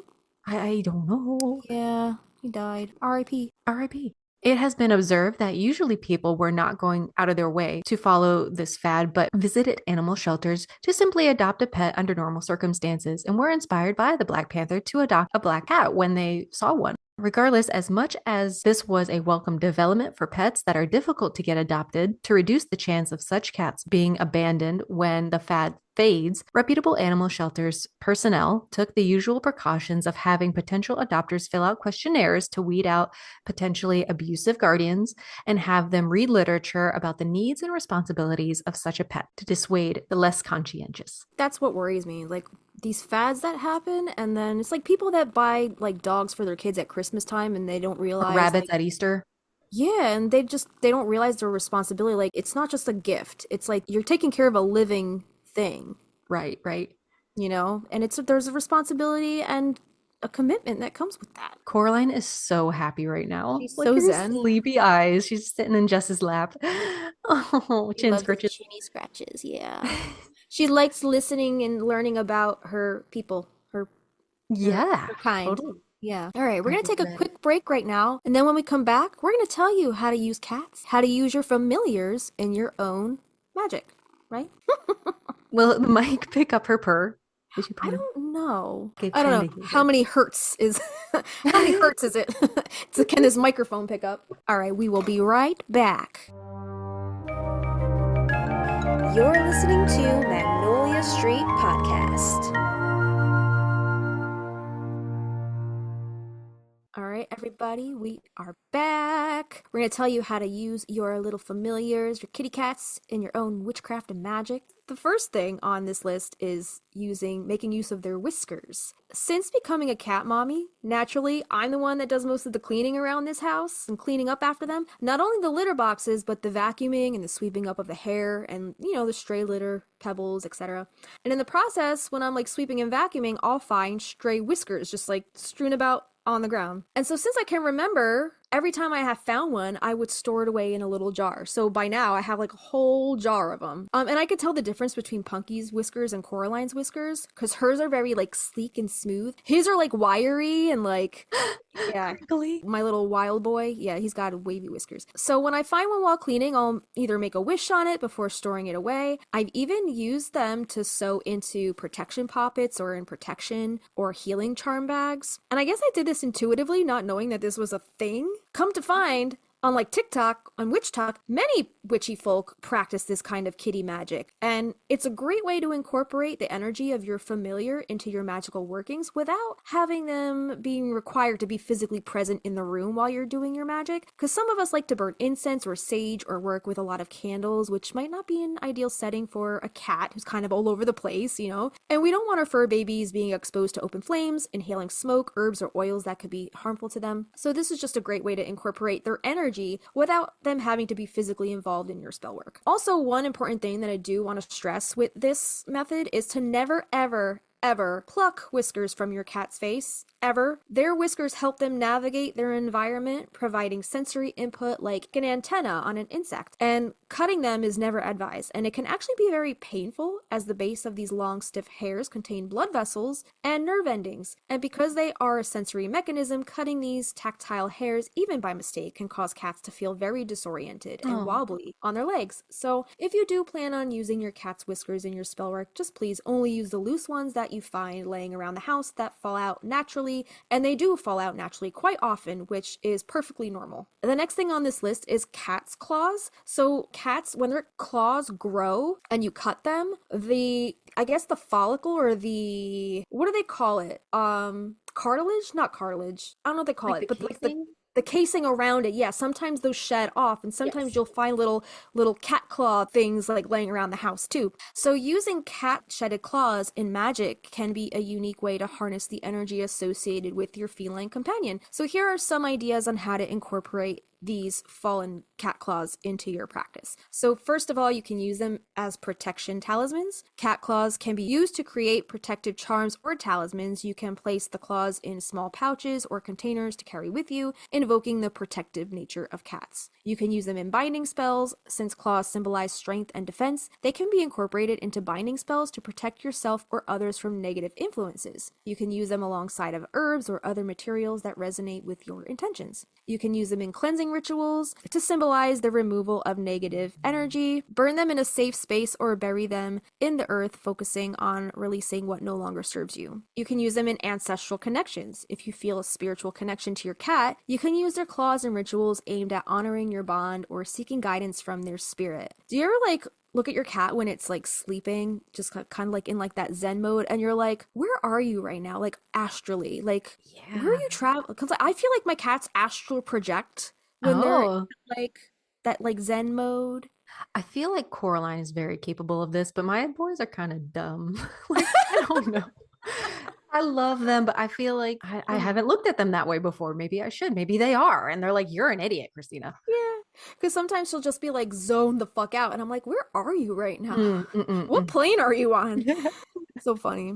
Elemental associations. So consider the elemental associations of cats, often tied to the element of fire or earth. Use the claws in rituals focused on those elements, enhancing your connection to their energies. And then lastly, what I was just saying, meditative focus. Use the claws as a focal point during meditation, allowing their energy to ground you and help you tap into your intuition. And always approach this practice with respect for your cat and an understanding of their energy. It's important to ensure that any items that you use in your magical practice are ethically sourced and aligned with your intentions, and also safe for your cat if you are choosing to include them more physically into your magical space. But I just wanted to note, like, you're going to tell us about this cat hair. I, at one point, was considering spinning Loki's cat hair because Okay. it comes out and it's very like fibrous, like it can be twisted together because it's so long. That's all I was going to say. I've never done it, but it's possible. Okay, I thought I was weird for including this. I thought you were going to be like, that's gross. When have I ever said that to anything you brought up?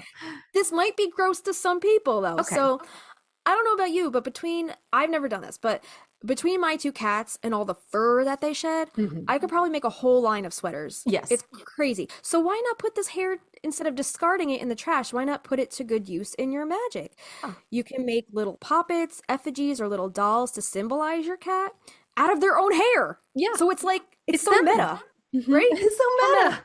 How meta is that? So like I have these velvet couches and they are like the biggest cat hair magnet. I got these couches before I even got cats. Before The I even black had couches, right? Yeah, before I So even had cool. Coraline. So my mind wasn't in that space of like, oh, maybe one day if I have a cat, it's gonna collect all this cat hair and be a pain in the ass to clean. Was not even thinking of that. So when I got Coraline, I was like, okay, these couches are kind of a bitch to clean. And then when I got Punky, he's got orange fur, which is even more visible. So I'm like, I really have to work hard at keeping these couches clean. I have this cool little device called a chom chom, What? which is like, it's a little squeegee for your couches, and it collects all of the hair in a little compartment, and then you can open the compartment and take all this clump of hair out in one fell swoop. I always see videos of people doing like needlepoint or like making craft projects with their cat's hair. I have never personally tried this, but apparently it's a thing. And there is actually a book. There's probably a few books on this, but the one that I found is called Crafting with Cat Hair by Kaori Sutaya. I've seen this book at Books Yeah. of Million. Yeah. And there's the cover is a picture of a cat sniffing this like a finger puppet of a little cat made with its own cat hair. So this book shows you how to transform stray clumps of fur into soft and adorable handicrafts, from kitty tote bags to finger puppets to fluffy cat toys, picture frames, and more. These projects are cat friendly, eco-friendly, and require no special equipment or training. You can make most of these projects in under an hour with a little help, of course, from your feline friends and all the hair that they shed. And you could purchase this on Amazon for $8. So really cute if you want to make use of their hair. If you got one of those bagless vacuums, just with the canister, there you go. Collect it all at once from the ground. Yeah. So next up on this list, to use in your magic, you can use cat litter. I have never personally used cat litter in my magic, but I have seen quite a few people on Witchtalk do some of this magic. Oh. Yeah, one user by the name of OG.Goldie shared a, quote, leave me alone spell, which is to be directed at anyone who's got it out for you. Stalkers, I don't know, people who are throwing that Annoying evil eye. in-laws. Yeah, in-laws. So she says, place the person's name, who you want to leave you alone, at the bottom of a mason jar. Add in some cat litter. And she doesn't mention if it should be used cat litter, but I'm guessing if it's, the cat urine would probably be a great deterrent or repellent of said negative energies. And hell, I'd say even maybe add a turd or two for extra oomph. Damn. Yeah. Then she says add in some vinegar, sprinkle some cayenne pepper in there, then you want to seal it. She doesn't say whether you just close the lid tightly but if you want to go the witchier route, I would say feel free to seal it with some candle wax, and then you want to bury it. Okay. I would consider this spell a little more protective. I don't know if you would consider this more baneful magic. However, a couple other users suggested a more baneful spell of putting someone's name on a piece of paper in your cat's litter box. I mean, I'm guessing that would not be the greatest thing for that person in question. Not something I would personally do, as I believe what you put out into the world you get back, but hey, to each their own. Yeah, I think if I'm going to use cat litter, I think I would use it for like an annoyance spell. Because you ever step on cat litter without shoes on? Fuck Dude. that shit. I just cleaned my bathroom and I'm like, fuck this damn cat litter. And both of my vacuums right now are broken. So I'm like, I'm vacuuming and then it's spitting it back out and it's going everywhere. And I'm like, what the fuck? Right. We gotta fix those vacuums. But yeah, cat litter, very like annoying. that. Like maybe not cover the person's name completely in this jar, but just sprinkle a little bit on top, or spray that piece of paper with like fixative, like a spray glue, and sprinkle some of that shit in there and still bury it. And then at least that decomposes. Whereas like your jar is probably not going to do that. But Yeah. fuck that. Oh, I hate it.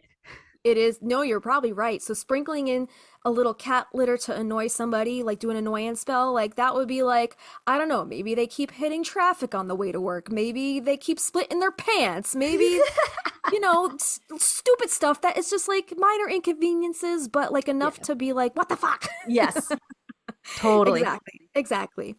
Did I ever tell you one year for, I think it was Valentine's Day or my birthday, Avi gave me a card from him, very romantic, and then he likes to give me a card from the cats sometimes. So he gave me a card from the cats and I open it and all this cat litter falls out. Oh, fuck. Not used, like it wasn't dirty or anything, like it's clean cat litter from the bag, but like still I was like, what the fuck? All this cat litter fell out on me. I was like, that's disgusting, Avi. He's like, oh, the cats wish you a happy birthday. Babies. So he's thoughtful, but yeah, in a weird way. In a weird guy way. Yeah. In a weird guy way. And then lastly, maybe try a little cat litter divination. When you're doing your daily clean and your daily scoop, see what kind of fun shapes you find while you're scooping them clumps, right? I actually recently found a heart-shaped pea clump in the litter box. Oh my God. And it just validated for me that yes, my cats love and appreciate me cleaning up after them and caring for them. And love works in mysterious ways. I love that. I guess you could also do that with, like, say you don't want to use their used stuff. You have extra litter laying around. Maybe put a little bit in a lid or something flat where it's contained. And you could use your moon water and drizzle some moon water on that litter. See what images come up that way. Ooh, you know what like I mean? scrying? Like scrying, yeah. And you can pull Or up like a card. tea leaf reading with cat litter. Yeah. Yeah. Okay, this might be really weird to some people if you're not a cat person, but like this might be just my crazy cat lady coming out. I'm wearing fucking ears.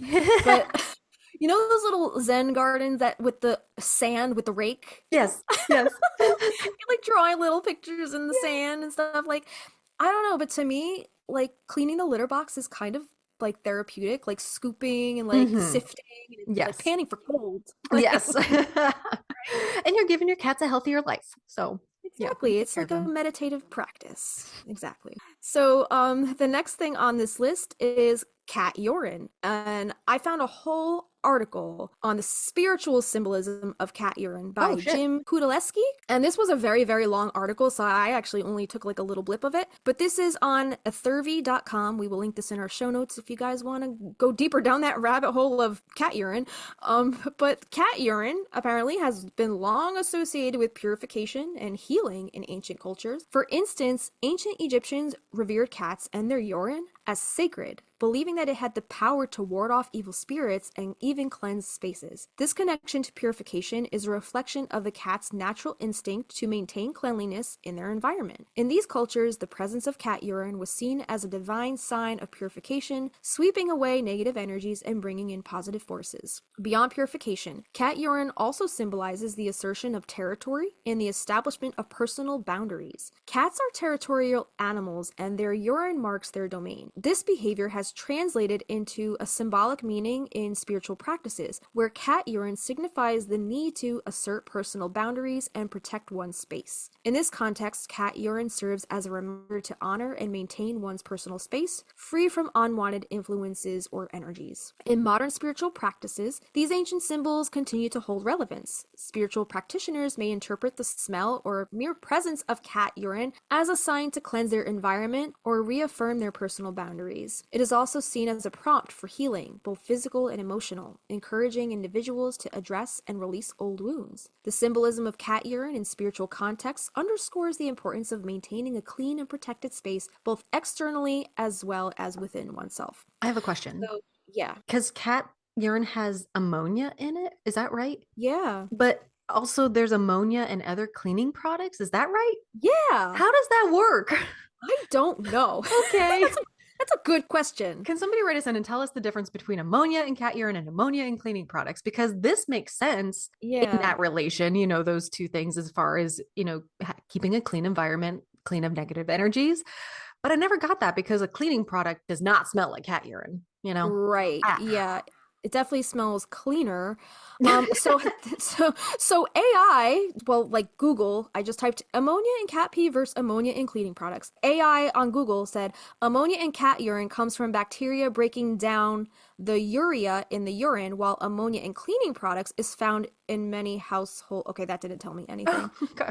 So the ammonia smell in cat urine comes from bacteria breaking down in the urine. The smell gets worse over time as other compounds in the urine, like mercaptans, are released. Mercaptans are also the compounds that give skunk spray its smell. So cleaning products, ammonia is a common ingredient in many cleaning products, including glass cleaners, disinfectant sprays, surface cleaners, and more. Yeah, it doesn't tell you the difference between the two, though. So weird. Okay. It is very weird. I don't know. That's a really good question. Yeah, if anybody knows the answer to that, please write us in and let us know, because AI did us no favors. Okay.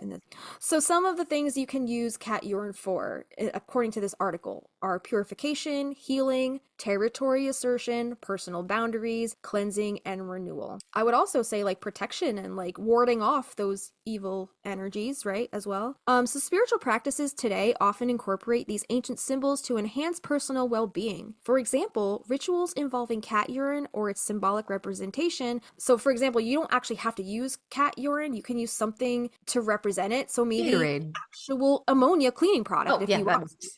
So it can be used in lieu of actual cat urine. It can be used in space clearing or protective ceremonies. These practices help individuals connect with their inner selves, reinforcing the need for a cleansed and protected personal space. The ancient insights into the spiritual meaning of cat urine continue to offer valuable guidance for those seeking to harmonize their surroundings and their inner world. Some people believe that the smell of cat urine, particularly its ammonia scent, holds specific spiritual implications. This odor might not just be a mere nuisance, but could indicate an attack, witchcraft, or the presence of a Jezebel spirit. Oh, there you go. Yeah. These theories suggest that the scent serves as a warning or signal of negative energies. The spiritual significance of smelling cat urine often ties into the idea that heightened senses can perceive spiritual contexts that are usually hidden from ordinary perception. Like, cats can see things we can't see. So, totally. You know, expert opinions also shed light on this intriguing subject. Sally Crow, a natural psychic medium, has noted that unusual smells, including cat urine, can often be linked to spiritual experiences. She explains that these scents may be manifestations of spiritual entities or energies attempting to communicate. According to Salacro, recognizing and interpreting these smells can provide valuable insights into one's spiritual journey, offering guidance and protection against spiritual threats. And this article is super long. It also goes in further into depth about dreams involving cats and cat urine. So check this out if you want to go down that rabbit hole. We'll link this in the show notes, but I thought that was so fascinating. Like, nobody thinks of cat urine as the spiritual or having any spiritual significance, right. But it's just something you think of, like, discard,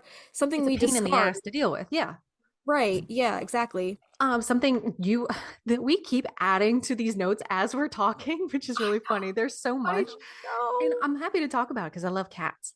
One of the things I wanted to bring up was we talked about the cat's benefits for our health, but how can we benefit the cat's health, not just cleaning their environment and keeping them safe and fed. I wanted to talk about Reiki for cats and how to perform it on your cat. We've mentioned my friend Caitlin on the show before. She is a nurse, a registered RN, but she's also a Reiki master as well as a medical Reiki practitioner, meaning she can be in the OR performing Reiki. She's also a cat lady? She has 2 cats. She's got Nova and Atticus. Oh, how cute. And they are brother and sister from the same litter. But she also does Reiki for animals. And she has talked to me about how responsive they are, even when she's trying to perform Reiki for other people, never mind just receiving and giving Reiki to her pets.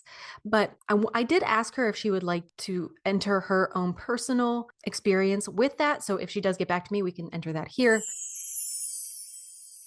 Hello, neighborly witches of Magnolia Street. My name is Caitlin. I'm a longtime friend of Christina's, but I've known Christina since we were knee-highs to grasshoppers. It's been that long. If you've been around for a long time and are a Patreon, you may remember that I was blessed and honored to share more information as a nurse when it came to the placenta magic episode. And now I come to you humbly and honored once more to share information in regards to cats. And I'm doing that as a Reiki master practitioner and also a mama of 2 furballs, Atticus and Nova. I just want to share a little bit of information energetically in regards to cats that can also be used for any animals. I'm going to assume that we know that cats are very energetically connected to the world, to the earth, to other realms. It is no surprise that they can see better to the other side.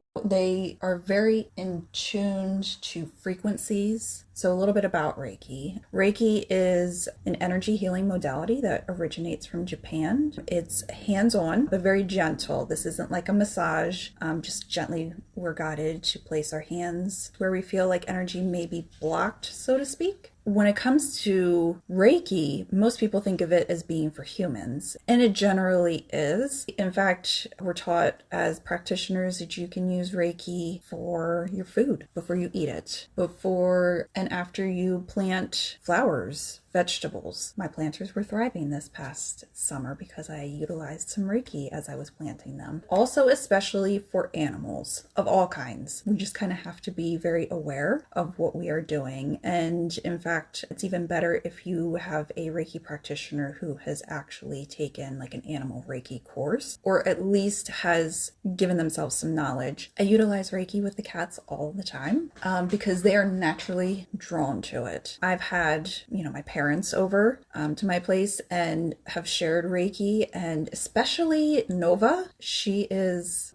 connected very closely with both of them, but Nova is absolutely my spirit animal. She's very connected with me and with Reiki, so she will get involved, absolutely. But I share with both of them usually once a week, and just kind of being aware of how much they can tolerate and how much they actually want me to be hands-on. Sometimes with animals they're a little more sensitive, so you have to be hands-off. So you may be wondering if you can share Reiki with your feline friends. And to that I say everybody actually has the ability to share Reiki with others. However, it is important to note that the attunement, the training of Reiki, and then the following attunement to the various levels of Reiki is what makes a Reiki practitioner knowledgeable in the practice of Reiki. So that's why I would always suggest that if you would like to knowingly share energy medicine with yourself, with friends, family, and especially our animal friends, that it is important that you look into a reputable Reiki program. And so you only have to take a level 1.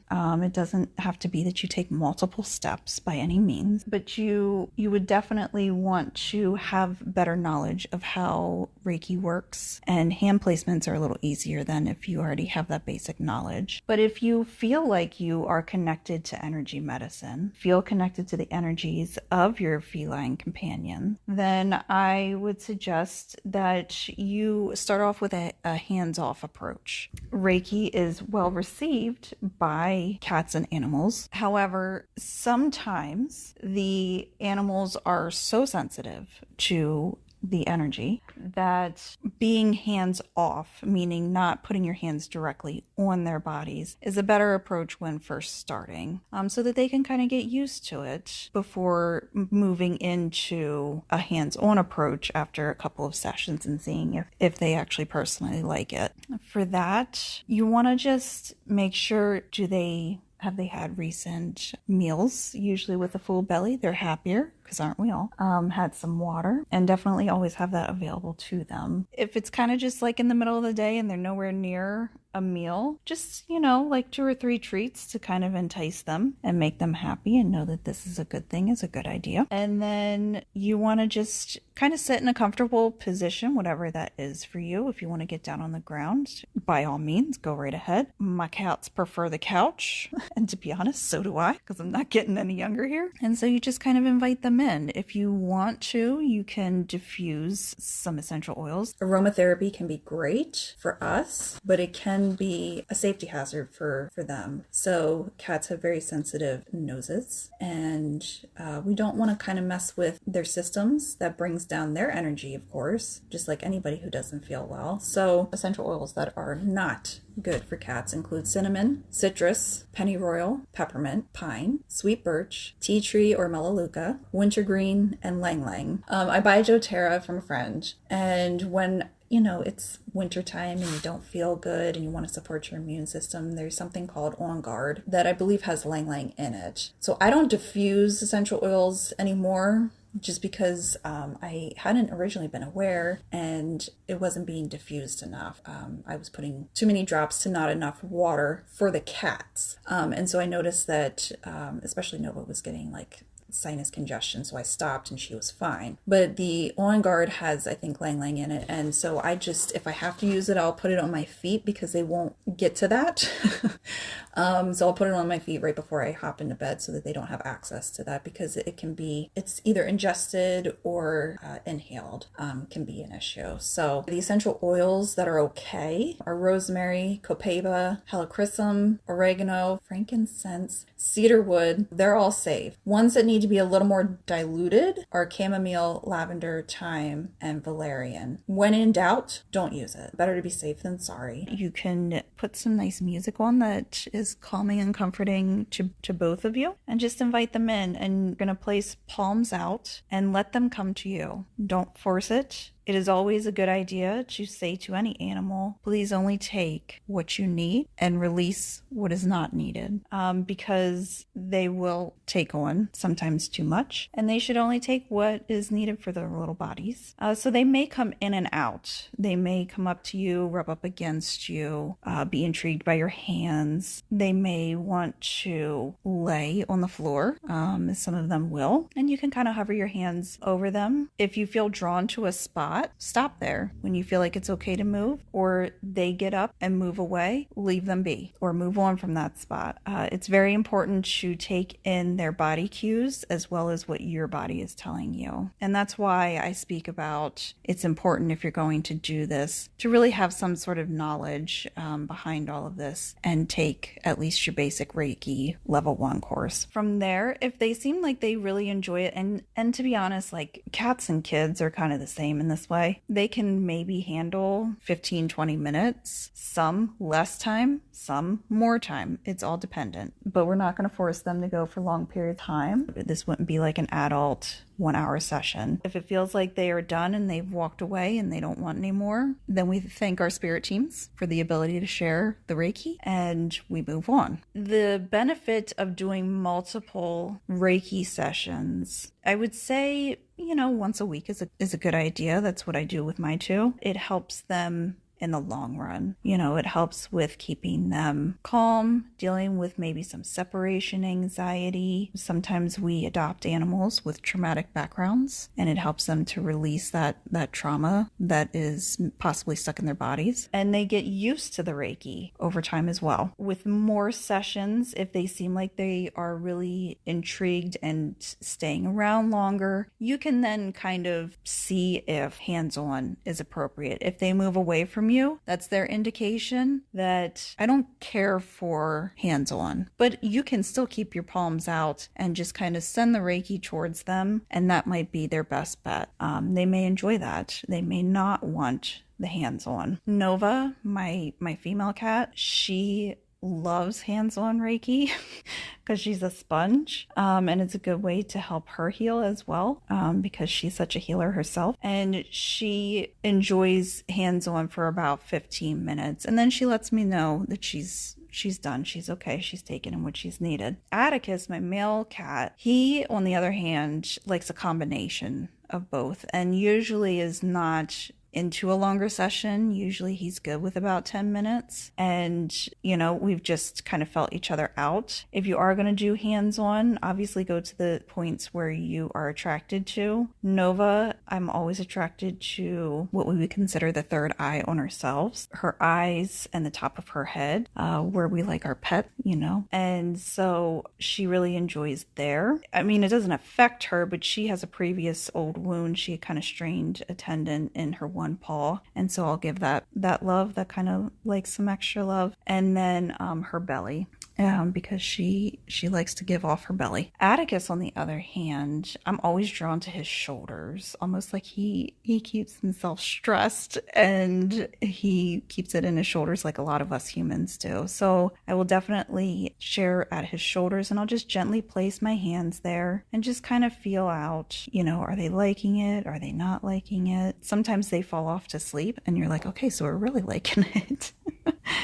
And like I said, other times they'll just get up and walk away and it's like, okay, we're done. Just move from head, down their body, down their spine is a good place, maybe hands on either side of their spine. And just after, a brief period of time, move down, go to other places that you might feel drawn to. You've got good instincts, follow your intuition, and just know that Reiki is always done in love. It's based in love. It's not based in any kind of religion. It's a theory of one source. And I'm pretty sure a lot of you can appreciate that. And so sharing Reiki is just sharing love and compassion for others. So as long as you have that intention and that hope for that session, that's what they'll love, that they will enjoy, and that's what they will benefit from, as will you. So I advise those who do practice Reiki or are interested in more information about animal Reiki, this book that I have, because it's not just about cats. It has a section on cats, but then it has sections on other animals. Real simple. It's called Animal Reiki, and it's by Elizabeth Fulton, Fulton, and Kathleen Prasad, Prasad.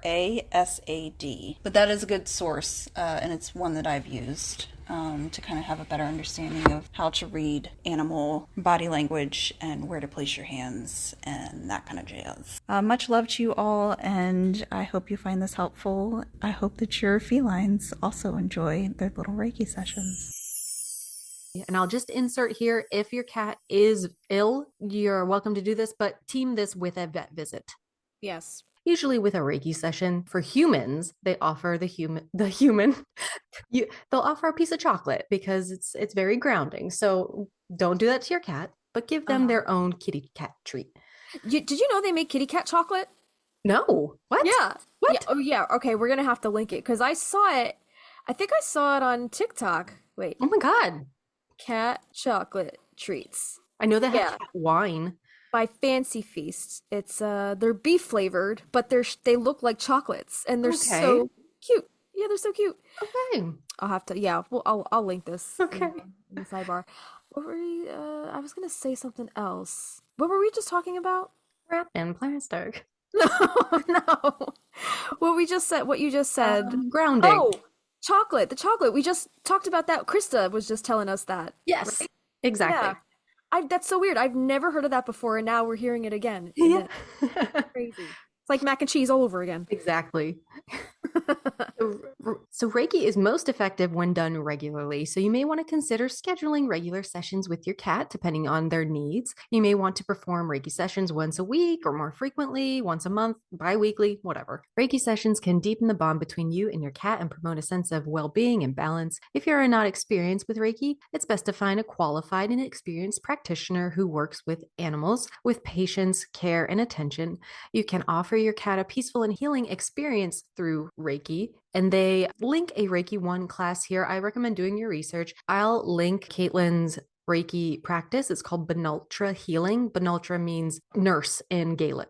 And she has a lot of good tips about what to look for in a Reiki practitioner, some red flags. And if you are not a Reiki practitioner, even just sharing that healing moment with your cat, some healing time, it's very mindful, very cutesy, very demure. So it's recommended. Even if you don't want to call it Reiki, it's just sharing your energy with your loved one. So I'll make sure to link her information, but Benultra Healing Hands is her business. I love that. So she doesn't specialize in animals, but she does work with animals too? Yeah, Very she cool, does. very Yeah. cool. I didn't know that. That's really cute. Yeah. All right, we're gonna get into some divination now. So we talked a little bit before about some litter box divination and like, I don't know, scrying with, turds and stuff. But but in tarot, certain cards can embody cat energy, reflecting traits commonly associated with cats, such as independence, intuition, and mystery. Here are a few cards that resonate with cat energy. The first one is the High Priestess. So this card represents intuition, mystery, and the subconscious. Cats are often seen as intuitive creatures, embodying a sense of knowing and connection to the unseen. The Empress symbolizes fertility, nurturing, and abundance. The Empress can reflect the nurturing side of cats, particularly the protective and loving nature of mother cats. And like I told you before, Coraline, she's never had any kittens, but she's mama cat to me. Like, she's very protective. You're her baby. Yeah, and she's mine. Mm-hmm. The Moon card, associated with dreams, intuition, and the subconscious. The Moon embodies the mysterious and sometimes elusive qualities of cats. It also reflects their connection to the night. The night. Creatures of the night. The next one is the Fool. This card represents spontaneity and playfulness. Cats often exhibit a playful, carefree spirit embodying the joy of living in the moment. And I say, if Coraline is the High Priestess or the Empress, Punky is the Fool. He's such a little idiot. My adorable little idiot. Look at him back there. I see him cleaning himself. I love him. And next is the Strength card. This card depicts a woman opening a lion's mouth. The lion is the king of the cat world and signifies courage and inner strength. Cats are known for their grace and agility and embody both physical strength and the emotional resilience that this card represents. You heard me talking about you? You coming to say hi? He's so fast. I didn't even see him get over there. He's prowling. Hi, baby. He's getting stuck in the light. What are you doing? Getting all tangled. He's so silly. And the next one is the Page of Cups. And this card reflects creativity, intuition, and emotional exploration. It can capture the playful and curious nature of cats, as well as their ability to connect with emotions. These cards can serve as powerful symbols of the energy and qualities often associated with cats, adding depth to your readings and personal interpretations. And one card that I personally wanted to note in particular was the Queen of Wands, which actually has a little black cat depicted on the card. If you're looking Never noticed that. Yeah, if you're looking at the traditional Rider-Waite, and anybody who does tarot decks based off of that whole system, there's usually a little cat on the card. I had no idea. How cool. And also the Queen of Wands is holding a sunflower. And I personally identify with this card the most because to me, it represents my creativity through the wand she's holding, but also my nurturing and intuitive nature. And with the sunflower, it's a celebration of my femininity. And she she's just very regal, sitting on her throne, and she's rooted in her passions and the beauty that she seeks to put out into the world. And she's a crazy cat lady, so you gotta love her. And Right? wands are also associated with fire, right? Yes. Sagittarius. And behind her, there's like a tapestry and it has 2 lions on it. So there you go. You got There you 3 cats go. on 1 card. And look at the pyramids on the bottom left. Mm-hmm. I guess symbolizing the cat's connection with Egypt and how the Egyptians revered cats as these, like, regal creatures. Yes. Even her So. throne, the arms of her throne have cats on them. So the tapestry behind her might be part of the back of her throne. But wow, this card is so cool. And there's like so many details. That's why I love the tarot so much, because you can look at the same cards a million times, but like it only takes the one time to notice something different. And you're like, I never noticed that before. Mm-hmm. Like the wand has like 3 little greenery things, like little twigs. And so does the sunflower she's holding. It has 3 little leaves. I don't know. Fuck it. Yes. Yeah. Well, there's no wrong answers in the tarot. Like Krista said, right? Krista was saying, if you see something, it's for a reason. Like she was saying, like the 2 of Cups. Yeah. She saw that and she said something to the person and he left his job in 2 years. Like, okay. Everything means something. And if it's giving you that intuitive hit, it usually means something. Okay. So follow those little intuitive breadcrumbs. Oh, yeah. Yeah. So I love her. I just love the Queen of Wands. So the cat on the Queen of Wands card typically symbolizes several key qualities associated with both the queen and the feline creature itself. So some of those things that the cat on this card symbolizes are independence. Cats are known for their independent nature, reflecting the Queen of Wands' strong, self-sufficient personality. Also, it represents confidence and charisma. The presence of the cat emphasizes the queen's confidence and magnetic charm. Just as cats often attract attention effortlessly, the Queen of Wands exudes a natural charisma. It also represents intuition and insight. Cats are often seen as intuitive beings, and their presence on this card highlights the queen's ability to tap into her intuition and instincts when navigating challenges. Also, creativity and passion. The Queen of Wands embodies creativity and passion because the wands is the suit of fire, that passion, that creative force, that energy. Yeah, and the cat reinforces these traits, suggesting a playful and dynamic energy. And then lastly, mystery and femininity. Cats are often associated with mystery and femininity, enhancing the Queen of Wands' connection to these themes, particularly in her role as a powerful and nurturing figure. Overall, the cat on the Queen of Wands card enriches its meaning by emphasizing qualities of independence, confidence, and intuitive power. So there you go. There's a little bit about the Queen of Wands. I love that. So I was looking a little more into the divination because there are tons of cat-inspired tarot decks.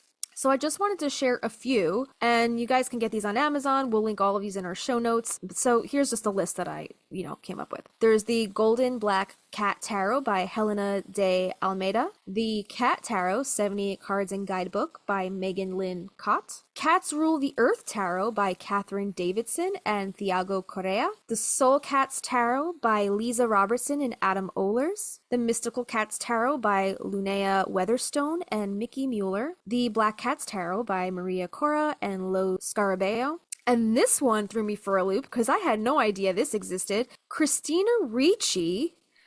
Christina Ricci's Cat Full of Spiders Tarot Deck and Guidebook by Christina Ricci and Minerva Siegel. I was like, what is this about? So I read the little synopsis of the deck, and it says, from the mind of Christina Ricci comes Cat Full of Spiders Tarot Deck and Guidebook, a surrealist dive into the cinematic subconscious of the iconic actress. Featuring a personal foreword by Ricci and deluxe custom artwork, fans will experience a retrospective of her personal and professional journey told through the tarot. And I flipped through some of the cards, and they're like her characters from her films. Yeah, so I don't these know how are much really cool. Yeah, I don't know how much of it has to do with actual cats, though. Are there cats on the cards? It's like on the back, there's cats. Okay. The cards, yeah. All right. So she found a way to intertwine her career and her love of cats. So I just thought that was really, really fun. Yeah. Who knew she was a crazy cat lady? I didn't know that she was a cat person. Not surprised. Yeah. Aside from the tarot decks, there are some cat feline inspired reading that I found some of these books that, help you, I guess, tap into that magical side of yourself where you can practice your magic with your cat. So this first one is called Cat Magic: Harness the Powers of Felines Through History, Behaviors, and Familiars by Rika Moonsong. I love that name. That's beautiful. So this says, incorporate feline energy into your spell and ritual work with this beautifully illustrated guide. Cat Magic invites you to bolster your magical practice by embracing your wild feminine and developing the bond with your feline familiar. Learn about the centuries-long veneration of cats, feline history, myths, legends, and folklore, and the distinctions between familiars, guides, and messengers. Begin working with the unique energies of the domestic short hair and purebred cats, as well as big cats, including tigers, lions, and panthers. Conduct your own rituals for the following: calling in your feline guide and familiar to you, strengthening the bond between you and your familiar, syncing with lunar and solar energies, creating fur talismans, healing with cat medicine, and much more. So that sounds like a really cool book if you want to work with your cat. Topics covered. Yeah, definitely. This next one is called The Little Book of Cat Magic: Spells, Charms, and Tales by Deborah Blake. I think I saw this. I picked this one up in a shop in Salem, and I was like, oh, this is really cute. I was going to go on Amazon and order it because it's kind of expensive in the store. So That's funny. So this one says, deepen the bond between you and your cats as you practice magic together. This wonderful and witchy book is filled with a wide variety of spells, enchantments, and recipes that will improve the life you share with them. From finding and naming a new cat to working with the feline as a familiar, the Little Book of Cat Magic has something for everyone who loves cats and magic. Learn about cats throughout history, as well as the myths, folklore, and deities associated with them. Explore spells for living with cats, improving their health, and saying goodbye when their 9 lives have run their course. You'll also enjoy crafts and divination techniques involving cats, as well as possum advice from Deborah Blake's extraordinary familiar Magick the Cat. So very, very cute. And then lastly, we're going to get into some herbs. If you're a garden witch and you're curious about which herbs your feline friend can benefit from the most, let us preface this by saying consult your vet before giving any of these herbs to your pet. All pets may react differently to certain herbs, so just do your research and, make sure you test for any allergies or anything before, giving your pet anything in large quantities. The first one on this list is valerian root. The lesser known alternative to catnip and silver vine, valerian also acts as a stimulant on cats. This pungent herb is known to transform lazy, chubby cats into the feline equivalent of Richard Simmons. Also, RIP this year. RIP, what's going on, everybody? Oh my God. Valerian is a great option for your indoor cat garden. Oddly enough, valerian is used among humans for relaxation. Isn't that weird how it has the opposite effects? Right, same with catnip. Very interesting. Yeah, yep, definitely. The next one on this list is witch hazel. This says, believe it or not, veterinarians sometimes suggest using witch hazel to treat feline acne. Simply dampen cotton balls with witch hazel and wipe your cat's chin once or twice a day. Oh. Do your cats get any cat acne? Punky gets the cat acne under his chin. Sometimes he gets lip blisters. Yeah, I think Leaf gets some of those. Yeah, so I thought they were just like a skin marking. Yeah, I have no idea what triggered Punky. I have a hunch that sometimes I would put lotion on and not remember that I put lotion on, and then he would lick my hands. Since I've been more conscious of that, I've noticed he hasn't had any breakouts. So I'm hoping that that's all it was. Oh, yeah, baby. But I mean, if your cat suffers from regular acne, I guess give the witch hazel thing a try if your vet is okay with that. The next one on this list is echinacea. This herb is said to help support good immune health in cats. For example, cats that experience recurrent upper respiratory infections may benefit from echinacea. Many supplements are available over the counter, but it's important to consult with your vet again to determine dosage and ultimate necessity. The next one on this list is licorice root. Licorice root is known as a natural cortisone. It has various antioxidant and healing properties that can be used to reduce inflammation and reestablish a cat's antioxidant balance. Licorice root can be used to soothe itchy kitties with allergies, endocrine and digestive issues, as well as respiratory problems like colds. So if you hear your kitty cat sneezing a lot, maybe try this out. There's much more research to be done to determine all the benefits of this herb, but it has had promising results in recent research with dogs experiencing prostate lesions. The next one is is cat's claw, and the name cat's claw for Uncaria tomentosa comes from the plant's hook-like thorns resembling a cat's claw. It has many well-known benefits in human medicine that can be applied to kitty care too. Cat's claw has anti-inflammatory properties, offers immune support, and may help modulate the immune system. Dandelion root. Dandelion root has many beneficial properties in veterinary holistic medicine. It is most commonly used to help promote healthy digestion and liver detoxification by increasing bile flow through the liver and gallbladder. It also has diuretic effects that may be beneficial for animals with heart disease. Additionally, it has been useful for some cases of constipation, pancreatitis, and triaditis, concurrent inflammation of the pancreas, liver, and small intestines in cats. The most important part of using this herb for its medicinal properties is consulting with your vet to ensure the correct product, dose, and formulation are being given. Calendula. This herb is used topically for its anti-inflammatory and antiseptic properties. Clinical experience suggests calendula can accelerate wound healing, especially of the skin. And next we have golden seal. Historically, golden seal has been noted to have a whole host of positive effects for users: antibacterial, immunostimulating, anti-inflammatory, and more. Another herb typically used topically for its antibacterial properties. In other words, you might consider using this as a natural disinfectant and treatment on wounds. That's just a few that you can use medicinally. The following herbs for cats may not offer medicinal benefits, but they are flavorful and considered safe for felines to ingest. So on this list is basil, cilantro, also known as coriander, dill, rosemary, thyme, catgrass, cat mint, which also has an aphrodisiac effect on cats. Oh. Yeah, who knew? And lastly, of course, the famous one, catnip. Yeah, so this herb, which belongs to the mint family, contains an essential oil called nepetalactone that drives many cats wild. Not all cats, though, carry the same catnip reacting gene. So it's kind of like for humans, how some humans have an aversion to cilantro, but others might enjoy it. It's kind of like the same thing. Like some cats might enjoy catnip, but some not have an aversion. They're just like not interested. It doesn't do anything for them. It's important to note that if a cat consumes large quantities of catnip, or any garden mint in that for that matter, he may experience vomiting and diarrhea, so always supervise the amount of loose catnip or catnip buds that your cat is exposed to. I usually just pick like a leaf or two off if like I have a plant growing outside. Yeah. I'll usually like pinch off the top. It has like maybe 4 leaves on it because, I'm doing that anyway. Right. Right. They don't usually go after the whole thing anyway.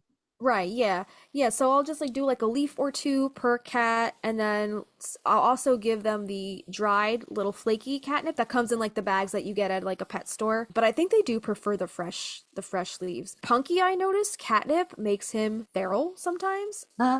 And I have to limit his catnip intake. That's so funny. Because he'll get like he'll get a hit, he'll take a hit, right? And then he'll get that crazy already chaos.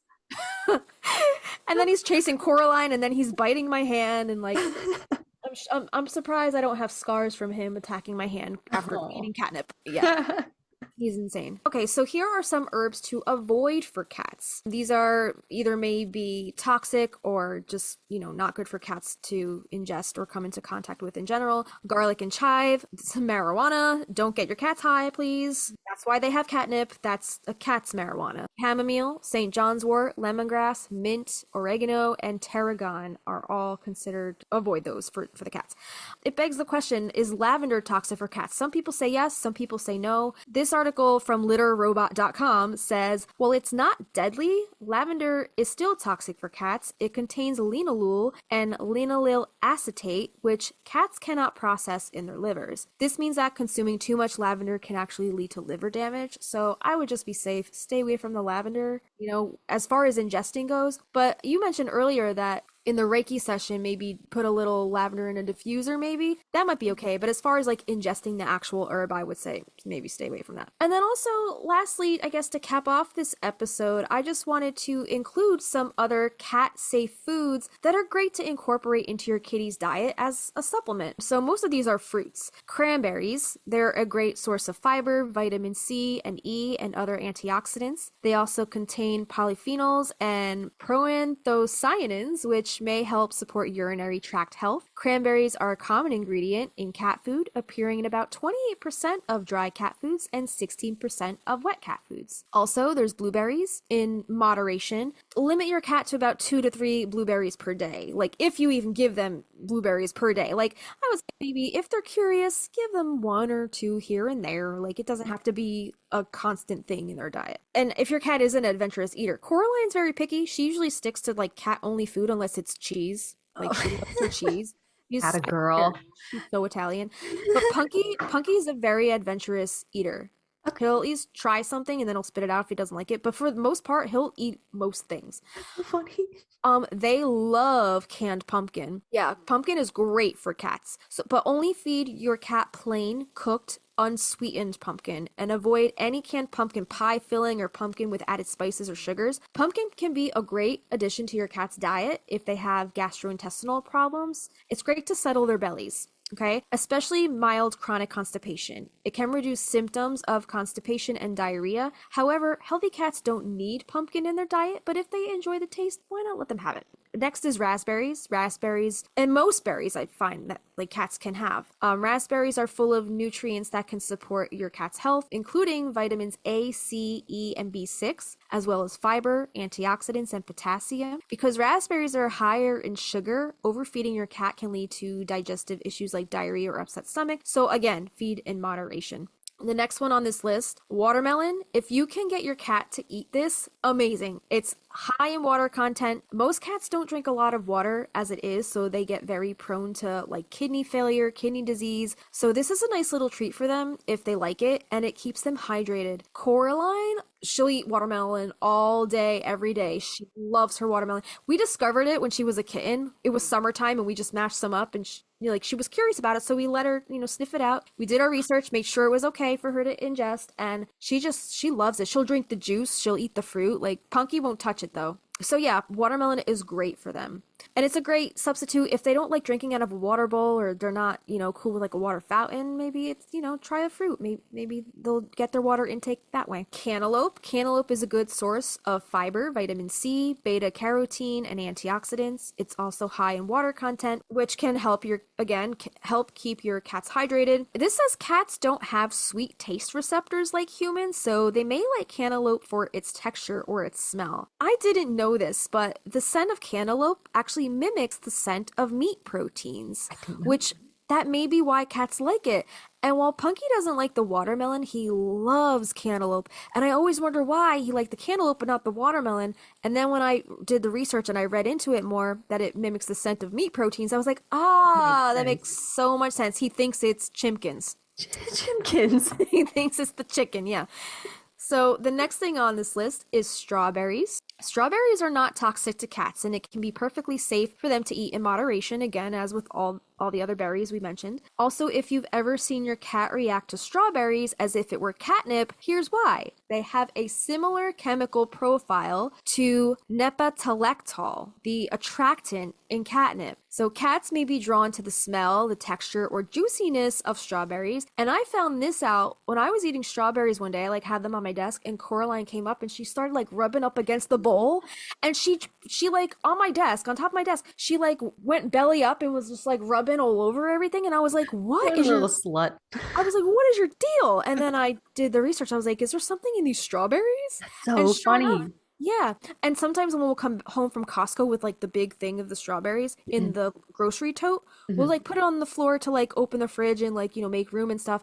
And she'll go to the bag and she'll just roll all over in the strawberry. Yeah. Then the next one on this list I have is broccoli. Not a fruit, but yes, cats can eat it in small amounts, but it's not necessarily good for them. They don't really need fruits and vegetables. Cats are carnivores, but it is non-toxic, and it can be a fun treat or, to add to their regular food, again, in moderation. So, funny story, I wouldn't even think that cats would go near broccoli, but sometimes I defrost frozen broccoli in the sink, and I'll put it in the strainer and I'll run a little water on it while I'm getting other ingredients together. And I found that Punky likes to steal broccoli from the strainer when I'm not looking. He's a little thief. Like he takes a piece, right? He takes a piece, thinks he's being sneaky, and then he'll jump off the counter and then he'll go and hide to eat it. Yeah. Yeah. It's adorable. So we also have on this list Brussels sprouts, lettuce, corn, cucumber, carrots, and peas. Yeah. Yes. Yeah, Odin these are also loves great. a piece of lettuce. Does I he? don't know. He just likes to chomp. I don't know if your cats do this. He'll chomp like on the side of his mouth on like Coraline does plastic. that. I'm like, dude. But we noticed like he really wanted like a corn husk because we were shucking corn, and he was Yeah. like chomping on it. I was like, no, no, no, no, no. And we've been giving him like a big piece of lettuce, and he just loves it. Like Oh just my one's God. probably enough. It's probably good fiber. It cleans them out a little bit. Right. Yeah. I've never tried any of these other ones, but Diggity gets all of these things as well. They're nice additives for the digestion and the vitamins. So Right. Yeah. I'm sure if like you boiled some carrots and pureed it kind of like a canned pumpkin, it's the same kind of consistency. And carrots totally. also have a little bit of sweetness to them. So I know that says cats don't have sweet receptors, but I beg to differ because Coraline, she's got a sweet tooth. She always goes for like frosting or cream or butter or like Ooh. anything with dairy. Yeah, it's crazy like some of the things that cats go for. Mhm, Like they mhm. have the stuff that they love and then they have the stuff not so much. My mom actually, her cat, because she's a cat lady now, she peels cucumbers and the skins, she'll throw them on the ground for the cat and he'll play with it like a toy. Oh, He'll flip it around and he'll like, go crazy with this cucumber skin for like an hour. that's It's so cute. funny. Yeah, I she haven't says it tried the gives her skins. ideas. I'll have to, because the Diggity usually gets like the remnants of whatever I'm chopping up. That's Yeah. safe for him. To play But with or he eats them. he eats them. Oh no, he'll eat he'll eat even if they're like the spiky cucumbers on the outside. I'll try to wipe them off. He Uh-huh. doesn't give a shit, and he gets Yeah. frozen carrots for like a snack, a treat. But I haven't tried it with the cats, and I've seen those TikToks where like people will put a zucchini or a I've cat seen cucumber that. behind the cats, and the cats freak the fuck out. I've seen that. Mine don't do that. I don't have the heart to do that to my cat, but yeah, I don't think my cats would do that either. They'd be like, "Oh, what's that? Whatever." But yeah, my mom uses zucchini or cucumber skin as cat toys. Why even bother spending money on cat toys? They just like cardboard boxes, crumple tin foil, crumple paper bags. It's just trash. Coraline, she loves plastic spoons. Did I tell you that? No, weird. One time me and Avi ordered sushi and we had like all the extra utensils like on the counter and we're just like eating, watching TV, and Coraline hopped up on the counter and Batting it around. batting the spoon around and she hits them all of them. She hits them all onto the floor and she's like flipping them around and chasing them, and you throw one in the air and she'll like backflip It and probably jump. is like the sound mixed with like the color, maybe because it's easily she can see it easily. I Yeah. don't know. It Odin really loves like pipe cleaners because Oh Aaron's yeah. the pipe, so oh my Yeah. lord, goes feral for him. It's so crazy what cats love, but it's not never toys that you spend the money on. It's always the trash. And then it looks like you're just people come over to visit and it looks like there's just trash on your floor. And you're like, oh no, that's just my cat's toys. There Yeah. was one toy, and it kind of reminded me of the like robotic one you have that drives itself around. We got Yeah. one for Odin, and it looked like a mouse. It's probably, I don't know, it's smaller than a baseball, and it had a Yeah. remote, so you could drive it around. He did not give a shit about you driving it around. He liked when it was off because he would Uh-huh. pick it up by the tail and he'd throw it in the air, and it would go clunk, clunk, clunk, clunk, clunk, and we could hear him in the middle of the night playing with this mouse. Oh my God. We don't know where it went, but it was his favorite. He would carry it around, like the Yeah. weight. There's something about the weight that's realistic to them, I guess. Yeah. That's the thing about those motorized toys is because they go under a couch and then you lose them and you're like, I don't know where it went. Yeah. Like my mom gifted one to Punky Mhm. and he loved it. And then for the longest time it disappeared. We don't know where it went. I thought the batteries died. So I was like, oh, well, that's the end of that. We're never going to find it because Yeah. it's dead.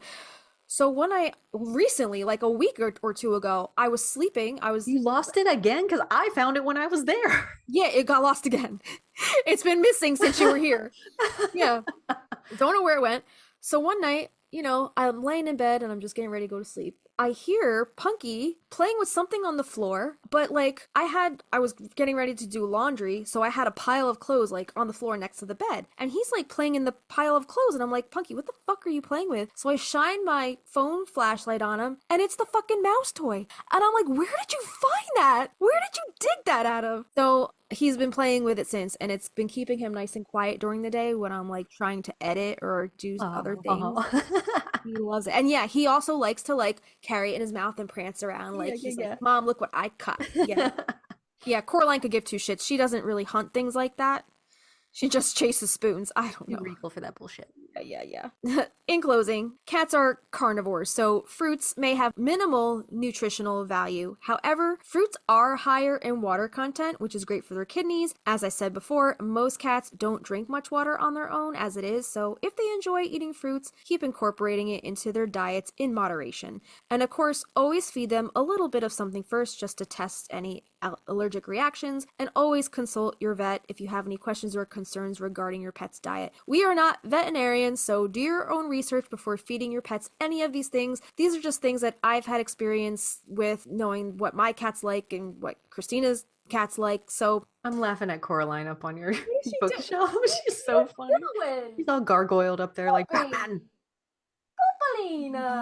That is all we have for you guys today. Just a reminder, you can check out all of the sources pertaining to today's episode via our hero page. The link is in our show notes. And thanks again to our patron and Palmiers for creating this app and keeping creators like us organized. If you guys do want to support the podcast on Patreon, you can support us for as little as $1 a month. That's our seedling tier, and that gets you access to our patron-only polls where you get to weigh in on what topics you would like us to talk about next. It also gets you our monthly calendar so you can see what topics we have coming up for the month, and it also gets you a welcome shout out on the show. Our $3 Lavender Bud tier gets you our show notes for each episode in an aesthetically pleasing PDF, our after hours posts if there's any extra tidbits or behind the scenes info pertaining to any of our episodes. We'll post those along with a blog post or extra photos, and access to our specially curated Spotify playlists. We have created playlists for our WMSR episodes as well as Production Dream playlists for each song episode, and more. Our $5 Lilac tier gets you access to our private Facebook community where we host a monthly live stream. Plus, you'll get access to our Discord server where we host our monthly watch parties.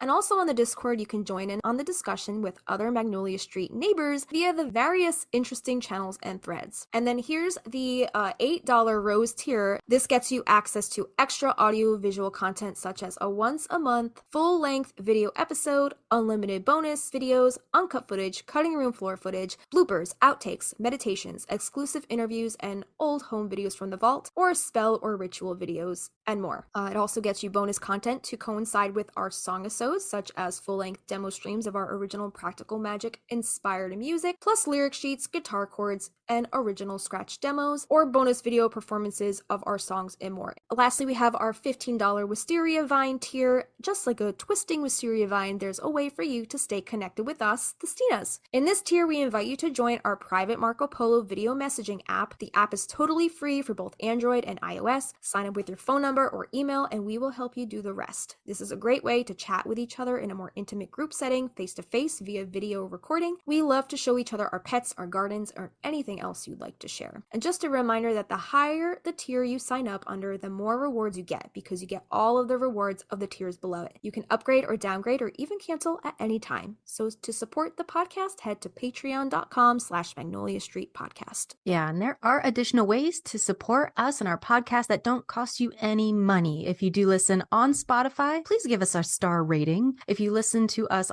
on Apple Podcasts, please give us a written review. We love sharing those on our Instagram. And if you're on Instagram, we would really appreciate any reposts or blurbs about our podcast. And make sure to tag us at Magnolia Street Podcast in your feed, posts, stories, and share us with your Practical Magic loving friends. We also have some merch on our Teespring. The link will be in our show notes as well as our Instagram. That's all we have for you today on cats for the spooky season. Take care of your little fuzzy friends and give them a hug from us. Tell your cats we say pss, pss, pss, pss. Give them all the pss, pss, pss, pss. Yeah. And chin scratches, and if they like, belly rubs. Yeah. All right. I'm Justina. Christina. And Coraline just tore the house down. We'll see you next time. At the house on Magnolia Street, would you go down to Magnolia Street when the wisteria hero out? At the house of magic and mystery, so would you go down to Magnolia Street? I got the accent challenge. First we got bait. We got Laney. We got Skate. You never heard that? I'll send it to you. Take that part out though. All right. Put my cat ears back on. I'm like Antonio running around town. I'll look it up.